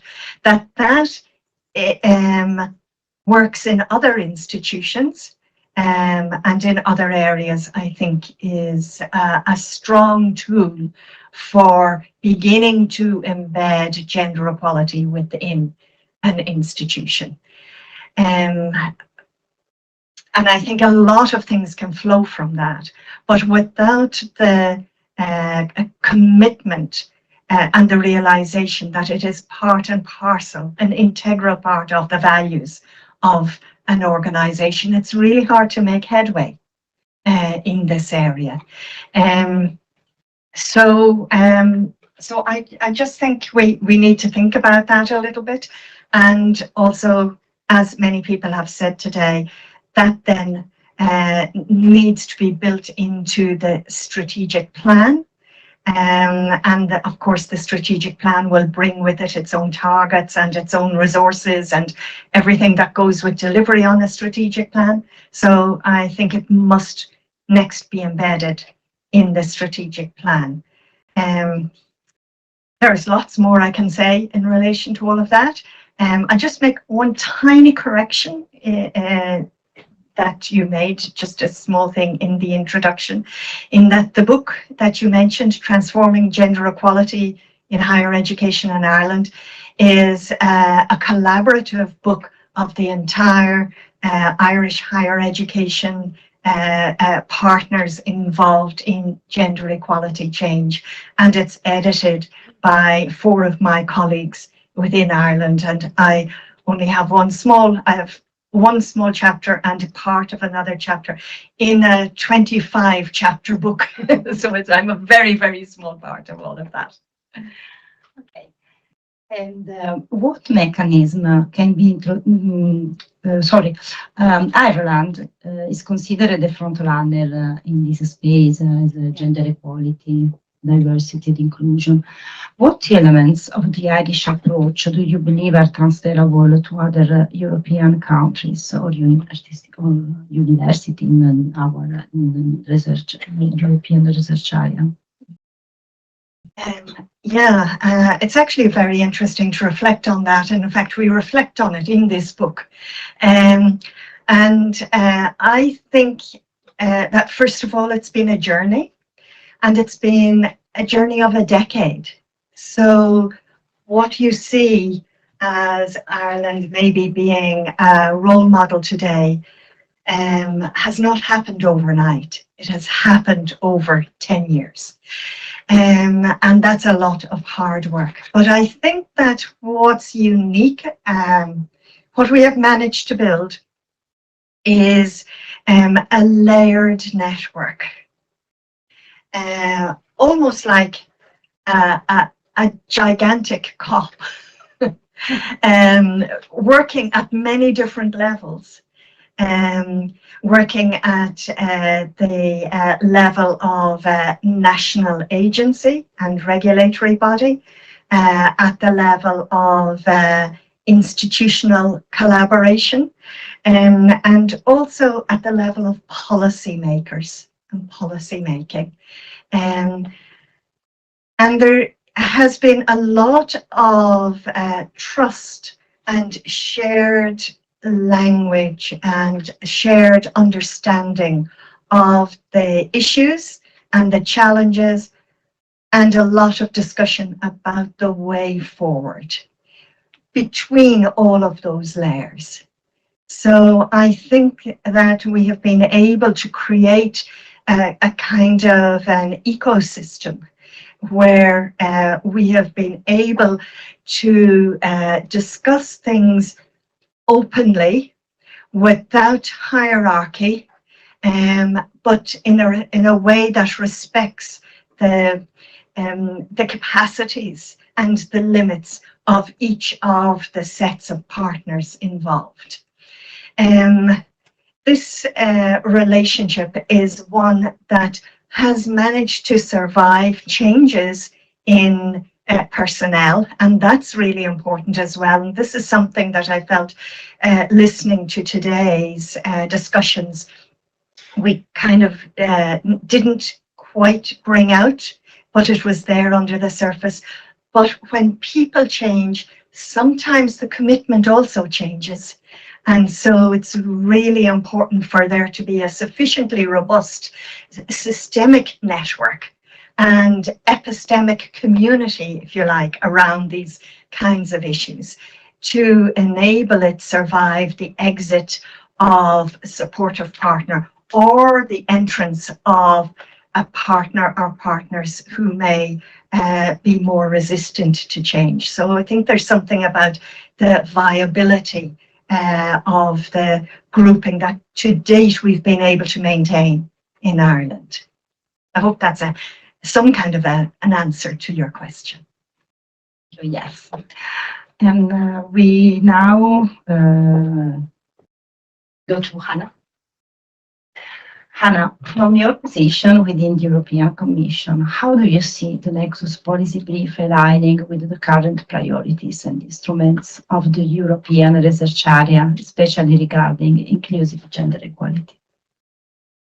Hello again, and thank you very much for inviting us, and as well to congratulations to all the work done within the Nexus projects and for this conference with the super interesting debates.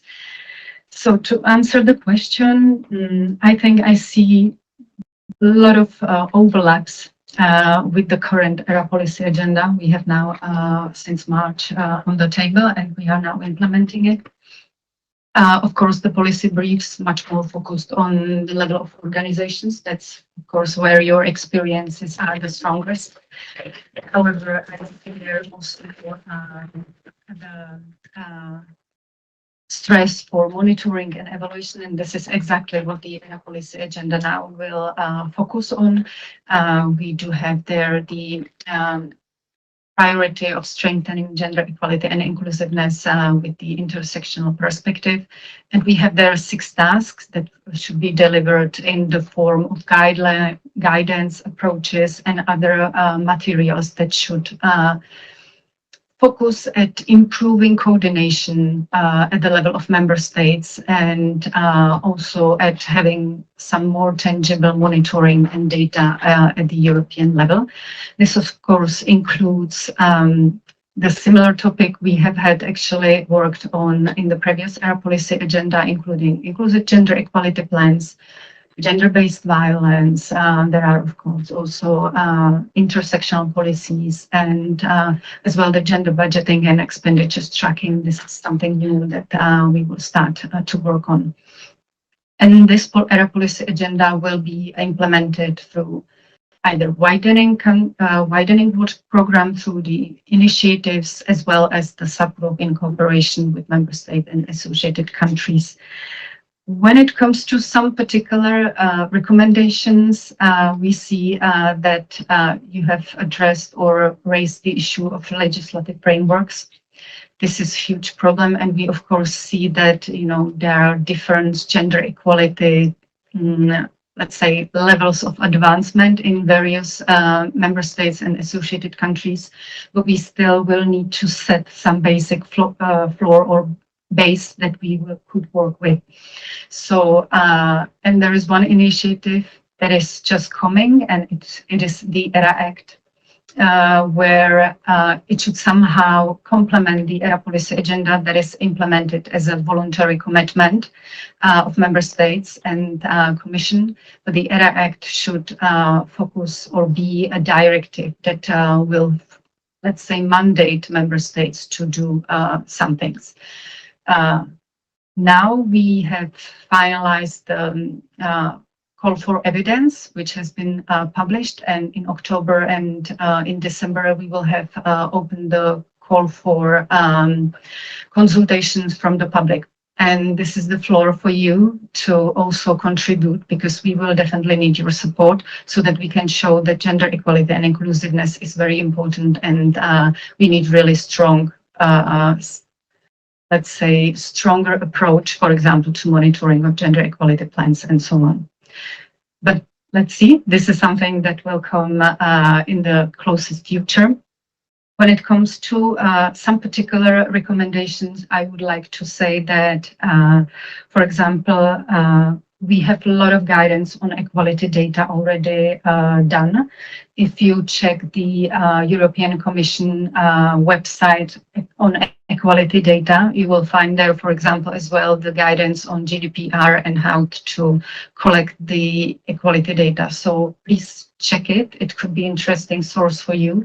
There is a specific subgroup on equality data within the Commission under DG Just, so this might be very helpful also at the organizational levels and for national countries' representatives.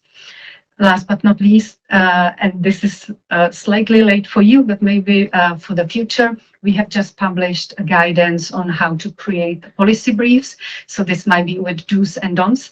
So this might be very useful also for you or for your future initiatives on how to create the recommendations that would reach us or, you know, hit us in the best way. Because I think, you know, many super cool suggestions for actions. Sometimes the problem is with the timing, because we are in some part of the policy cycle, and for example, for some initiatives, it is too late, and because program 26-27 is already drafted.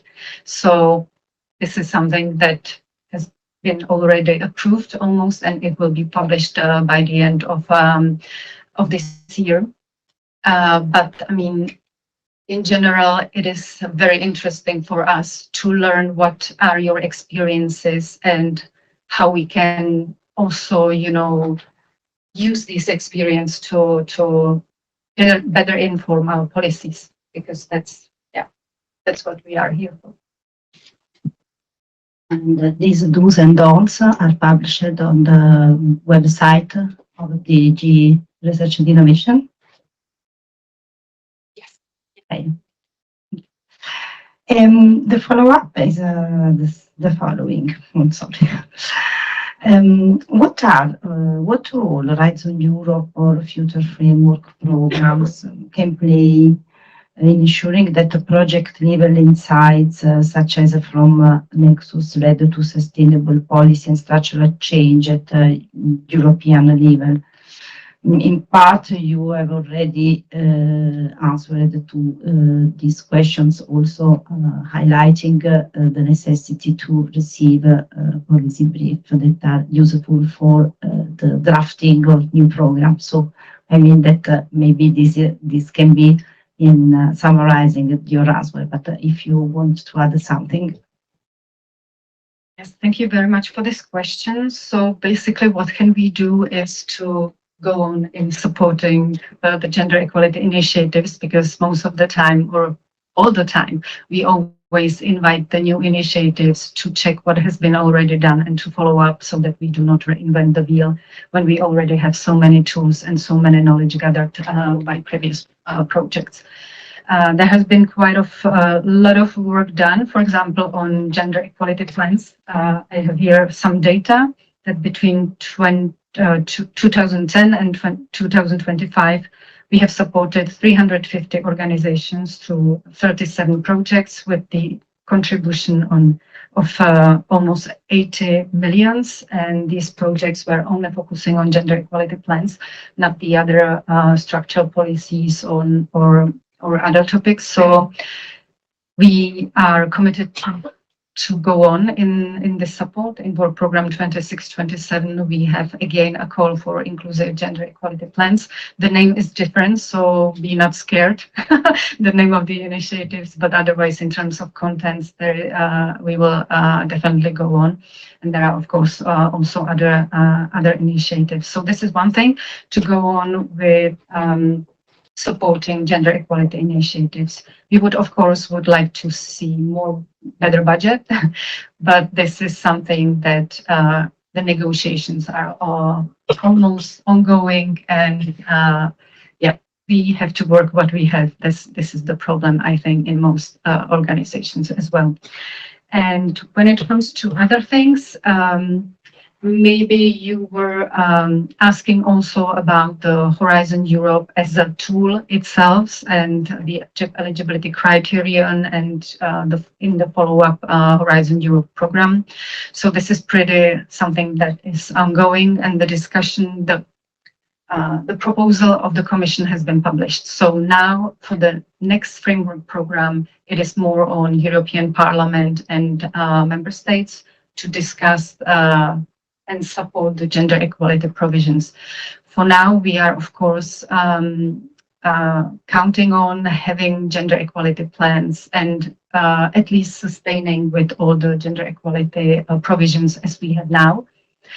But it is now at the level of negotiation. So let's see. Now, today, the gender equality plans are kind of taken on board at the level of work program. So this is something which will be still drafted by the Commission. So we can work with this as well. So yeah, I think this is it. If you then have more detailed questions and I'm able to answer, I will be happy to provide more details. Thank you very much. And now Magdalena Robak-Tatara. First question, Magda. The Gender Action Plus project, where you are involved, has also worked on advancing gender equality in research and innovation systems. Could you highlight some key findings or policy recommendations from Gender Action Plus that you feel could reinforce or complement the Nexus approach?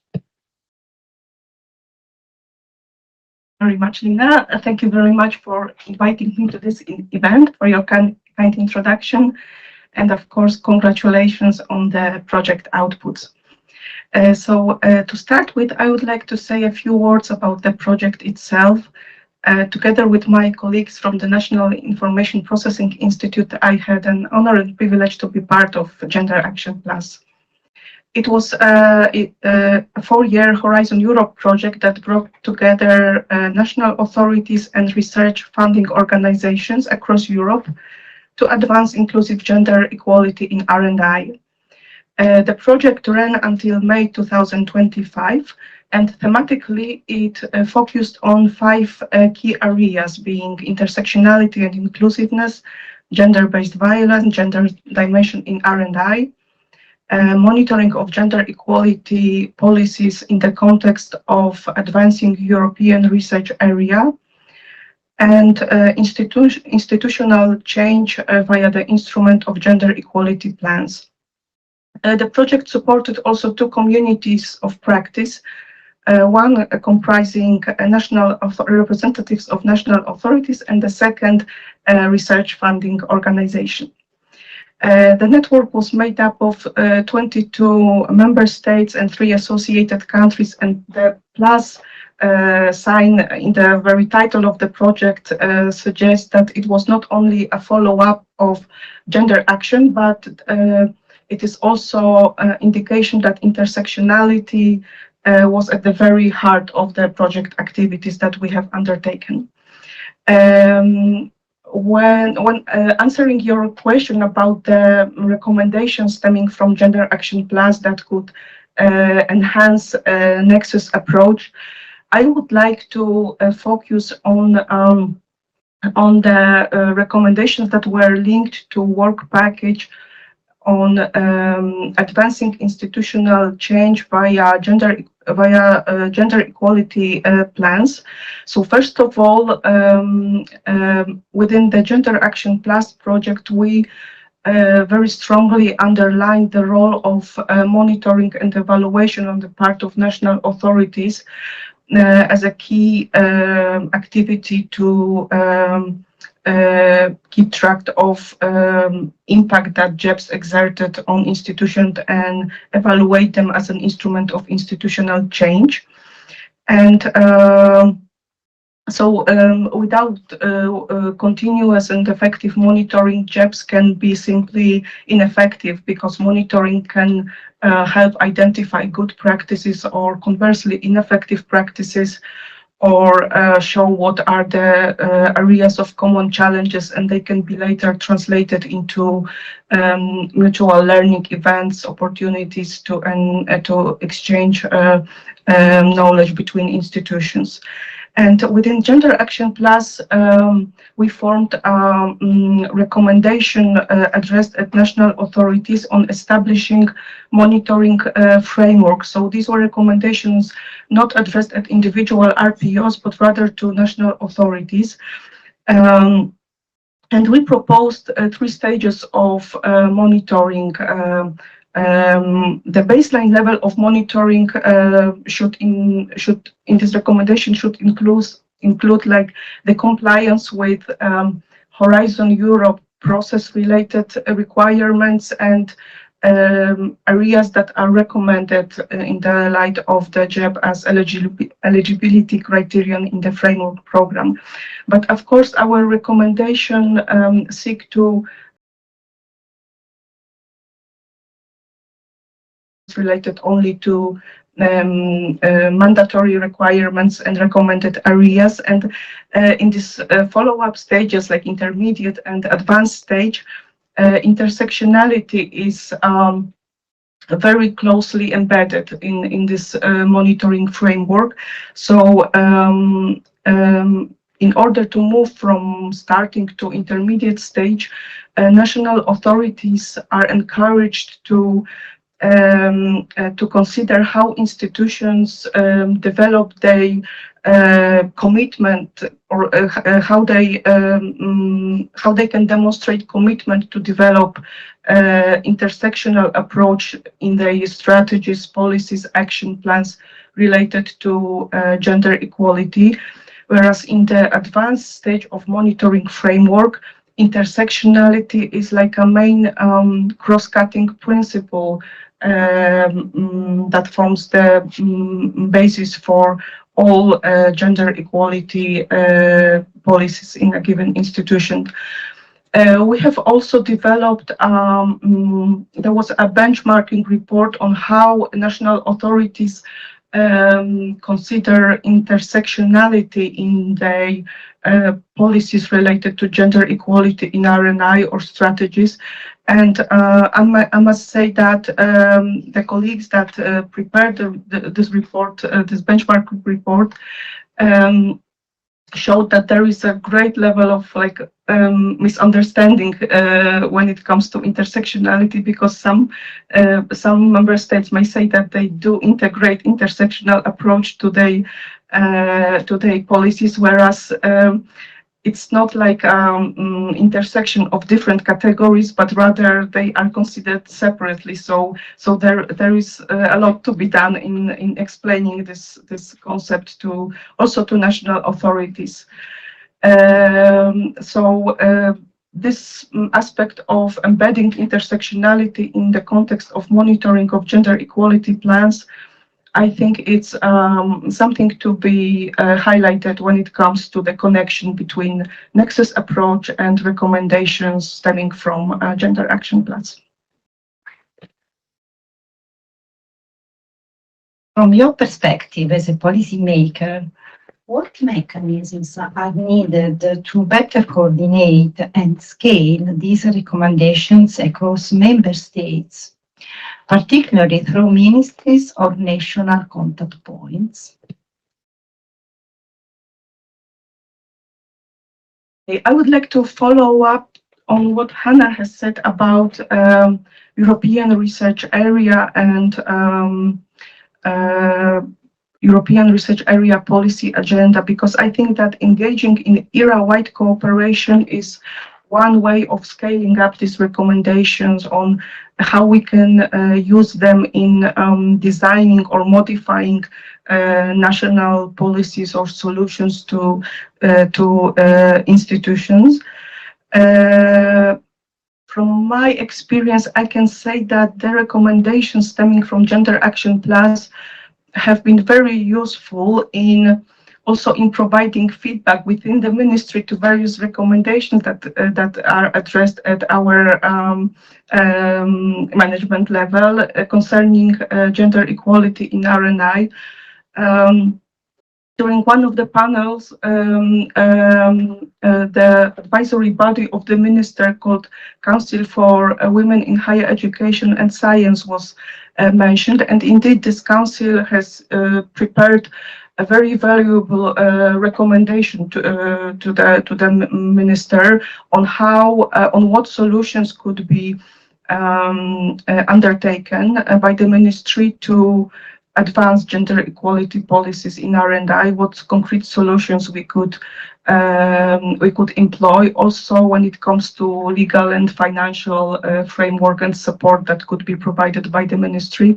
So recommendations stemming from Gender Action Plus were very helpful in forming an opinion and using these recommendations from Council to embed them in a more strategic framing and encourage the decision makers to make good use of it. Thank you, Magda. And now, Laila.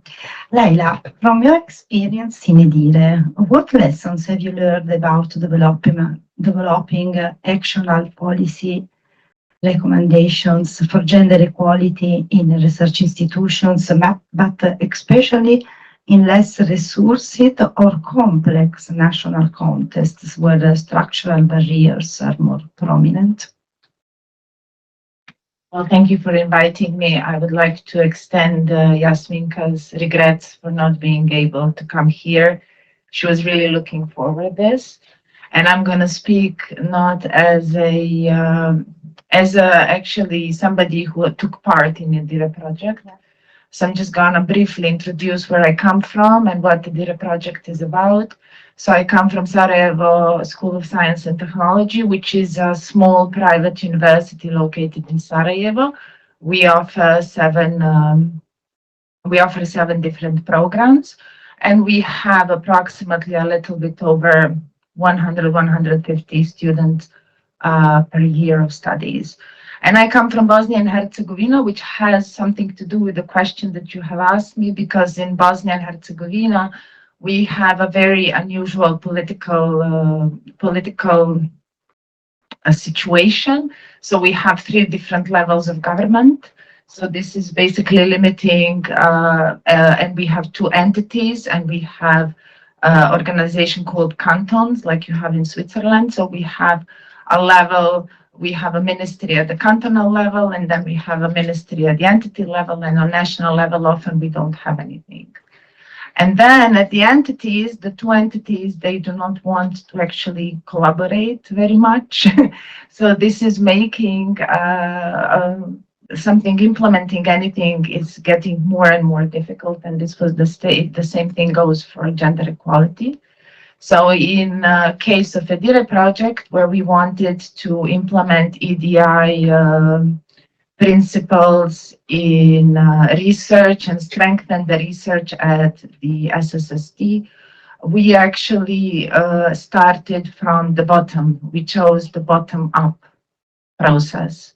So the idea here was to first collect the data because we didn't have them, and then connect them with everyday experiences. So this was just to see what the real obstacles were, as opposed to having just abstract principles. As Mary Lou has mentioned, when we started doing this, there was some some opposition, even from the academic staff, because we thought that we solved the gender issues back during the Yugoslavia days. So people were like, okay, in our institution, no, we don't have any gender equality issues. It doesn't exist, everything. And then when we did the data collection, it turned out that we have more work to do than we previously thought. So this connection with personal experiences, at least from my point of view, was very important. Because we managed not to go to get people from the ministry, but at least seniors from our university, we got them involved. And just rather than just presenting them raw data, they get to hear the people's experiences. So it's not abstract anymore. And we really got them on our side, which I find very, very important. So what else did we do during the project? How did we implement? We have the gender equality plan, but we also lacked a lot of policies and guidelines. So, for example, for transparent hiring and promotion in the academic staff. So we actually developed those and implemented them as well. So that's about it. So start from the bottom. That's the main message. And which challenges do you see in scaling gender equality strategies from local or institutional leaders to broader policy frameworks? Well, this is a difficult question for me. I think the major challenge is what I have mentioned before, the organization of the country. So that is very difficult to get the people to collaborate together. Yeah. That I think is the major challenge. So we are even struggling when we have events to get anyone from the policymakers to hear us. So maybe one aspect would be to start small, first by making the policymakers realize that we do have a problem. Because right now they're at the stage at which we as a university were prior to implementing the ADIRE project. So one way would be to attract their attention, by offering a workshop where they could share some of their experiences as well. Because when it comes to experience sharing, the things become much more clear. Okay, so that would be one of the ways, starting with small steps, again, bottom up. So not exactly from the minister or himself or herself, but from the bottom of the organization. Yes. Yeah, I would just like to add that there is some movement from the top down as well, because if I'm not mistaken, and I think I'm not, we have now Bosnia and Herzegovina in the subgroup as a new members, as an associated country. So there might be 2 representatives from ministry getting more hopefully sensitized on gender equality, and hopefully also, be in the future more open to discuss these questions. So let's see. We will gonna have the next subgroup meeting in 2 weeks. So I hope they will be on board, and fingers crossed. Okay, they will be, I hope so. Thank you. Thank you, Laila. Now we start with the cross-cutting questions. So, and we can start from you for the answers. Okay. One key recommendation from Nexus is the establishment of communities of practice across institutions. It's also embedded this recommendation in the key points of continuous internal and external stakeholders, because communities of practice at the end, it's a community of stakeholders. What would be needed to support this at a national or European level? Okay, I've come up with several things, to be quite honest. So as far as I can see, in this moment in time, at least in Bosnia and Herzegovina, the COPs actually sound like something where the participation is based on your goodwill. So there are people who are enthusiasts and who are making these small ecosystems that then broaden. So maybe one way would be to integrate their existence into national gender equality strategies, or even some higher policies, so that they're, and then of course, so that to ensure that the participation is mandatory for some people, and some people would go on of their own will. And then I would like to also see that the COPs are recognized in the same fashion as, for example, cost actions are. So that you have a lot of networking and funding to support this exchange of the ideas. Now, at our national level, I came up with a few ideas. So creation of hubs or focal points to support through an European platform. Or we can also have some capacity building and training, creation of online platforms.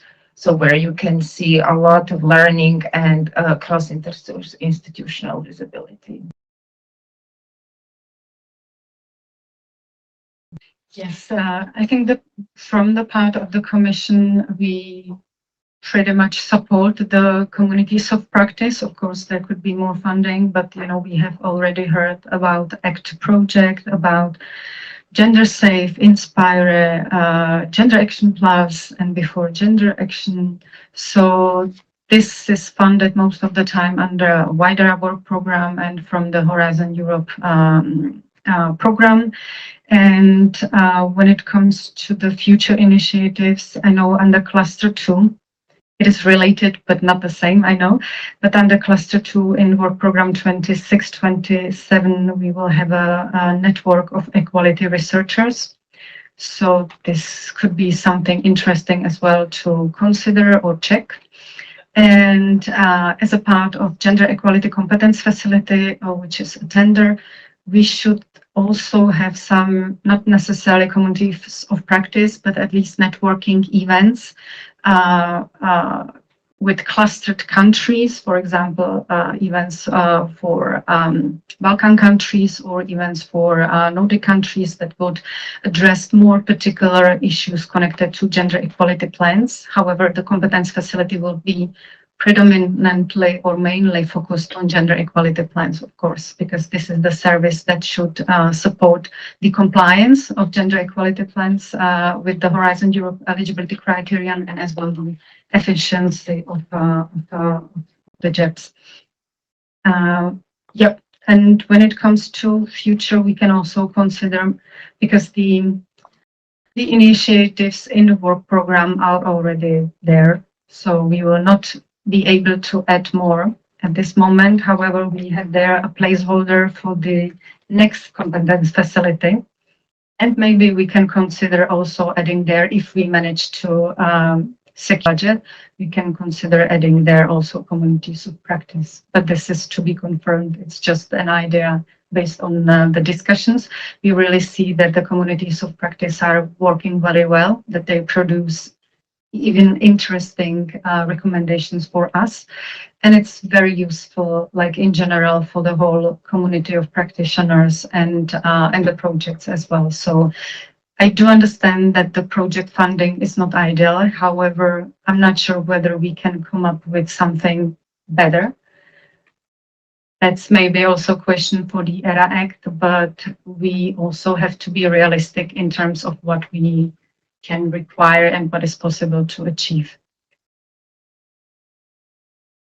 Yeah, from the point of view of the Ministry of Science and Higher Education, like last year we commissioned a study on job monitoring in Poland, and one of the sections of this survey referred to challenges and expectations on the part of the gender equality officers that are responsible for job implementation.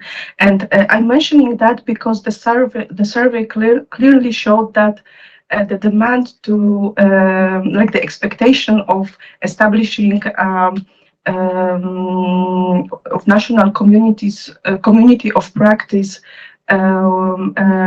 was like close to 70% of respondents expressed such expectation. And from the Gender Action Plans, we also see very clearly the benefits of establishing such COPs being them being very useful instrument in fostering cooperation between institutions and like connecting people, creating shared context, enabling dialogue for emerging topics. And there is also a great value in communities of practice in that they enable knowledge exchange through mutual learning and also self-reflection and benchmarking and diffusing existing knowledge. But when it comes to the support at the national level for communities of practice, perhaps well, a lot has been said today about the need of financial support, and I think it also concerns communities of practice. But it is also important, I think, to try to convince the management of the research institutions to engage gender equality officers in such infrastructure of cooperation, because they support and encouragement can really help in advancing gender equality actions within the institutions, and communities of practice, I think, are a great instrument to be explored also in Poland. Thank you.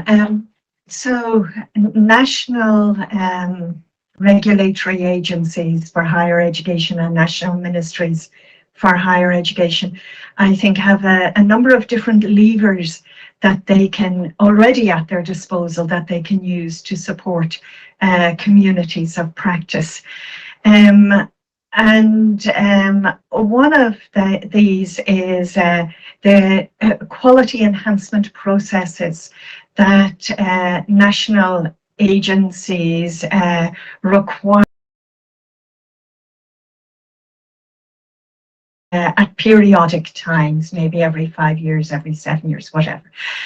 And these are opportunities for opening space for reflection on the quality of the educational provision, the quality of the research environment, the quality of the higher education provided more generally. And here it's possible to integrate existing communities of practice into that particular process or processes in a way that informs the national ministries, but that also gives an opportunity to inform the institutions that are involved as well at the same time. And I think this would validate the work of communities of practice and also raise the visibility and the importance of the work of communities of practice within the sector more generally. And in this way, giving recognition and giving authority to that knowledge and insight that communities of practice have around gender equality. I think the other very obvious thing that national entities can do is to have a dedicated line in the education and research budget to the support of communities of practice that supports and complements the work of the European Commission in that regard, but that is also parallel and separate to it, and which is available for communities of practice to avail of internally. And even even just putting a line in the budget is again a recognition of the value that communities of practice bring to enhancing equality in higher education. I don't know if we are in time. What? 10 minutes. So I want to leave more time the audience for the questions. We'll go directly to the final round. So I am asking to you to give us a short questions. So I'd like to share with you a key message. So, what is one policy action that you believe should have the priority to improve gender equality in research and innovation in Europe? Shortly, that would be making sure that people are actually living up to their gender equality plans. So to hold them accountable, not to have gender equality plans such as tick boxes. Yeah, I would maybe say in ideal world, it would be budget allocations. We have heard it today many times. Let's see if something happens or not. In real, what is real, I think, is the linking of gender equality provisions with funding. This has been proven to be very useful for supporting the leadership in committing to gender equality. So the job eligibility criterion, although yes, it is still in many ways tick box exercise, but as has been already said, we have to start with something at some point, and so it has been proved to be quite good. And now the work ahead we have is the monitoring, because this can really improve the implementation and improve the quality. Hopefully we will manage, fingers crossed, to all of us, because it will be collaborative efforts.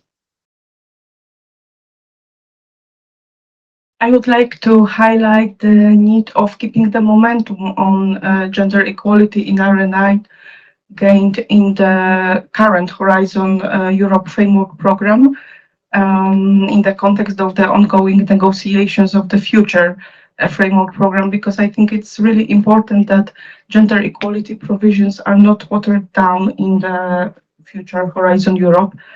As we have said, job eligibility criterion has a very strong effect on the activities undertaken at member states level. So jobs need to stay as this criterion to be eligible for funding, and member states need to engage in voicing these concerns in their dialogue with the Commission.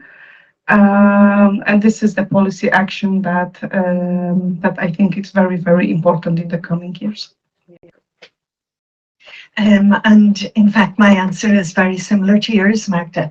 I think that it's really important that the European Commission keep up the pressure in terms of the inclusion of gender equality in the ERA, and also the interventions that are currently in place and maybe extending into other interventions, policy interventions and practice interventions.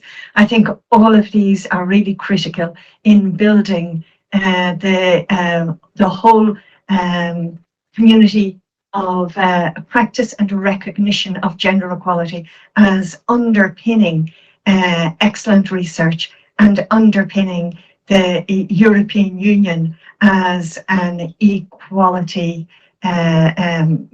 environment. Thank you for the enriching discussion and for your valuable insights. So now we open the floor to the audience. And please keep your questions concise, and if they are directed to a specific person, please say it name. Thank you very much. It was really such an inspiring dialogue. I would just like to echo further something that I think was coming out from your different interventions, and that is a concern for the future in a way, because sometimes we sort of seem to give for granted that the advancements that we got through the eligibility criterion, for example, will stay. But we all, I think we are all aware of the different resistances and the active battle that was taking place in the parliament and from member states to water down certain elements within the requirement, in particular the criterion on the resources, etc. Now we know that the new regulation for Horizon Europe 2028-34 is out, but it seems that there's no mention of the eligibility criteria in that preliminary version. So I think it's really important that we all continue networking, keeping alive whatever form of community of practices, formal or informal, that we have. Potentially join the very valuable mobilization network from Gender Action Plus that was set up to, keep a sort of an alliance live. I believe there are some sort of blind spots here and there when it comes to, for example, the way that national level actors or stakeholders can relate to their representatives in the ERA subgroup, for example. Personally, I'm aware that in Italy we don't have any representative in that subgroup yet.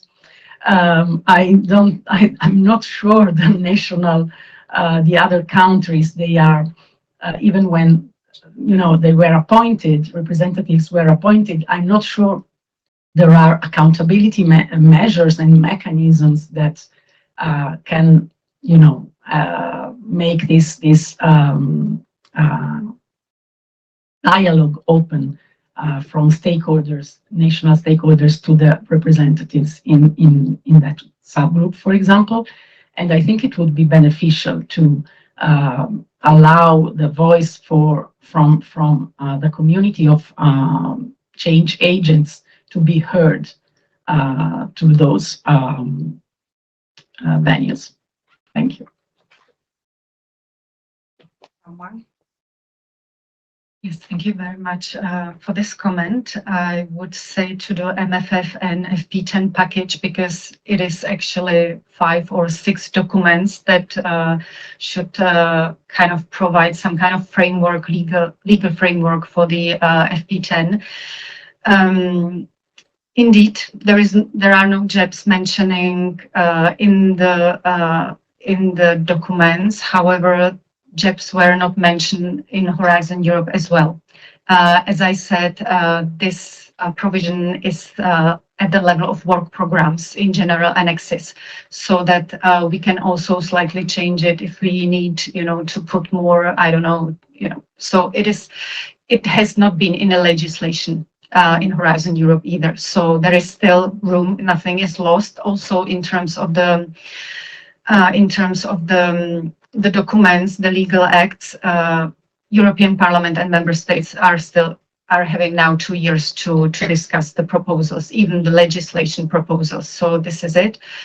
We will, of course, do our best to maintain what has been achieved, not only in terms of JEBs eligibility criterion, but also gender dimension in the research content and gender balance ranking criterion.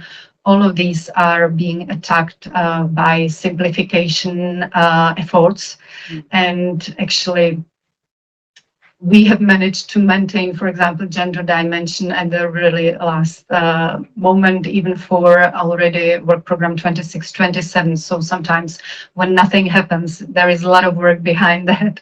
And we will do our best to at least maintain, but I cannot promise we will, strengthen.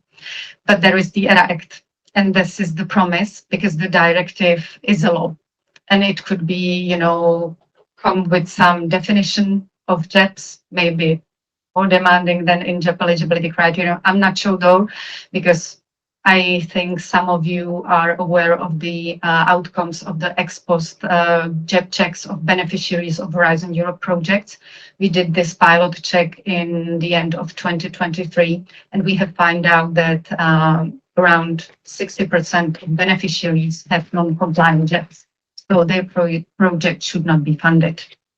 And it's a big issue. So in this situation, when we do not have yet the implementation and enforcement ensured to strengthen the requirements, is, I think, not ideal. In my opinion, I would like to focus on implementing on what is on the table, maintaining it, and then let's see.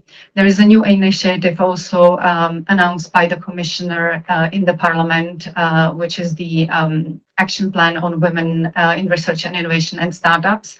So this is something new as well, apart from the ERA Act. And let's see what we can put inside. So. Thank you, Anna. Sorry. To the subgroup, thank you very much for this comment. Yes, we miss Italy very much.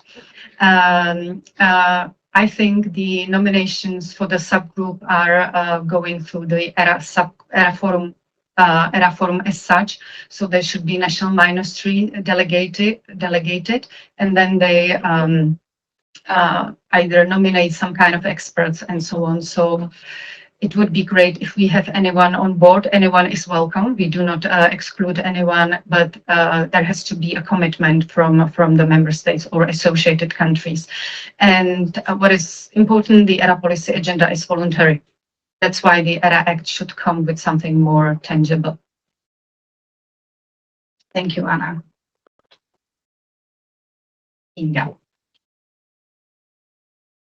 And I think this is also to Hannah mostly, because I was wondering, for example, in the ERC grants, there is this component of ethics review. And I know that the ERC has a considerable number of staff working on ethics there. So what I find there appealing is that it's not like contrary, for example, to the Polish funds, when the ethics is problematic, it does not mean a no-go for a good project, but it means a learning process for the project before it gets the funds. So are there ideas, or like, I would see space there to incorporate this gender dimension in this ethics. Whenever you take a project and have this conversation about how to make it a more ethical research prospect, wouldn't it be a place? And we're speaking about this idea, of course, of normative power Europe. So there are not many ERC projects, obviously, but if this is the way, like, the Commission could start teaching and engage in this, this would be another, maybe not like a grand plan for all the institutions, but through individual projects, people could get that feeling that this is something important.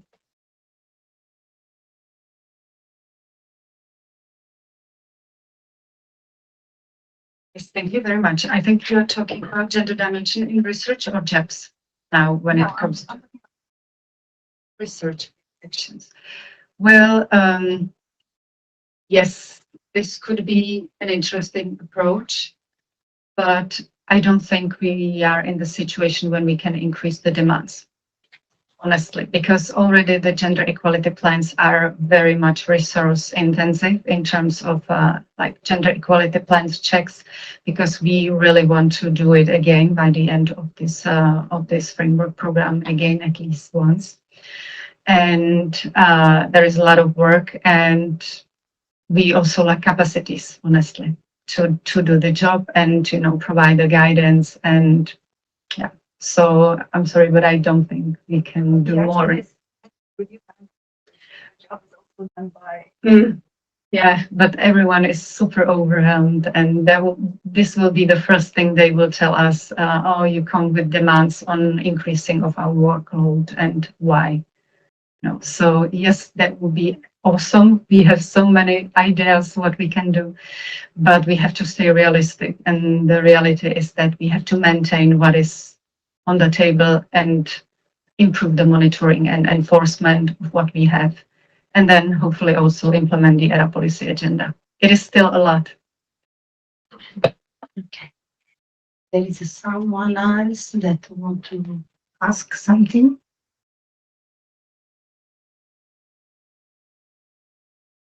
No one?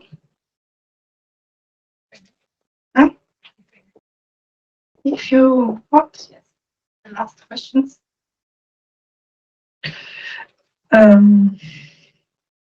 So I know it's a very, how to say, wide or too wide question, but so as far as I see, so at least within several European funded projects, how do you see? So this is my question. How do you see that? The hope that, at least I hope, that gender equality and gender dimension can go behind the community already doing or practicing it. So my question is, how can we overwhelm the approach of looking at gender equality as something related to the gender people? So you know that when you are doing with such topics in many I don't know, initiatives or conferences and so on. So they say, okay, so also by doing the JEP within the organization, they look at you saying, okay, you are the gender people, the gender person. So it's not only a matter of scientific discipline, it's also a matter of, how to say, enlarging also this gender approach as a scientific approach, embracing more than one scientific discipline and going really mainstreaming all the research domain. So I know it's a very large question. Okay. Is addressed to you.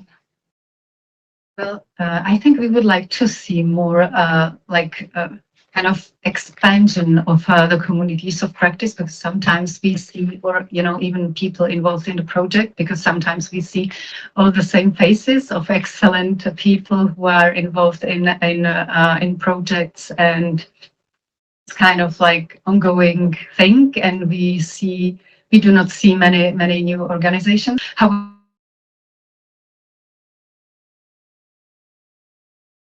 that brings and represents the organizations that are excellent in implementing gender equality plans. And I think this is the great example of how to also show and reward the hard work of gender teams, of people who are involved in gender equality plan design and implementation. And it's because it brings quite a lot of money, interesting also for organizations from, let's say, wealthy member states.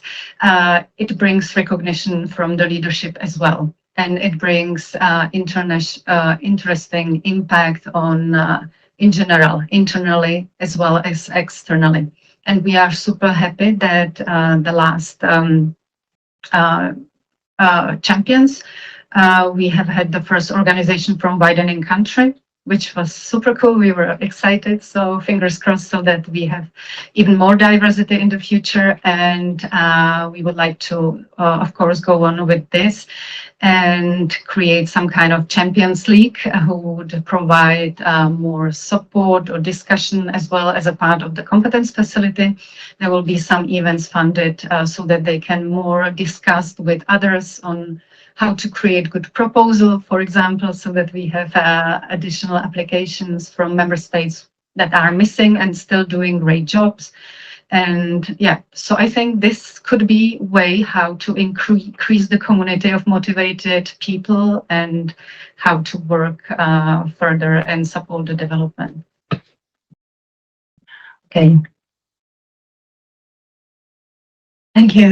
That's a very interesting question, and I'd like to broaden it out beyond the EU frame that was placed on it, to basically say that, in a way, your question to me is about cultural change, and it's about a mindset change. And again, looking at the levers in any system, what are the levers that can bring about cultural and mindset changes? And one of them is in appointment at senior levels and in promotion throughout the processes, whatever those promotion processes are, that there be a requirement that the candidates for promotion or candidates for senior jobs demonstrate with evidence their commitment to gender equality. And then all of a sudden, it becomes part and parcel of how one recognizes and one values gender equality as a normal part of the work. So our national organization issued a report back in 2016 with a number of recommendations. In fact, it was an independent report, and the recommendations were taken on board by our higher education authority.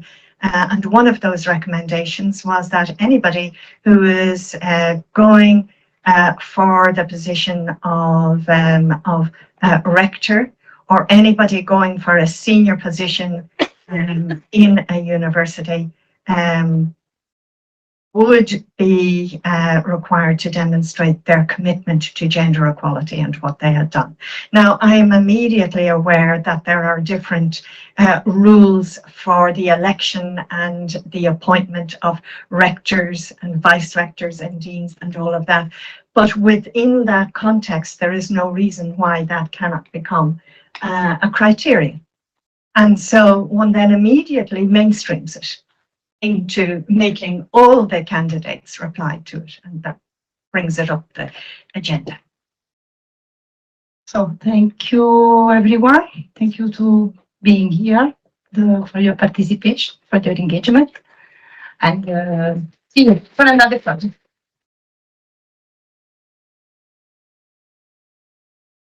Okay, so this conference now is brought to a close. So before we go, there will be a dinner, and everybody very warmly welcome to join. And Kinga will have more details about the venue of the dinner. But I just want to say thank you again, big thanks to our host, and thank you. Yeah, big applause to our host. Thank you to all the panel moderators. A big applause to all the panel moderators, and all panel participants, and all the public. Yeah, thank you.